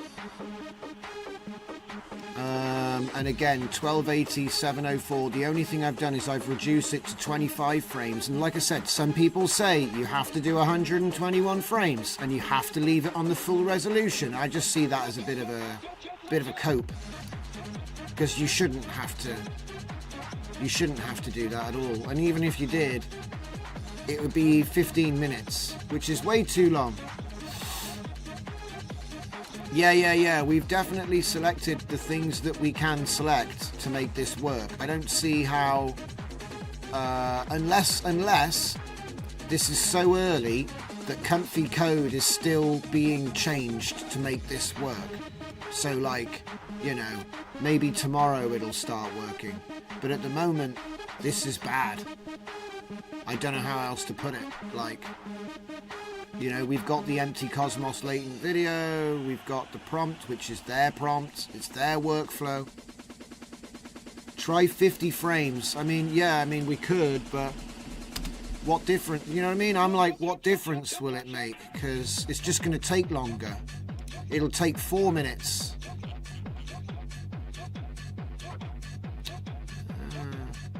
It's alright, I don't mind.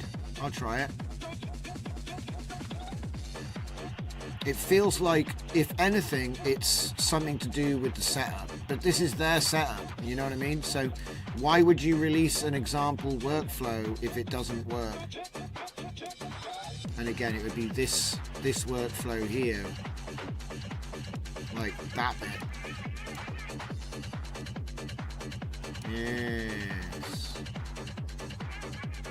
Because, like, to be honest, right, tonight, we already showed off so much stuff, and hell yeah, now this is what I'm talking about. It's so crazy. What's this?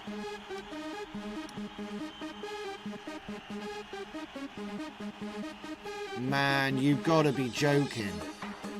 Right, do you know what? I'm just dudes, I've got to say, where is it? Where is the Hunyuan video? Where's the Hunyuan stuff?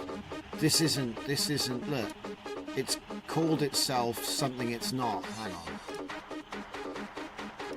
Here. Wait, that's image to video. God damn it. Hang on a sec.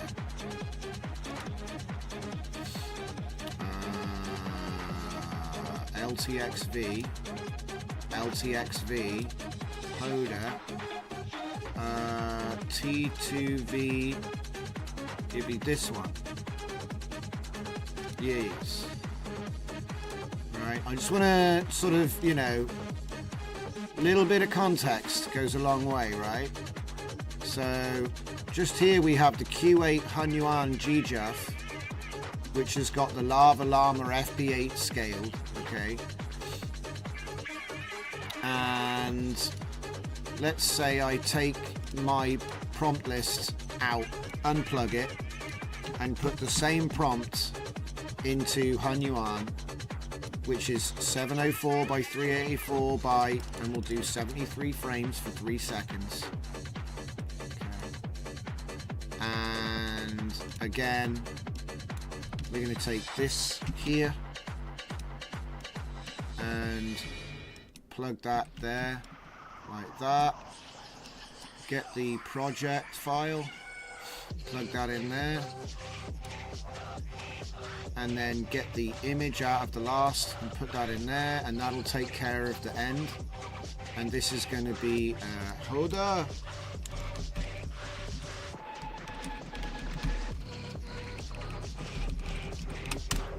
Alright, so same thing, yeah? But way shorter.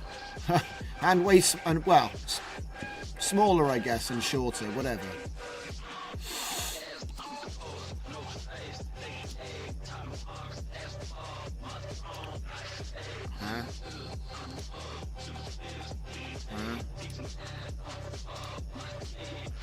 Wait, is it in a different tab in here?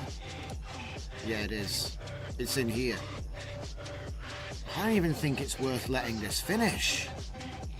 Nah, I'll let it finish, alright? I'll let it finish. I mean, look, if this was moving, it wouldn't be that bad, but there's like no movement at all. I don't know why that is. It's strange. Try the custom sampler workflow. Yeah, you did send me one. I'll see about that. Hang on. I'll put it on top of this one. Well, this is just a default workflow. So, you got an empty Cosmos video there. So, you've done it with align your steps style. Okay. Again though, what the heck? And you're using 14 billion, I'm not. I'm using 7 billion. You are using scale, which I was, and you are using that VAE, which I was. This is the same default prompt. Same number of steps. We're not doing 121, it will take all day.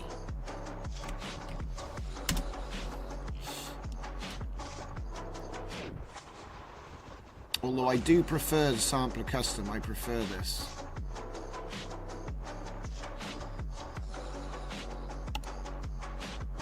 Missing model. Oh, you forgot to plug it in. And then again, I hate animated WebPs. What the heck's a WebP? What's wrong with, again, not moving? No movement.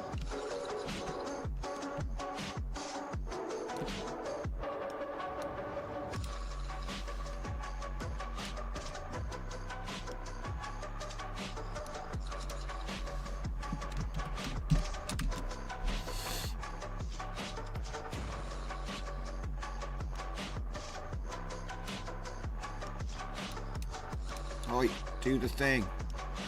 There you go.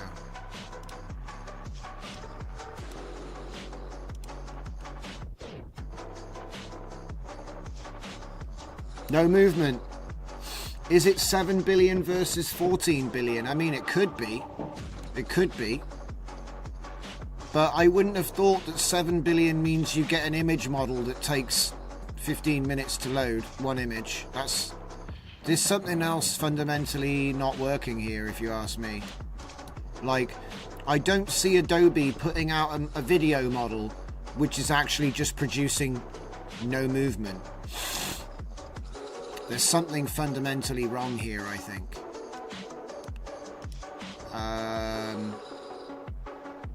Yeah. So we're going to go back over to Hunyuan.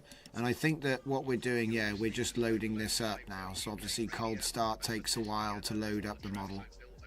And in fact, the time it's taking to load things up seems to be getting bigger and bigger again. So I might have to make a brand new comfy installation again already. Things just get ropey when you have a lot of nodes and stuff. Save the video, then try to open it. Yeah, true. Maybe the preview's broken. That's a point. I didn't think of that. Good point. Let's try it. Nope. I mean, it is video because the lighting is changing, but there's no movement, so I don't care. Like I said, the first one we got before we installed Triton, this was what we were getting out of it. Then we installed Triton, and no, that's something else I made earlier, right? Without any of this, we did not use Cosmos for that. Okay. So here's the Hunyuan. Not Hunyuan, this one's Cosmos. Yeah, so this is Cosmos. A cat wearing a red hat. We're getting like 1 pixel of movement. I'm not really sure what that's supposed to be. Do you see what I'm saying? So we tried all types of stuff. We tried the default prompt that they give out. No, that's not related to this. So we tried the default prompt.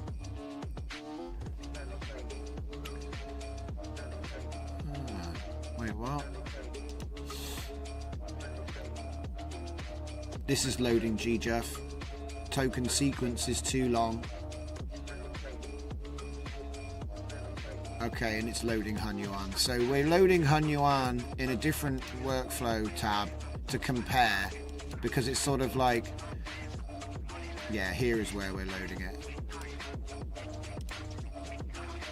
Yeah, because this is not working. It's a shame. But then you can't get too hyped for stuff before you've seen it work, right? Too short prompt. No, because they've got an LLM. They've got a no, you can't, right. You can't say that the prompt is too short because they go to great lengths saying that they have an LLM that makes the prompt longer, right? So it doesn't matter. They even go to they explain it on their on their page for Cosmos. They explain that if you type in something small, it will make it longer. The LLM will do that. So, you know, in a way, I was testing that, wasn't I? Well, I wasn't in a way, I was testing that. So, like I said, I haven't disabled prompt upsampler, and if it doesn't have prompt upsampler, that doesn't matter anyway, because like I said, we used the default prompt that they gave out, yeah?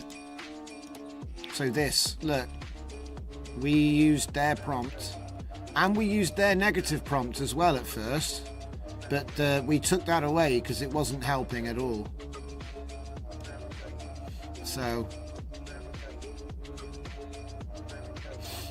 So Coco Sloan says, prompt is fine, just tested cat with red hat online, it works perfectly.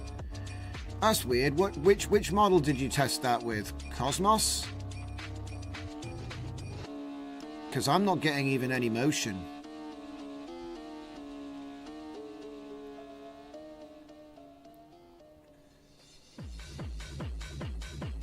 Oh, you tested it online, so there's a Cosmos online generator. Right. Got it. It works, but even the cat's face is blurred. Are you kidding me? Why are they blurring faces? Point of View says, oh, never mind, you tried it online. I'm still wondering if local with comfy censors faces. At the moment, it censors everything.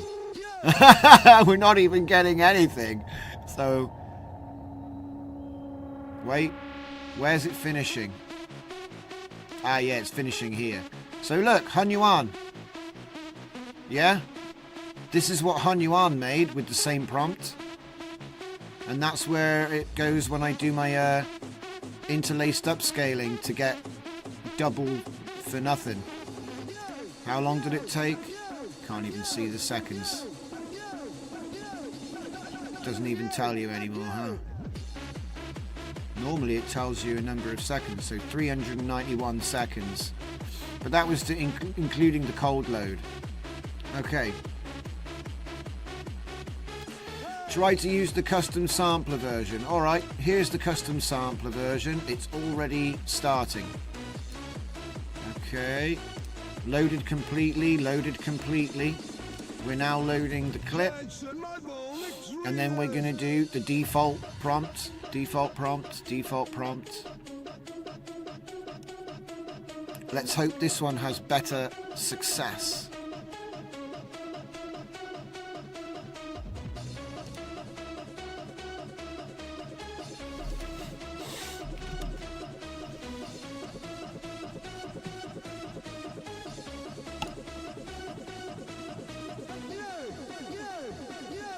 Yeah, no problem. So this workflow was sent in to us by Electronic Music Art Collective.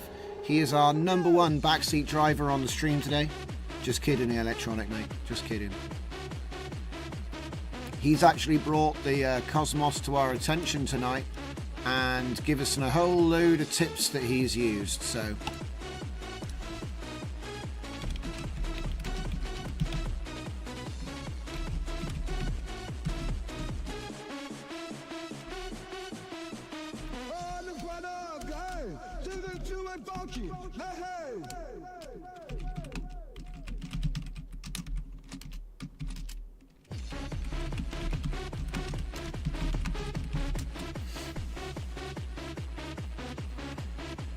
One minute 30, and remember, we're only making 1 second. Yeah. When I tried to make it smaller, that didn't help. So we tried making it smaller, didn't help. Tried making it shorter, didn't help. The default is 121, 5 seconds. Okay. So the problem is, no matter what settings that we use at the moment, it doesn't produce any movement. Right, here comes the next one. See, I'd like to put this out, you know what I mean? I'd like to put this workflow pack out. But the problem is, if it doesn't make videos... Wait, what happened? Wait, where's the video? Are you kidding? There's no way. No. I don't believe you. There's no way that's the same. There's no... Something's going on here. Hang on. I don't see... What the hell? There's no way it made the exact same video. 101645. Nah, I don't believe you. I don't believe you.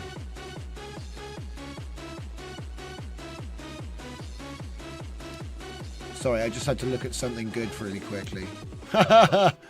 So, hang on a minute. So when I made... Because I made this video here. And it's got a completely different seed. So what the hell just happened? It made the same bloody image.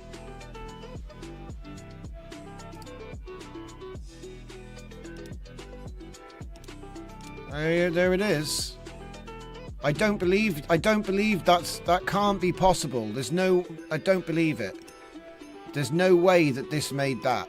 Because the thing is that was made in this workflow.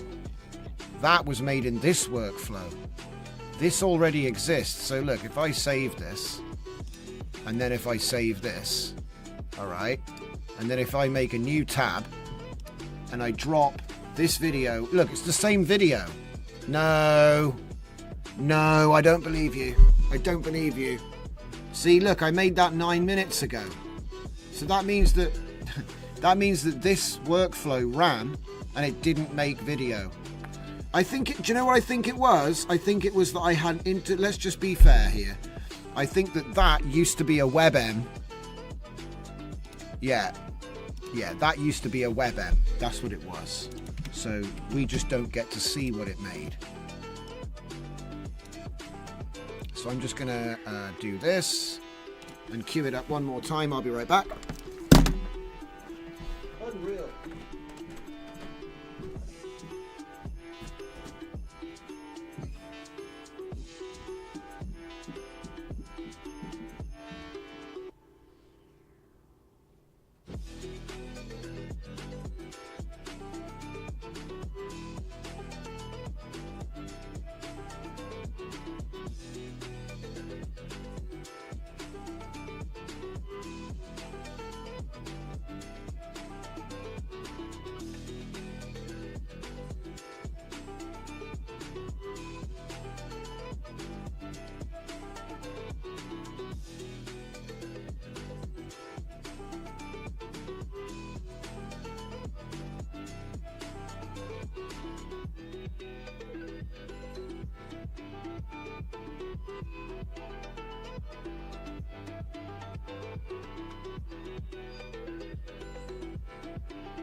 All right, how's it doing? Is it still thinking about it? Oh. It's thinking about it.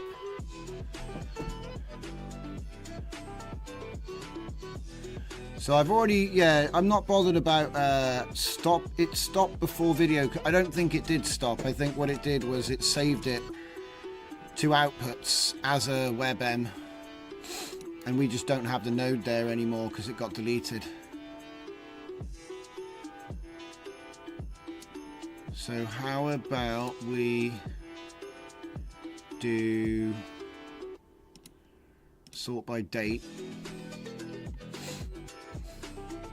It hasn't sorted anything yet. It's still on name. Come on, Windows, wake up. It's only 1,000 items. What's the problem?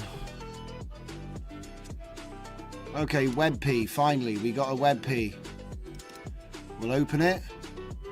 Oh man, this is bad. Oh man, this is bad. What is going on? That's not good.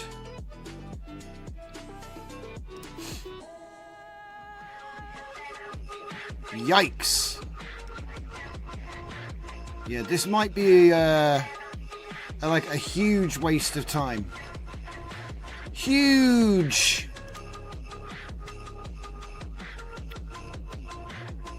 But I appreciate everyone trying to like figure it out together, so that's why I'm sticking with it, alright? If you guys weren't here, I probably would have ditched this about 20 minutes ago. Just basically because it's like, I've tried everything. I've tried everything it could be. Aside from something, you know what I mean? Like something in the comfy code needs to be updated. Or there's some fundamental setting which is missing here. This doesn't look good, guys. I mean, shit. Look, it's not actually loading, by the way. Look, loaded partially. Yeah, it's cooked again. It's cooked. It's cooked. Yeah, I don't do any compiling right. News. Try torch compile Cosmos node. Let me just explain something to you. Yeah, the more frustrated the content creator, the bigger the audience, says Lucas. Hey, what is that the move, is it? I need to be like flabbergasted by why it won't work or why it's broken.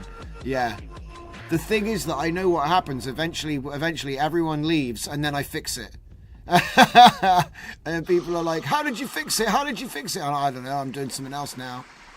Anyway. So yeah, we've taken a look at this. Say no. And like my Hunyuan works fine. And the doubler is working fine as well. The resolution doubler is working great. The only thing is this Cosmos stuff, man. I don't know. My intuition is that it doesn't work. It's not ready. It can't be. It's got to be that it's not ready. I refuse to believe that Adobe would put out a model that was this bad. There's got to be some fundamental reason why it's not working. Because like I said, we can get image, but image is not video.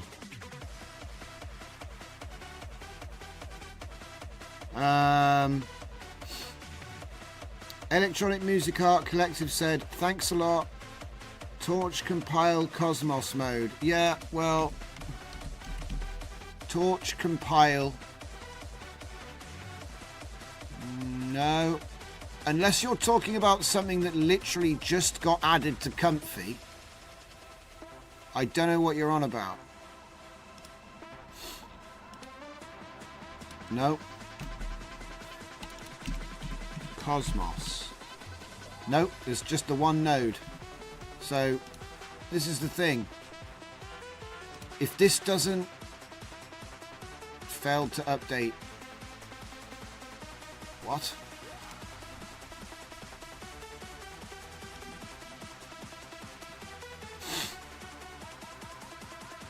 Enter your API key. What? Oh, that was me earlier, publishing.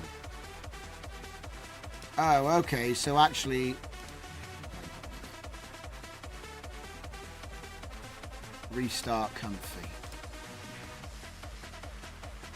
The bottom line is, though, since I just want to point something out. Since we installed Triton at popular request, nothing has happened, nothing has worked. Well, not like the new model anyway that we're supposedly checking out here.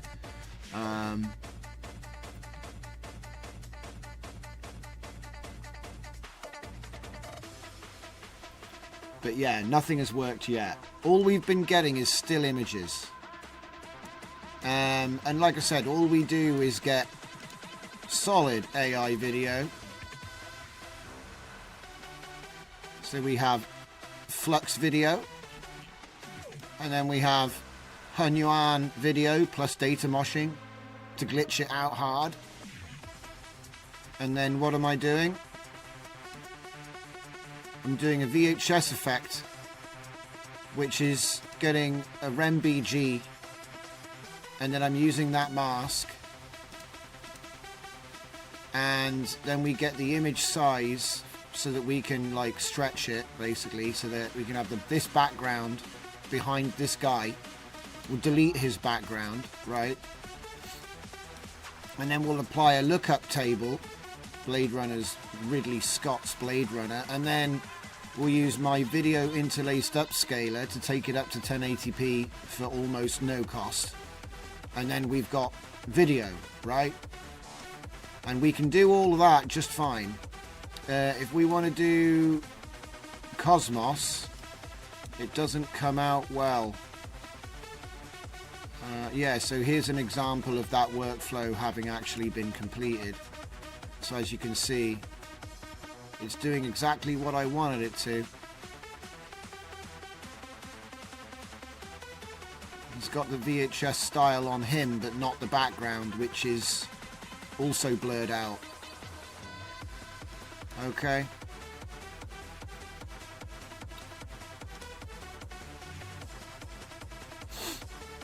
Okay, we're back up and running. So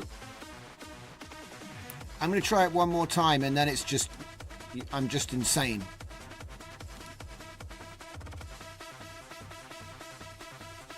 You need to update KJ nodes. Okay, right. Okay, well that might be something worth doing. KJ nodes. Try update. Let's see. Did it update? I might just cancel this job that we just started as well. We'll see. You're listening to 5below5.uk radio. I was on there today looking at it, looking for commits, couldn't find any, and no information about anything either. I'm not throwing shade, I'm just like, how it's very difficult to know what's going on when there's no documentation. So if this says 4 minutes, I'm moving on to something else. Because like I said, I'm not here to algo chase the latest hype, especially if it's like shite. I don't know how else to put it. I don't know. I've got the latest comfy, I've got all the models, I'm using their workflow with their example prompt. There's nothing here which would, cause a problem. The only thing I can think of is that they prefer that you use 121, right? But that doesn't even make any bloody sense, because when I read the actual spec, where is it? Hang on. When I read the spec on Cosmos 1.0 Diffusion 7B, here. No, not the upsampler. They said, like, text to world, right? 7B prompt. And we've used this prompt. It doesn't generate video.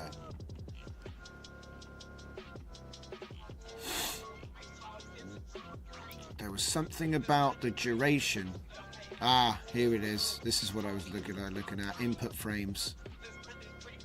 But we are using text to video.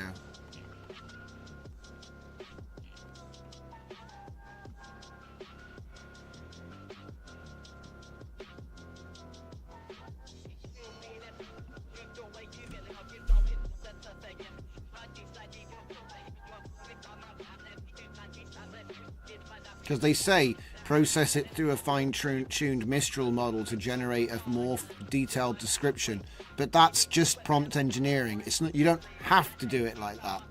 It's not like it's magically going to work if you do. They're just saying that you get a more detailed prompt, which you will. But you could use any LLM for that purpose, and you don't even need. It doesn't even need to be fine-tuned. Like fine-tuned just means I showed Mistral 10 example prompts and said mimic these. No matter what the user asks for, make sure that they're structured like these. Because I've made loads of prompt agents, and they don't need like fine-tuning like you would train a LoRa or a checkpoint. What we mean by fine-tuning an LLM model is, for this in this context, is just a prompt which has examples that it can reference. That's all. And to be honest, these guys haven't released any examples. They've released like this example. This is the only example that I found.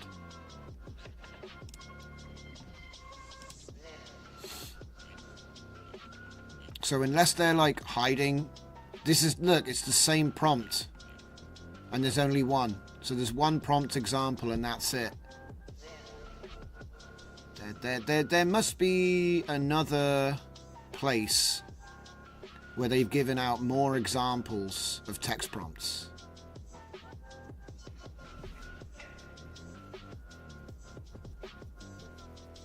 Video tokenizers. Continuous tokens. Tokenizing videos into continuous tokens and discrete tokens. It all sounds really cool, you know, until you actually generate the video and it's just a still image that took... Because, like, we can generate video in a few seconds now. So the fact that it takes 5 minutes is kind of crazy on its own. The 7 billion model, which I tested online, is really, really bad. Well, yeah, you can say that again. So, yeah, this is the 7 billion model. This is the 7 billion model. Right, so...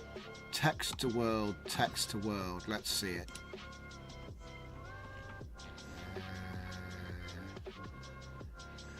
Hugging Face access token, download the model weights, inference script.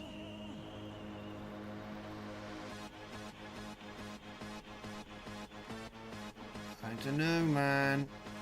I don't know, I don't think this is yeah, right. Yeah, whatever, mate. 14 billion. Here's an example video from 14B.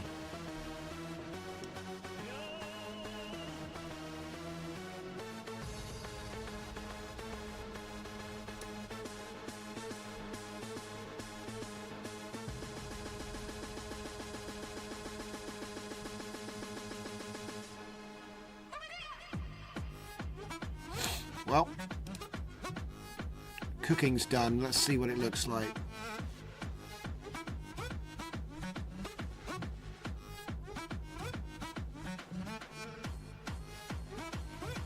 What the heck is going on?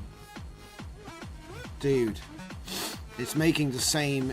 look, it's just making the same crappy model, crappy image. 400 seconds for that? Nah, mate. No, we're done. We'll try it again tomorrow because this ain't working. The robot in the example isn't even walking, it's animatronics, says Electrolab. 7 billion apparently is really bad. Online doesn't allow to draw a monkey. Cats, blurs cats' faces. Restrictive as hell. Yeah. Visible Maker says... use a resolution of 704 by 704 Okay, that's the last thing I'm going to try for this, and then we're done. Because right now, I'm branding this Poodoo. As it stands, as it currently is, in its current form, this is bad. Which is a surprise, because, you know, Adobe usually have their shit together. So I can only assume that there's something wrong with the Comfy UI implementation at present, or there's some missing node or some parameter which is drastically wrong. Because, like I said, I'm just trying to be generous here because, you know, I can't see why it's not working. We have their model, we have their clip, we have their VAE. We're using their workflow with their prompt and all of their settings. We have Triton installed. It should be making a video, not, you know, it should be making a video, not an image that took 400 seconds to cook. That's pretty ridiculous. Yeah, I've heard people say you need 121 frames as well, but that just seems like an excuse to me. What, so you want to wait 15 minutes to see that it's just going to be another still image? Okay. Like I said, the difference between, because 50 frames at 24 frames per second, that's 2 seconds. So 2 seconds of video, if that's not long enough for it to work, but 5 seconds is, I don't even know how that, I don't even know. Like I said, I've been willing to change my tune. Oh, we got, see, that's 704 by 704. That's been the most movement we've had all night. See, I want to change my tune. So how about this? We'll do 121 now. We'll do it. What the heck happened here? Oh, right, okay, so it's making it, yeah, that's fair enough, that's fair enough. It's made it 720p so it can do the doubling. Okay. But that's the thing, when I tried 704 by 438, I think was the one, or is it 384? Yeah, 384. We got nothing. We got nothing out of that one.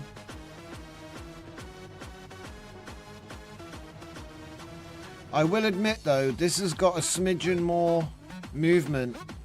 Like he's actually, like his pose is shifting and he's starting to glow blue. But that's, I'm being very generous.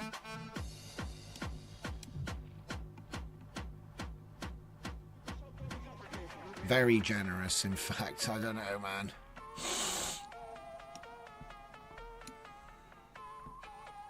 Why Adobe again? No idea. Don't ask me, you're the one that suggested the model.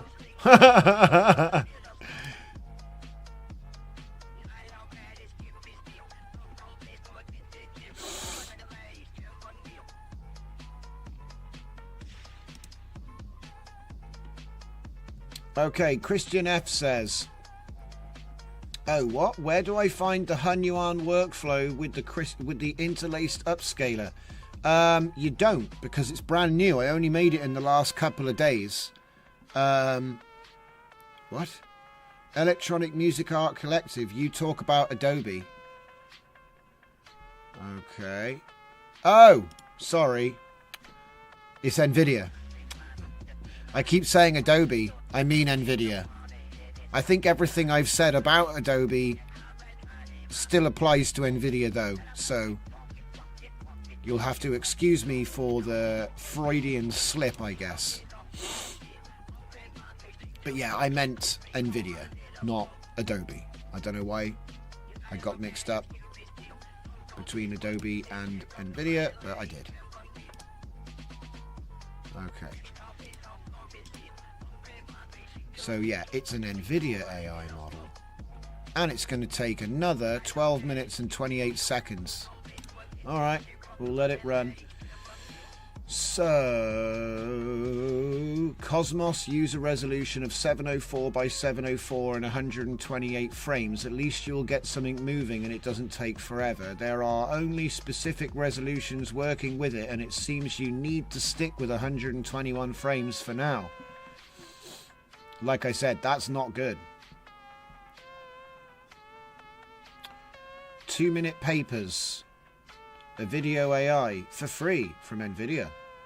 Well, hey, look, I don't know anything about this model, all right? So, if it can actually... It's just, like I said, that's very slow, guys. 5 seconds in 12 minutes? Just to give you some context, I have my go-to generation model is LTXV.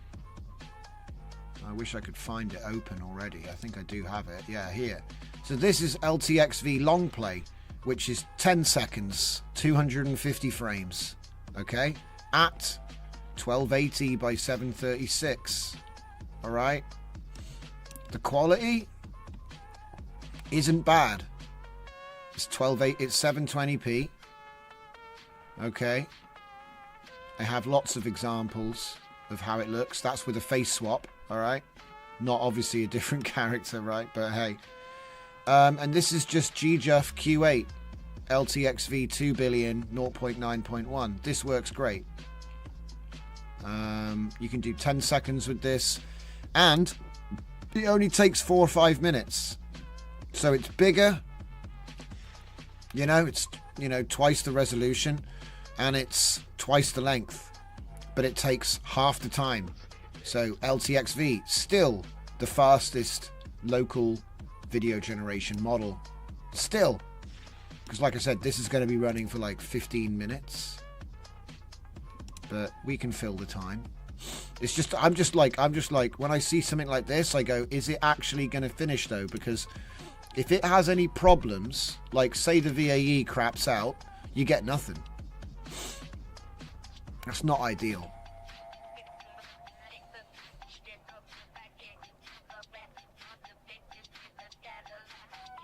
NVIDIA Cosmos.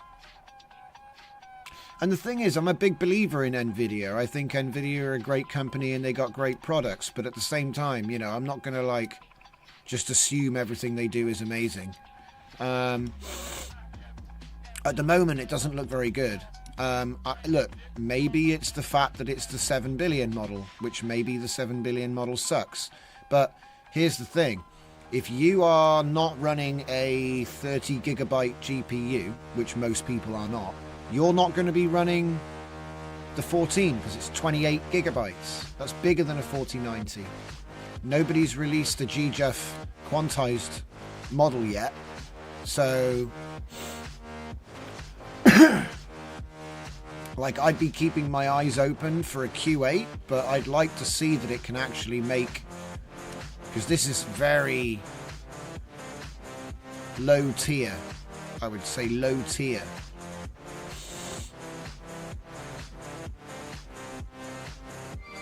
I'm tempted to set up a bunch of stuff so that if it does work, we get the most out of it. Electronic Music Art Collective is bailing! Thank you, and it was nice to work it out together. Have a good night. Good luck bringing Cosmos to work. See you tomorrow, maybe after our session on Sonobus. Yeah, it's true. I probably will be around tomorrow, so yeah, look out for that.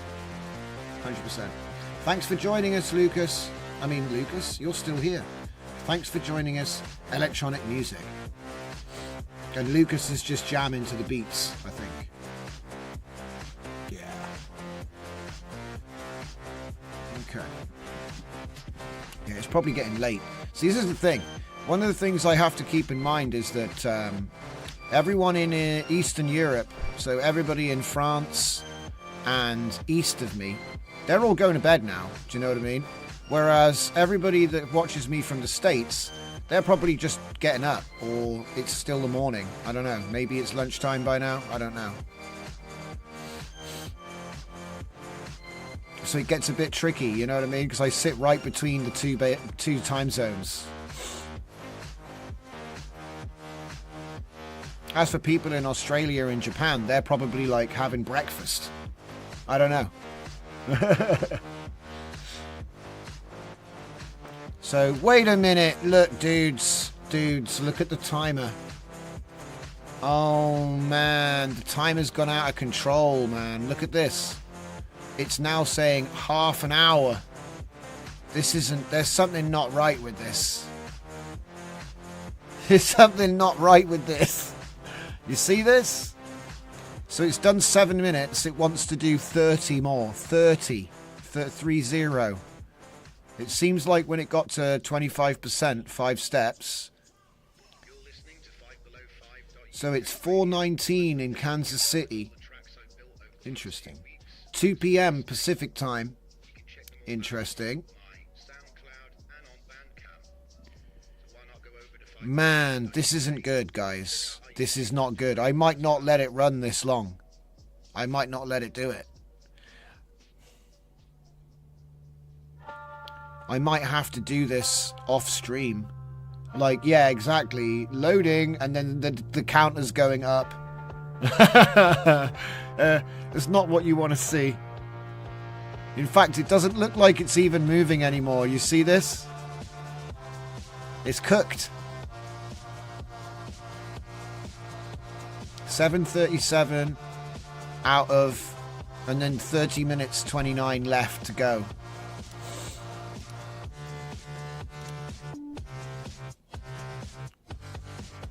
Yeah, this is not moving at all.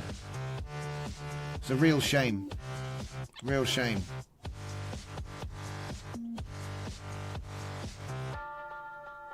Yeah, see, this is why I don't generally look at things which I've not already vetted to make sure that they're like, you know, good streaming entertainment, because at the end of the day, you're not learning nothing and we're wasting time here. 7 minutes 37 of 30:29. It's not moved now for a full minute, maybe even 2 minutes or more, in fact. Yeah, it doesn't work.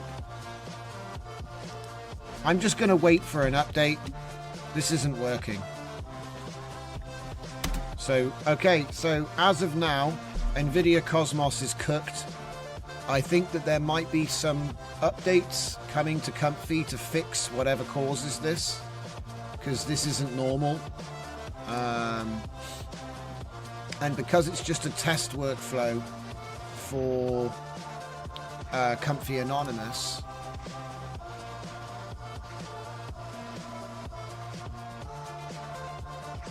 I'm just looking at the revisions real quick.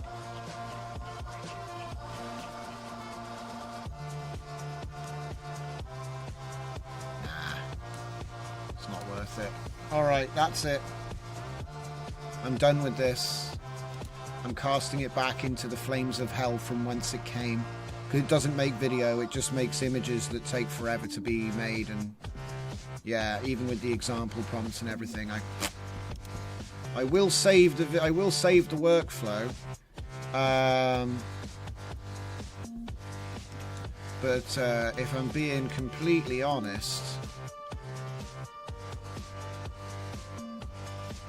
I'm just going to put it on the shelf until I hear that some change has been made. Because, like I said, it doesn't work. It's the bottom line. It doesn't work yet. I'm going to say yet. It doesn't work yet. Because it might not be the model's fault. It might be the way that this is set up. Okay. There we go. So we've got our Cosmos basic. Right. That's a shame. Right. Let's open up and now I need to make sure that we haven't broken everything. I want to make sure I'm not infected. See, why is it trying to download Pillow? The heck? Something was trying to download. So KJ Nodes was trying to downgrade Pillow. That's a bit of a weird one. My VRAM is full. Yeah, I can believe it. This thing filled it up. You better believe my VRAM is full. Hang on a minute. Your VRAM is full. You trying to call me fat? Get rid of that. Get rid of that. There we go. We've cleared everything. We're empty again. Yeah. So right, we're gonna forget Cosmos because it was a waste of time, and do something more. Do something more productive. All right. So that means Moda, because I want to do something overnight. So you'll know that we've been doing stuff with background audio, right? So Moda MM audio fast with segmentation. Nah, we'll go without segmentation. Okay.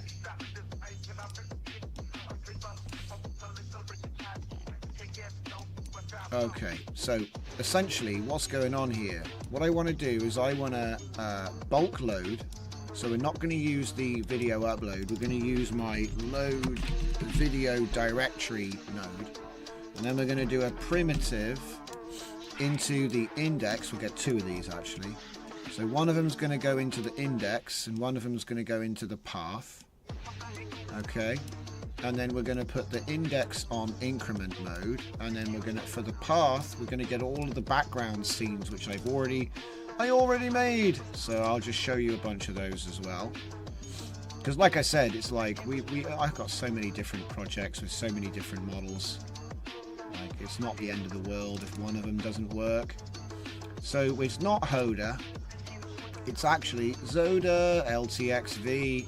Someone asked me why I call it Zoda and not Loader for LTXV, and the reason was because there's an X at the end of LTX, and I thought loader sounds like, you know, a clip loader or a VAE loader, so I didn't use the L. Nothing crazy. So in my two-stage setup here, I've got 200, because it's actually half of the number, right? So I got 200 people talking, which is 10 seconds of person talking, okay?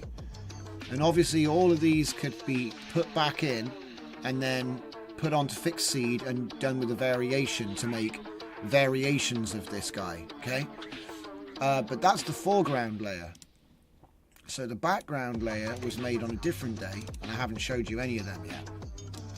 So if I go type, and it's going to take forever because I got another 400 of these. You've seen one of them. Oh, it's 150. Okay, it's 150 of them. So if I go down to like here and then just drag them in, yeah. All right. So these are 720p. Sometimes the bushes look a bit weird, sometimes people in the distance look a bit weird because it is LTX. But we've got 10-second long clips, for better or worse. Oh my god, the cars. And so what I have to do is, there's probably going to be a high rejection rate on these, is look for stuff that goes in the background and it's going to get blurred out. So you won't even see that this is a complete horror show. Right? And the idea is just to have some stuff in the background. I don't know how, some of these are really bad. But like this blurred out and behind the speaker would probably look okay. The zoom in doesn't work because you've got to match the zoom in with the person that's talking. So that's not going to work. Oh, what is that? It's like a car that a kid drew. See, some of these are going to look fine once they're blurred out and used for the background. Oh my god, this is so funny. Is that the hedge is driving along with the traffic? Yeah, the hedge is driving along with the traffic.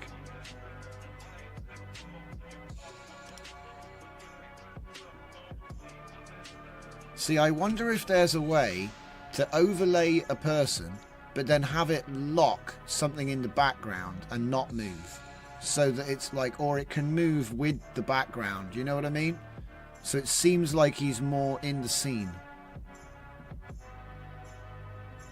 And somehow a dude talking got in here. Oh, I know why. It's because I mixed it up with different prompts. So there are some talkers in there.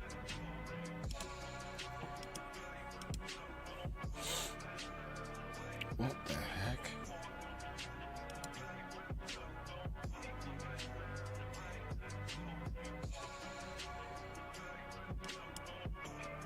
I think it'll work for what I want to use it for, but a lot of these are going to be rejections.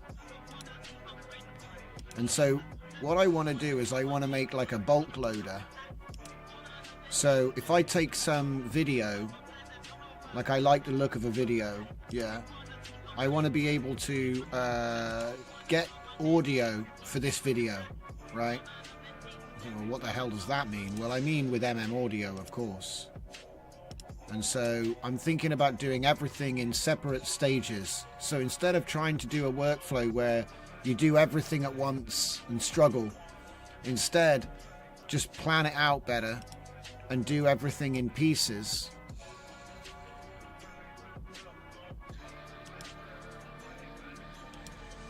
And then the best of these can be used, right? So let's say I go with tricks, long play tricks, there it is. So we put that there, it's at 0. I go star.mp4, so it should only load the MP4s. On single video mode, we'll increment through, so there's 150 of them, but I'm just going to do one first. So here under project name, I'm just going to say BG Audios. Okay. And then what's this? This is still hooked up, so we don't want it to be hooked up to that. We want it to be hooked up like this. So the main video goes over there. And then an image resize goes there for the actual Audio, and then we select image 25 there for the Florence, and then we're converting image, photo, painting, illustration into the word video, so then we get the meme video realistic. Okay, I think that's pretty much all I have to do. So if I go click,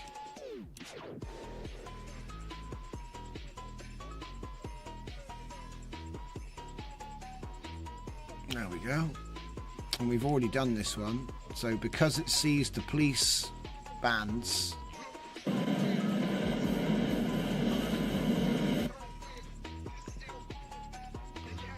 yeah, it's gonna load it up. So because it's seen the police bands, we'll probably get, like, you know, the police tape. It's probably gonna see, might get sirens. We'll see.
There we go.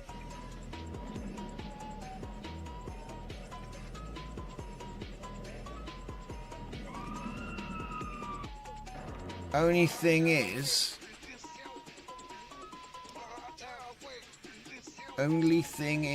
the duration. So I don't have a duration. Because the Audio stuff needs a duration. Oh, I just typed 30 seconds. Lol.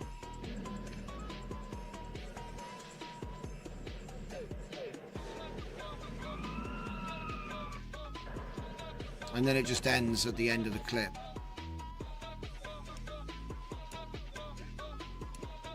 Hmm.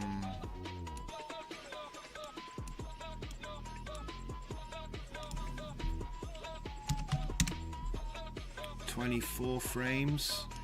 Oh, it doesn't matter. This isn't getting loaded. It's this one now.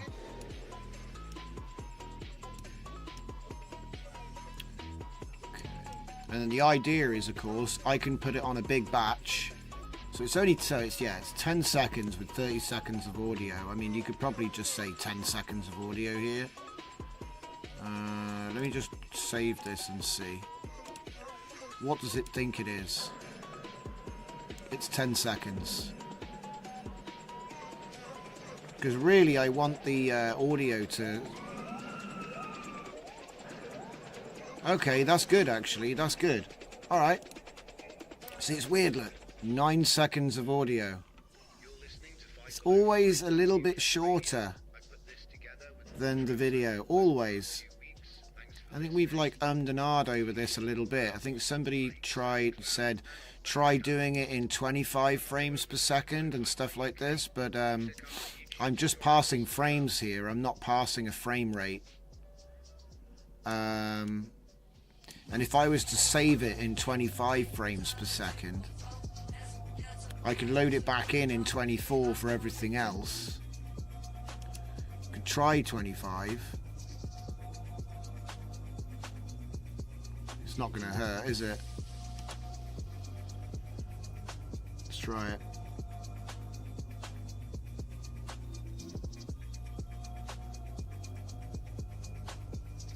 Duration 9.96. So it's definitely like a slightly off frame, like a discrepancy of some kind.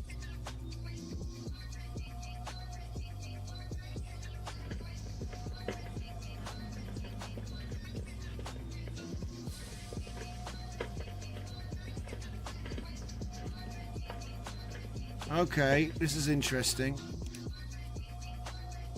And so then every time I click Q, it's going to change to the next video, and it's going to do a new ambient sound for that scene. It's obviously new video, new audio.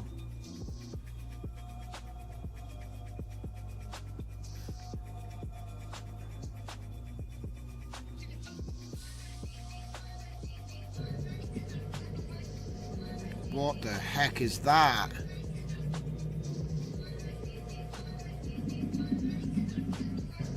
I've got no idea.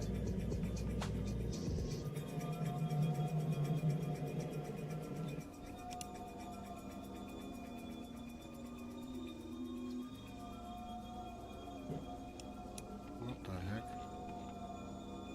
Oh boy, loads of people in a room.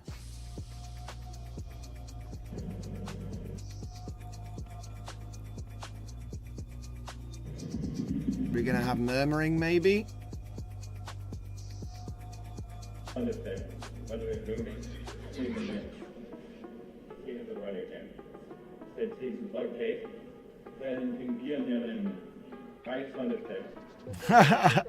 It's like a random conference. Okay, that could actually work. Because what I do is I turn the volume for this way down and then overlay a person talking and then dub that person. Well, that's what I've been doing lately anyway. Ah, the problem is the video. The video is too short. 9.96. So it's actually less than 10 seconds according to the number of frames that I'm passing.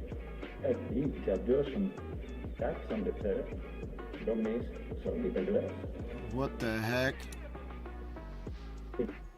I don't even know.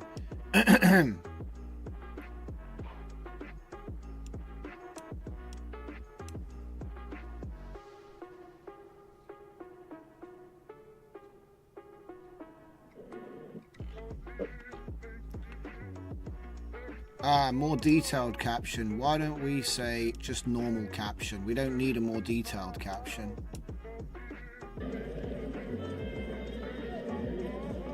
That's pretty good. And like I said, their faces and whether they're looking the right way and that doesn't really matter because they're going to be Gaussian blurred a lot. So imagine lots of soft blur. You won't be able to tell those sorts of details. And there's probably going to be a big person stood in them right in the middle of the screen, so...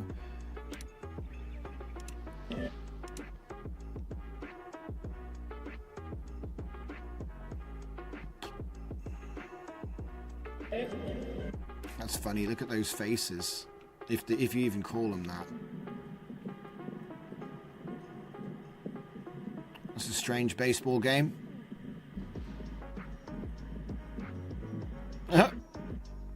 But hey, it's supposed to be stuff in the background. You'd have a person talking here, see? And then everything's blurred out. So I think that's actually pretty good.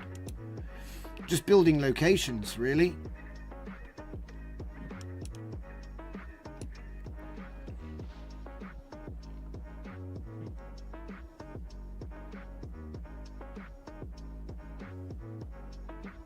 Okay, well I can set this up to finish this directory overnight because that's what I want to do. I'd rather do the audio and then curate the best sounding clips, and then the best looking ones I'll probably re-roll a few times, and then I'll have a database or a collection of files that I can put behind my speakers. Okay. And obviously that's like, you know, the talking heads that will get redubbed with lines. So then you've got locations for them to stand in and stuff for them to say. So, but I need to sort this one out. I'm just going to call this intro because for lack of a better thing.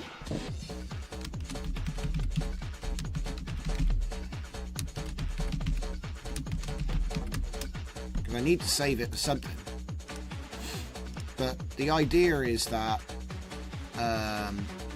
if I was to grab, where is it? Oh wait, yeah, if I was to grab, say this, right, this is probably a bad example. If I then grab this one, okay, and then we do Ryan's audio merge, audio resample, no, audio channel merge, no, combine, yep, not my one doesn't work as well. I prefer Ryan's version. And then I take this down to like 0.1 and then this up to 0.6. So then whatever video lines were being spoken by the guy, that would go into, wait a minute, audio, and then the background audio, and then assemble. There we go. That's the idea. Audio own workflow makes silence at the end and is not well synced. I fixed it. Something to do with 25 frames per second. Yeah, I think that it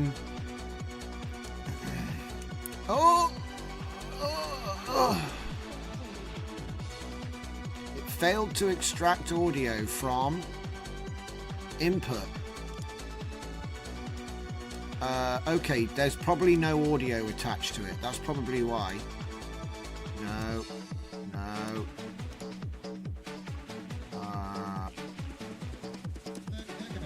There you go. But it's moving. The camera's moving, you see. That's a problem. Because this guy ain't moving. This guy's supposed to be in the studio, right? But hopefully this should give you a rough idea of what I'm doing. See, this I did for fun.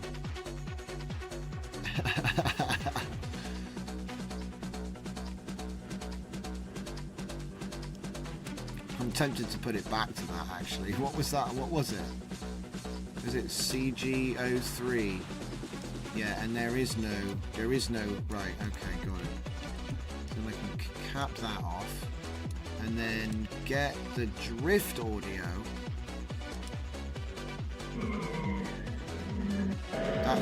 That's only a few seconds. Where's the STG? STG audio. Clip audio? No. I've already done that one. No demon audio. Hunyuan audio. I can't seem to find it. It would say audio at the end. It's not sync, because sync would be someone talking. Ah, yeah, there you go.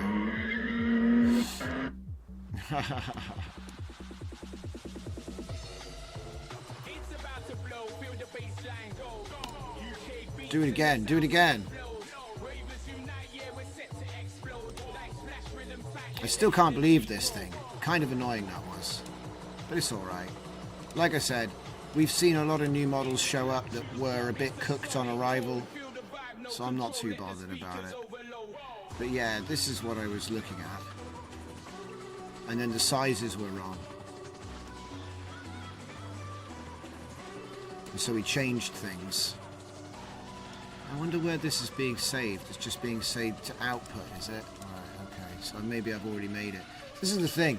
A lot of the time I'm just making the same thing over and over again. What's going on here? AAA. Can we do, like, date? So I can see what I just made. Hey, hey, hey! There we go.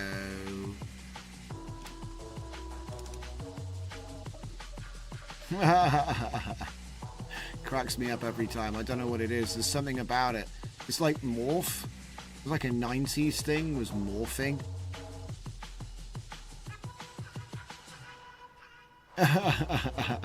Webble, wobble, webble, webble, webble, webble, wobble, webble, wobble.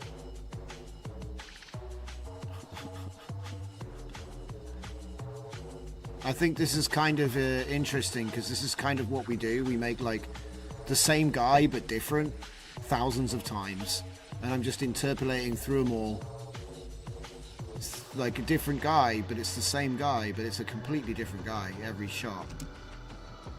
Here, here, here, here, here, here, here. Maybe it's his whole career and it is the same guy. And we're just seeing time travel take place. But I thought it would be a cool hook anyway. Right. So obviously, what are we doing? We're doing video background replacement, and then the idea is to blend the audio. Or at least, like I say, that's the idea.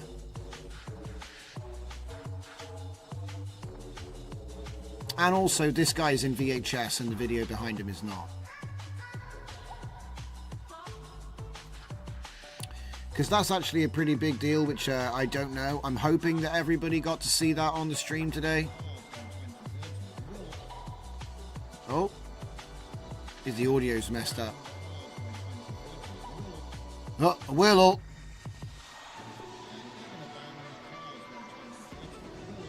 And oh, Willow. Ah, it's because the background is too short. It's only using 1 second of the background? How strange. Oh, look. Somebody forgot to take the 3-second load cap off. That's my bad. I put a 3-second load cap on both of them. Turn that off. Turn that off. Kill that. Do it again. Oh, don't tell me you can't cancel it.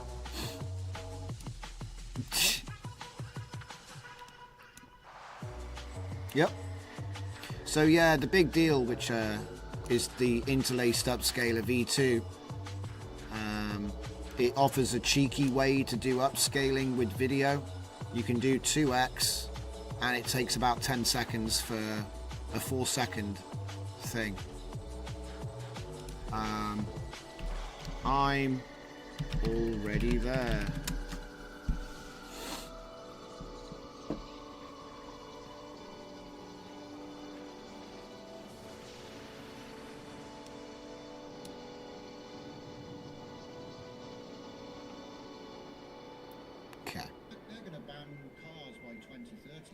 They're going to ban cars by 2030. Well, maybe in Britain, nowhere else.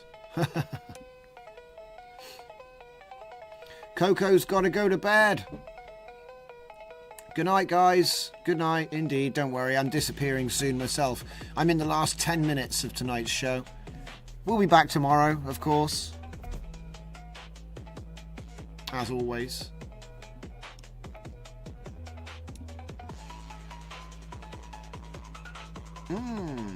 Electrolab says it's fun to enjoy your new video nodes and make wacky stuff too. It makes generative video captivating fun.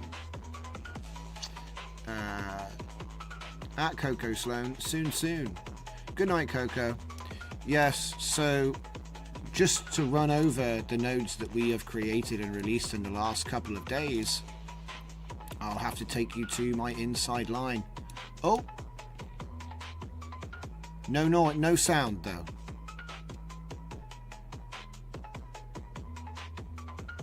No sound.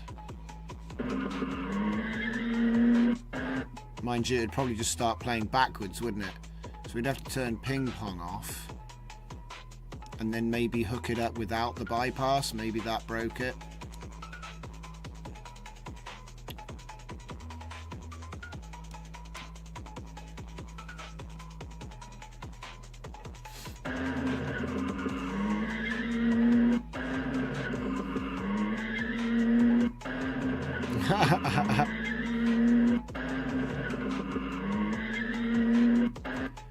That's interesting to me. So I wonder what can happen. Like, can we do the layer blend?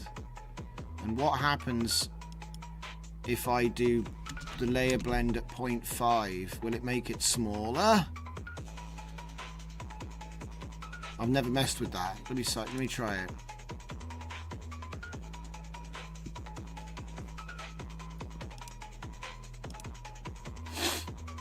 Ah, it's got to do all this again.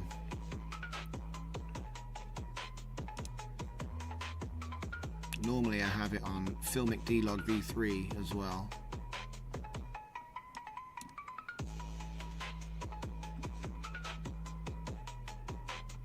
Oh, here we go.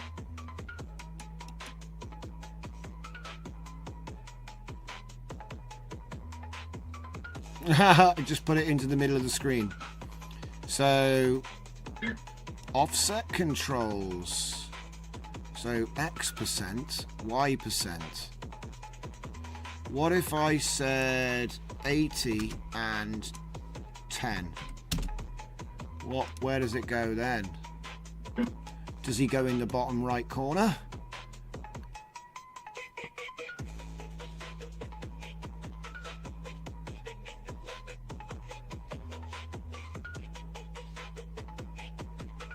Let's find out.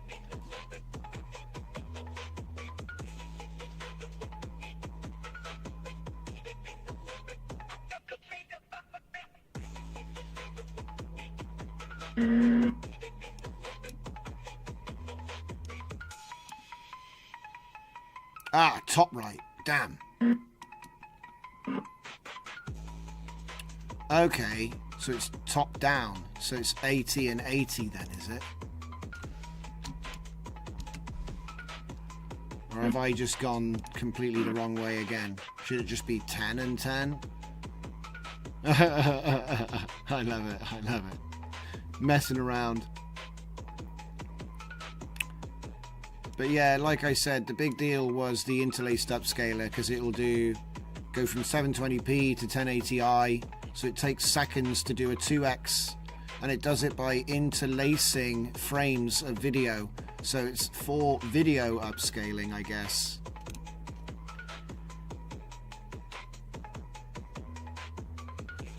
Hey, we did it.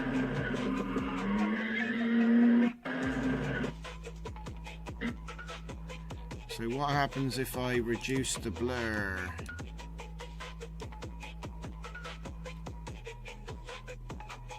And then change the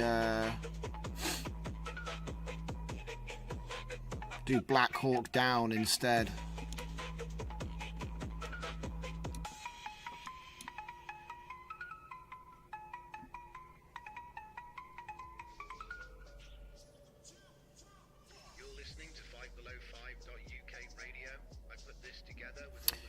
So yeah, as I was saying before I started getting distracted again, so recently we have added the video interlaced upscaler, which converts video from 720p to interlaced 1080i.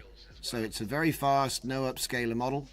We've also got string chaos, which does lead, speak and alternating text. We've also got combined audio tracks, which to be honest, Ryan on the insides is better than mine, so use his. We got a kinescope effect, which is 1947 black and white film. It's vid to vid, so you know, you just pass it, batch of images in one end, batch of images come out the other end. Nice and easy. We've also got black bars V1. You can just scale them however you want. You can just make them wider and whatever, it's up to you, just do it by eye. Black bars V2 has got like industry presets and auto detection of aspect ratio. And then the video interlaced upscaler V2, that came out today, so it just improves over the original version that I brought out yesterday. Added some more options and the ability to increase the scaling factor, so I could probably go up further than 2.0. I haven't even tried it yet. Also VHS effect V3 gives you flickering and the horizontal glitch lines that go down the screen. And then the last thing I did was retro video text, which allows you to use any true type font and just overlay text over a sequence of frames. So it's like trying to emulate digital text insertion to early video. So it looks like this actually ends before this. It's still way too blurry as well. Bring the blur down to like 4. And then maybe we'll put the... Yeah, we'll go for 4. I've not tried it yet. It can only explode, right? So let's find out what it does. Because if it goes up to 5K, I want to know how fast it is. If it doesn't explode, that is. You know what I mean?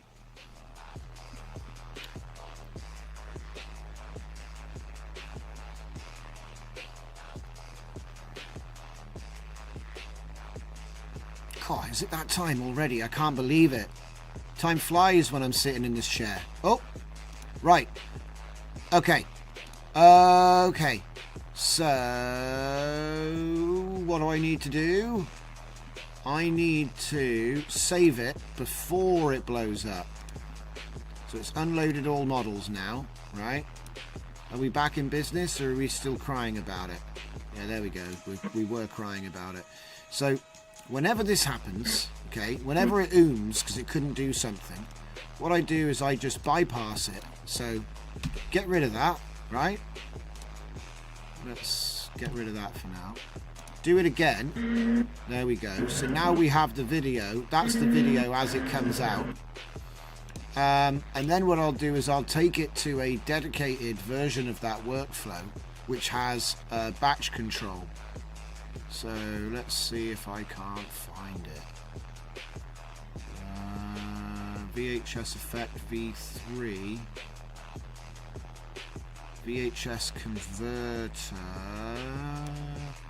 See, that's like a more effective way of doing the VHS, but it's got the interlaced upscaler in the middle, but it does have the batch control. I've already VHS'd it though, so this isn't the one. Alright, let's just quickly show you how to do it, because it won't take long. So if I just grab this from here, and grab this from here. So this would be what the example workflow looks like, pretty much. Not for retro text, but for interlaced upscaler V2, okay? And down here we've got a batch manager. So what I do is I mute that and run it once, and then it'll tell me here how many frames we've got to play with. And I haven't loaded the correct video yet, so hang on. There. Right. So we're going to use the whole of this video, and it's going to keep the audio from that video. So we're going to run it. It'll tell me there are 73 frames. Is that all? Okay, there's 73 frames. So I guess it's going to be just 73 frames, but that doesn't make sense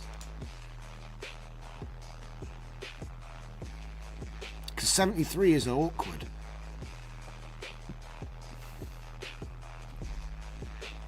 But 72 isn't though. Hang on.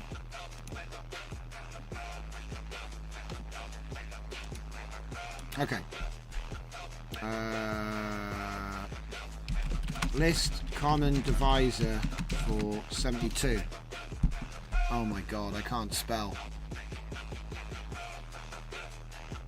Okay, so 24 works with 72. So I'll just drop the last extra frame and ask for 24 frame batch. Okay, where is the workflow gone? Good luck finding stuff. There's too many workflows open, guys. I'm dying here. There's too many workflows. Help. Send help! I think that's the one we were on, yeah? So what I'll do is I'll say, I'm going to do a frame rate cap 72. I'm only going to load 72. And then this one here is going to be 24. So then it's going to process my 72 frames in batches of 24. Yep, that should work. So then, even if this is too hard to handle, like it couldn't do it before, right? It ran out of memory.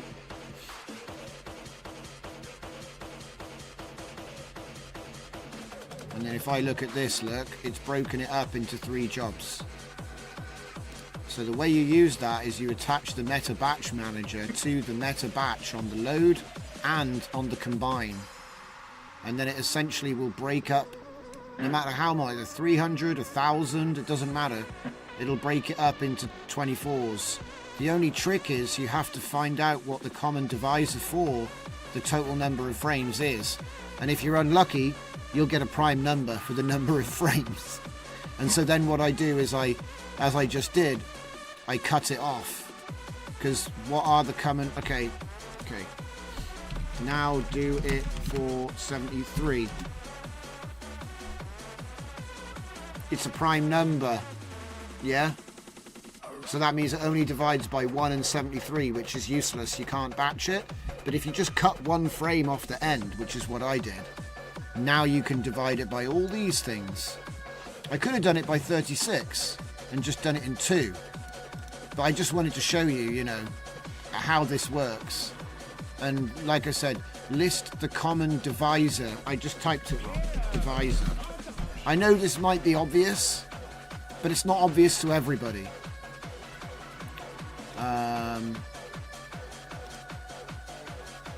Let's see if I can find that workflow again. Is it here?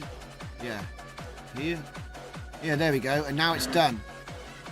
Except I only did it at ×2. I wanted to test ×4. Because that's the real test. Because obviously I'm pushing it to see how far I can get away with this. 1 of 3 complete. That's a good sign.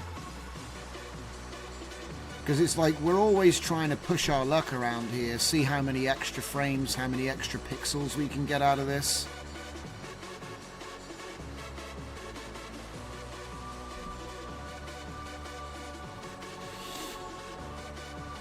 And like I said, my interlaced upscaler is a little bit of a cheat because it's like, it's doing some funky stuff. See, I could have put it on Bob, probably would have been better.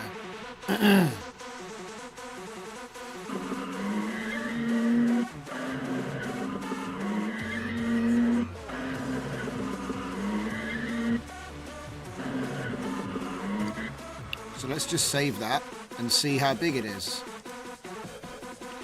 What do we got?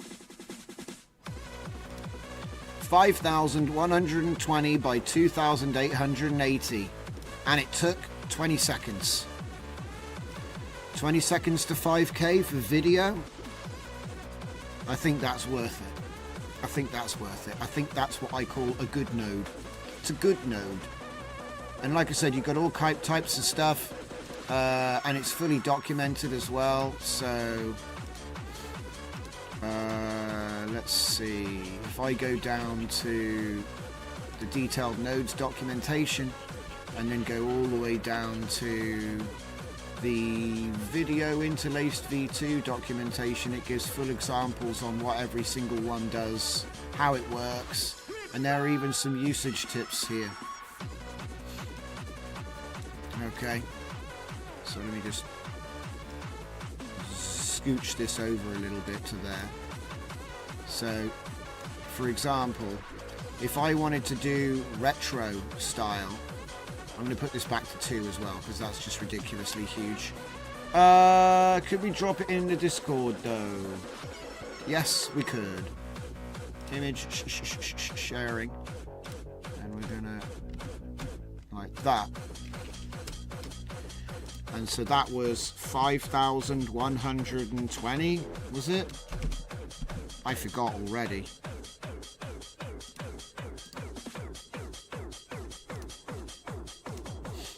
Five 120 by 2 180 to 880 even.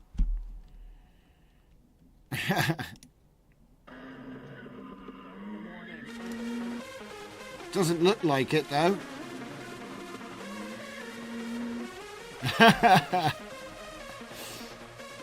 Plasmanoid adds some lovely colour shifts. Interesting. Plasmanoids. That's something I installed and never even tried out. Okay. So I've got my batch node ready to go. Not this one. In fact, I can close this now. Cosmos I can close. Close. Close. Close. Close. Close. Close. Close. What's this? Twitter. Can close that. Retro. Video. Text. So yeah, again, if I didn't show you this already today, there it is. You can use any font as well, which is nice. We also had the non-square pixels.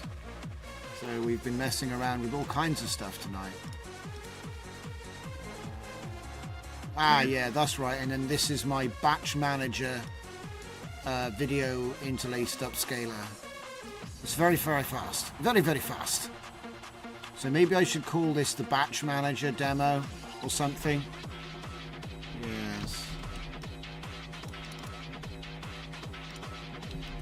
I'll say batch manager demo interlaced upscaling.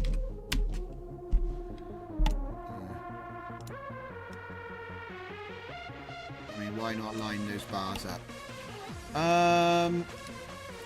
Let's just write this up. So 1, find the total number of frames. 2, find a common divisor for the total that is under 60. And then 3, set the meta batch manager to that number and run. E.g. total frames equals 100. Maybe use 50 or 25. Okay, so we're just breaking it up. Right? I hope that makes sense. It's just a very basic tutorial that I've just sort of thrown out. But that is essentially what this is about. So it'll break it up into smaller numbers of frames, which means that you can do it on a smaller PC. And then it's going to put it all together at the end, so you won't really know the difference. So it automates the segmentation step that we used to have to do. And it's probably been in Comfy the whole time, I just never used it. Because there are some limitations. For example, the audio. Audio doesn't get assembled. Okay, so that means you get like the first bit of audio and then the rest doesn't have any. Because it doesn't really understand what meta batch is for the audio side of things. So it's not like a flawless thing. And by that I mean when you're joining the audio, not just like it is set up now. This will work. As you can see, that works. And this isn't black bars. This is interlaced video and then BW. No. I'm just going to say batch because I don't even know. And then what are we going to call this? We're going to call this batch interlaced. There we go. Looks good to me. Save that. Got to delete. Got to close some of these workflows down because it's just there's too many of them. Like, look how many tabs we've got here. It's ridiculous. Get rid of it. Workflows, yeah. Go back to workflows. Go into examples. Oh yeah, we got some new music got to throw up. Let's have a look here. Yeah, add, upload. So there's going to be some examples that aren't linked to because they're just stuff what I done made on live. So there it is.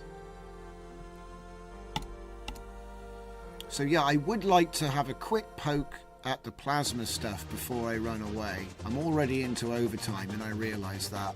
So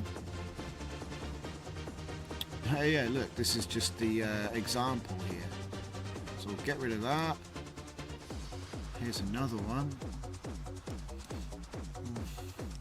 Get rid of that. What's this one? Black bars. Yeah, we can get rid of that. What's this? Black bars again.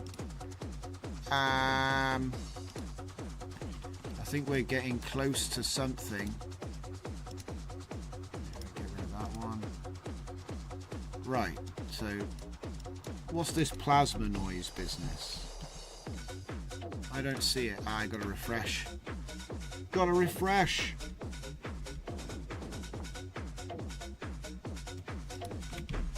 Plasma. Oi. Plasma. Why won't it type? So annoying. Plasma noise. Interesting. It's got turbulence. So how the heck do we use plasma noise? Don't see anybody using it. Hang on. Plasma. Nope.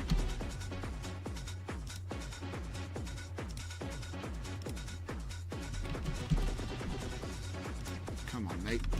Plasma. Comfy plasma.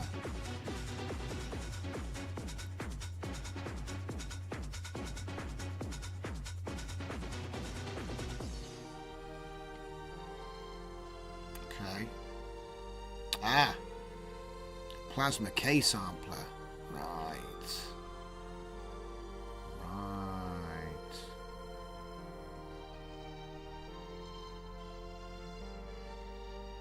Okay.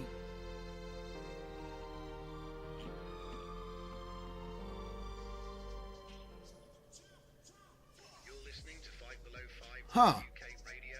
I put this together with all the tracks I've built over the last few weeks. Thanks All for right. listening. Let's do something fun real quick. My SoundCloud and on So, what about if we just take a checkpoint, UK real jugs, cos real jugs, and then we'll go into, oh wait, we want a plasma K sampler. Wait, where is it? Oh, got to open a new tab again or refresh it. Yeah, that's what I'm thinking. Let's do the cat picks, you know? Plasma K sampler, that's what I'm after. So we'll just go straight in there. And straight in there. No, I'm not joking.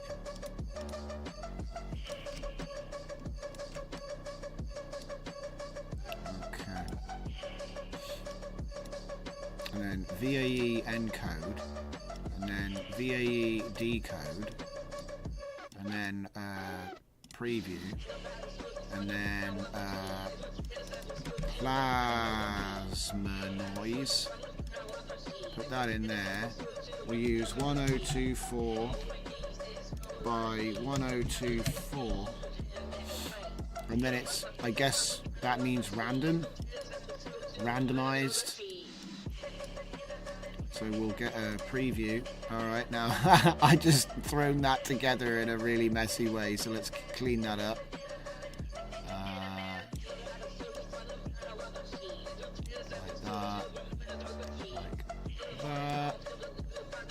Like that.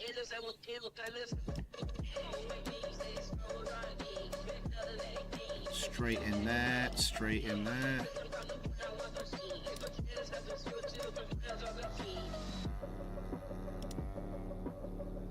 Green. Red.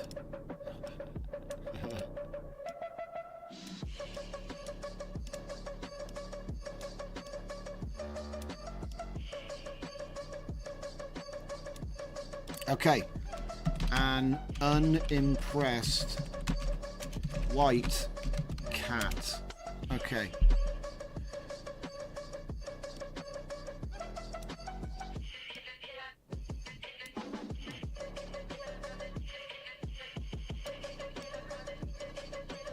Okay. Let's go.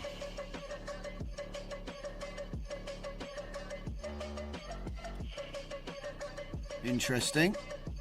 Makes a bunch of stuff. This reminds me of a project I did where I deliberately trained a bunch of mid-journey noise because I knew that the outputs would look great when you did image to image. Make a bunch of noisy stuff.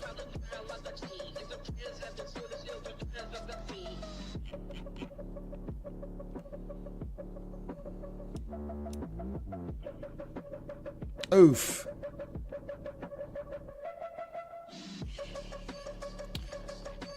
No.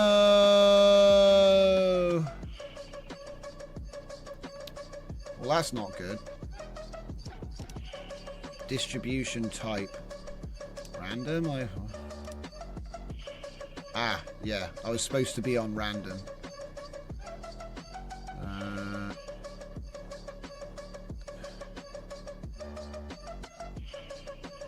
Maybe.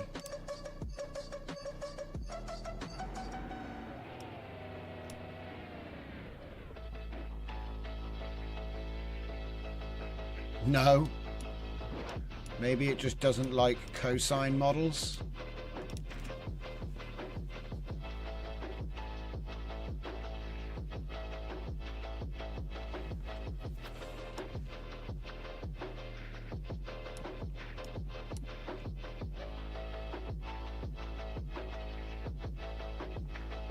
You've got a what now?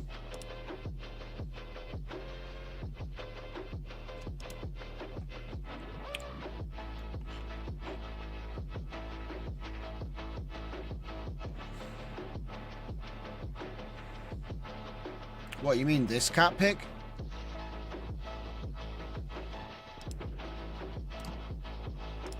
Save it. Yes, I just overwrote something. I hope it wasn't important. White. Damn.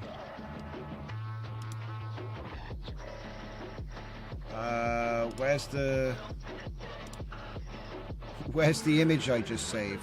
It's I saved it with Discord. Oh my god, look at this now. There's only 7,000 items in my downloads folder. There we go. So what did you do differently here? Nothing.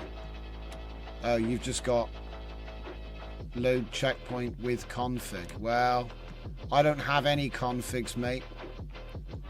So, you know, I don't have... You can say that is the same, but it's not.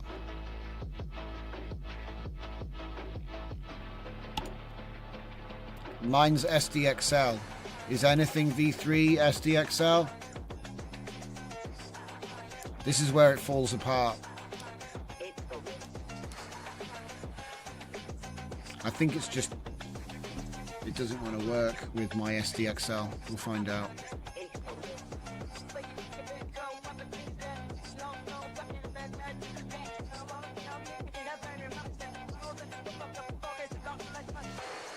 Little error here, won't it?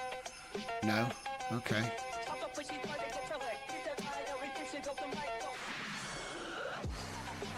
Oh wow, it actually worked this time. Hang on.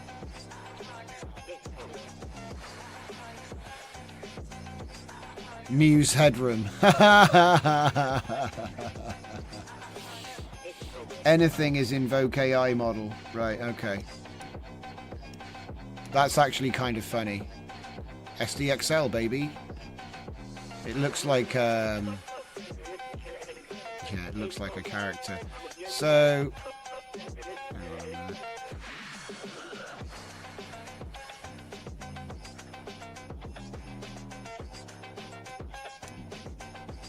Interesting. But we've run out of time, so that's where the show stops, I'm afraid. Otherwise, it's going to be midnight and I'm still going to be sat here.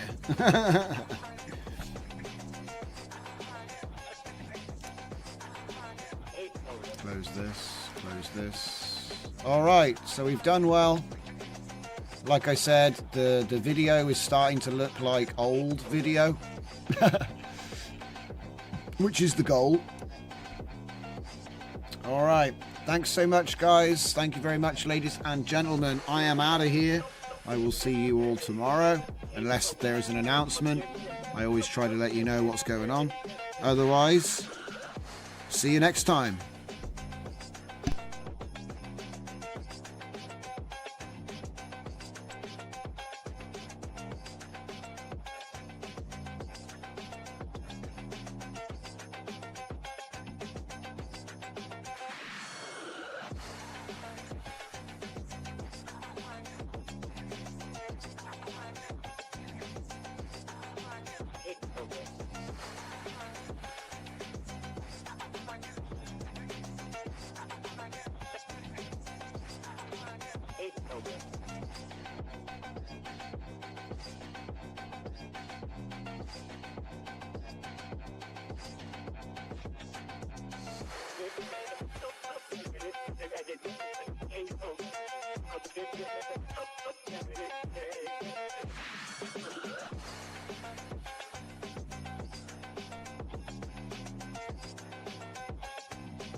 This show is too strong, but bags are from the Tony. Mama, buddy, yeah.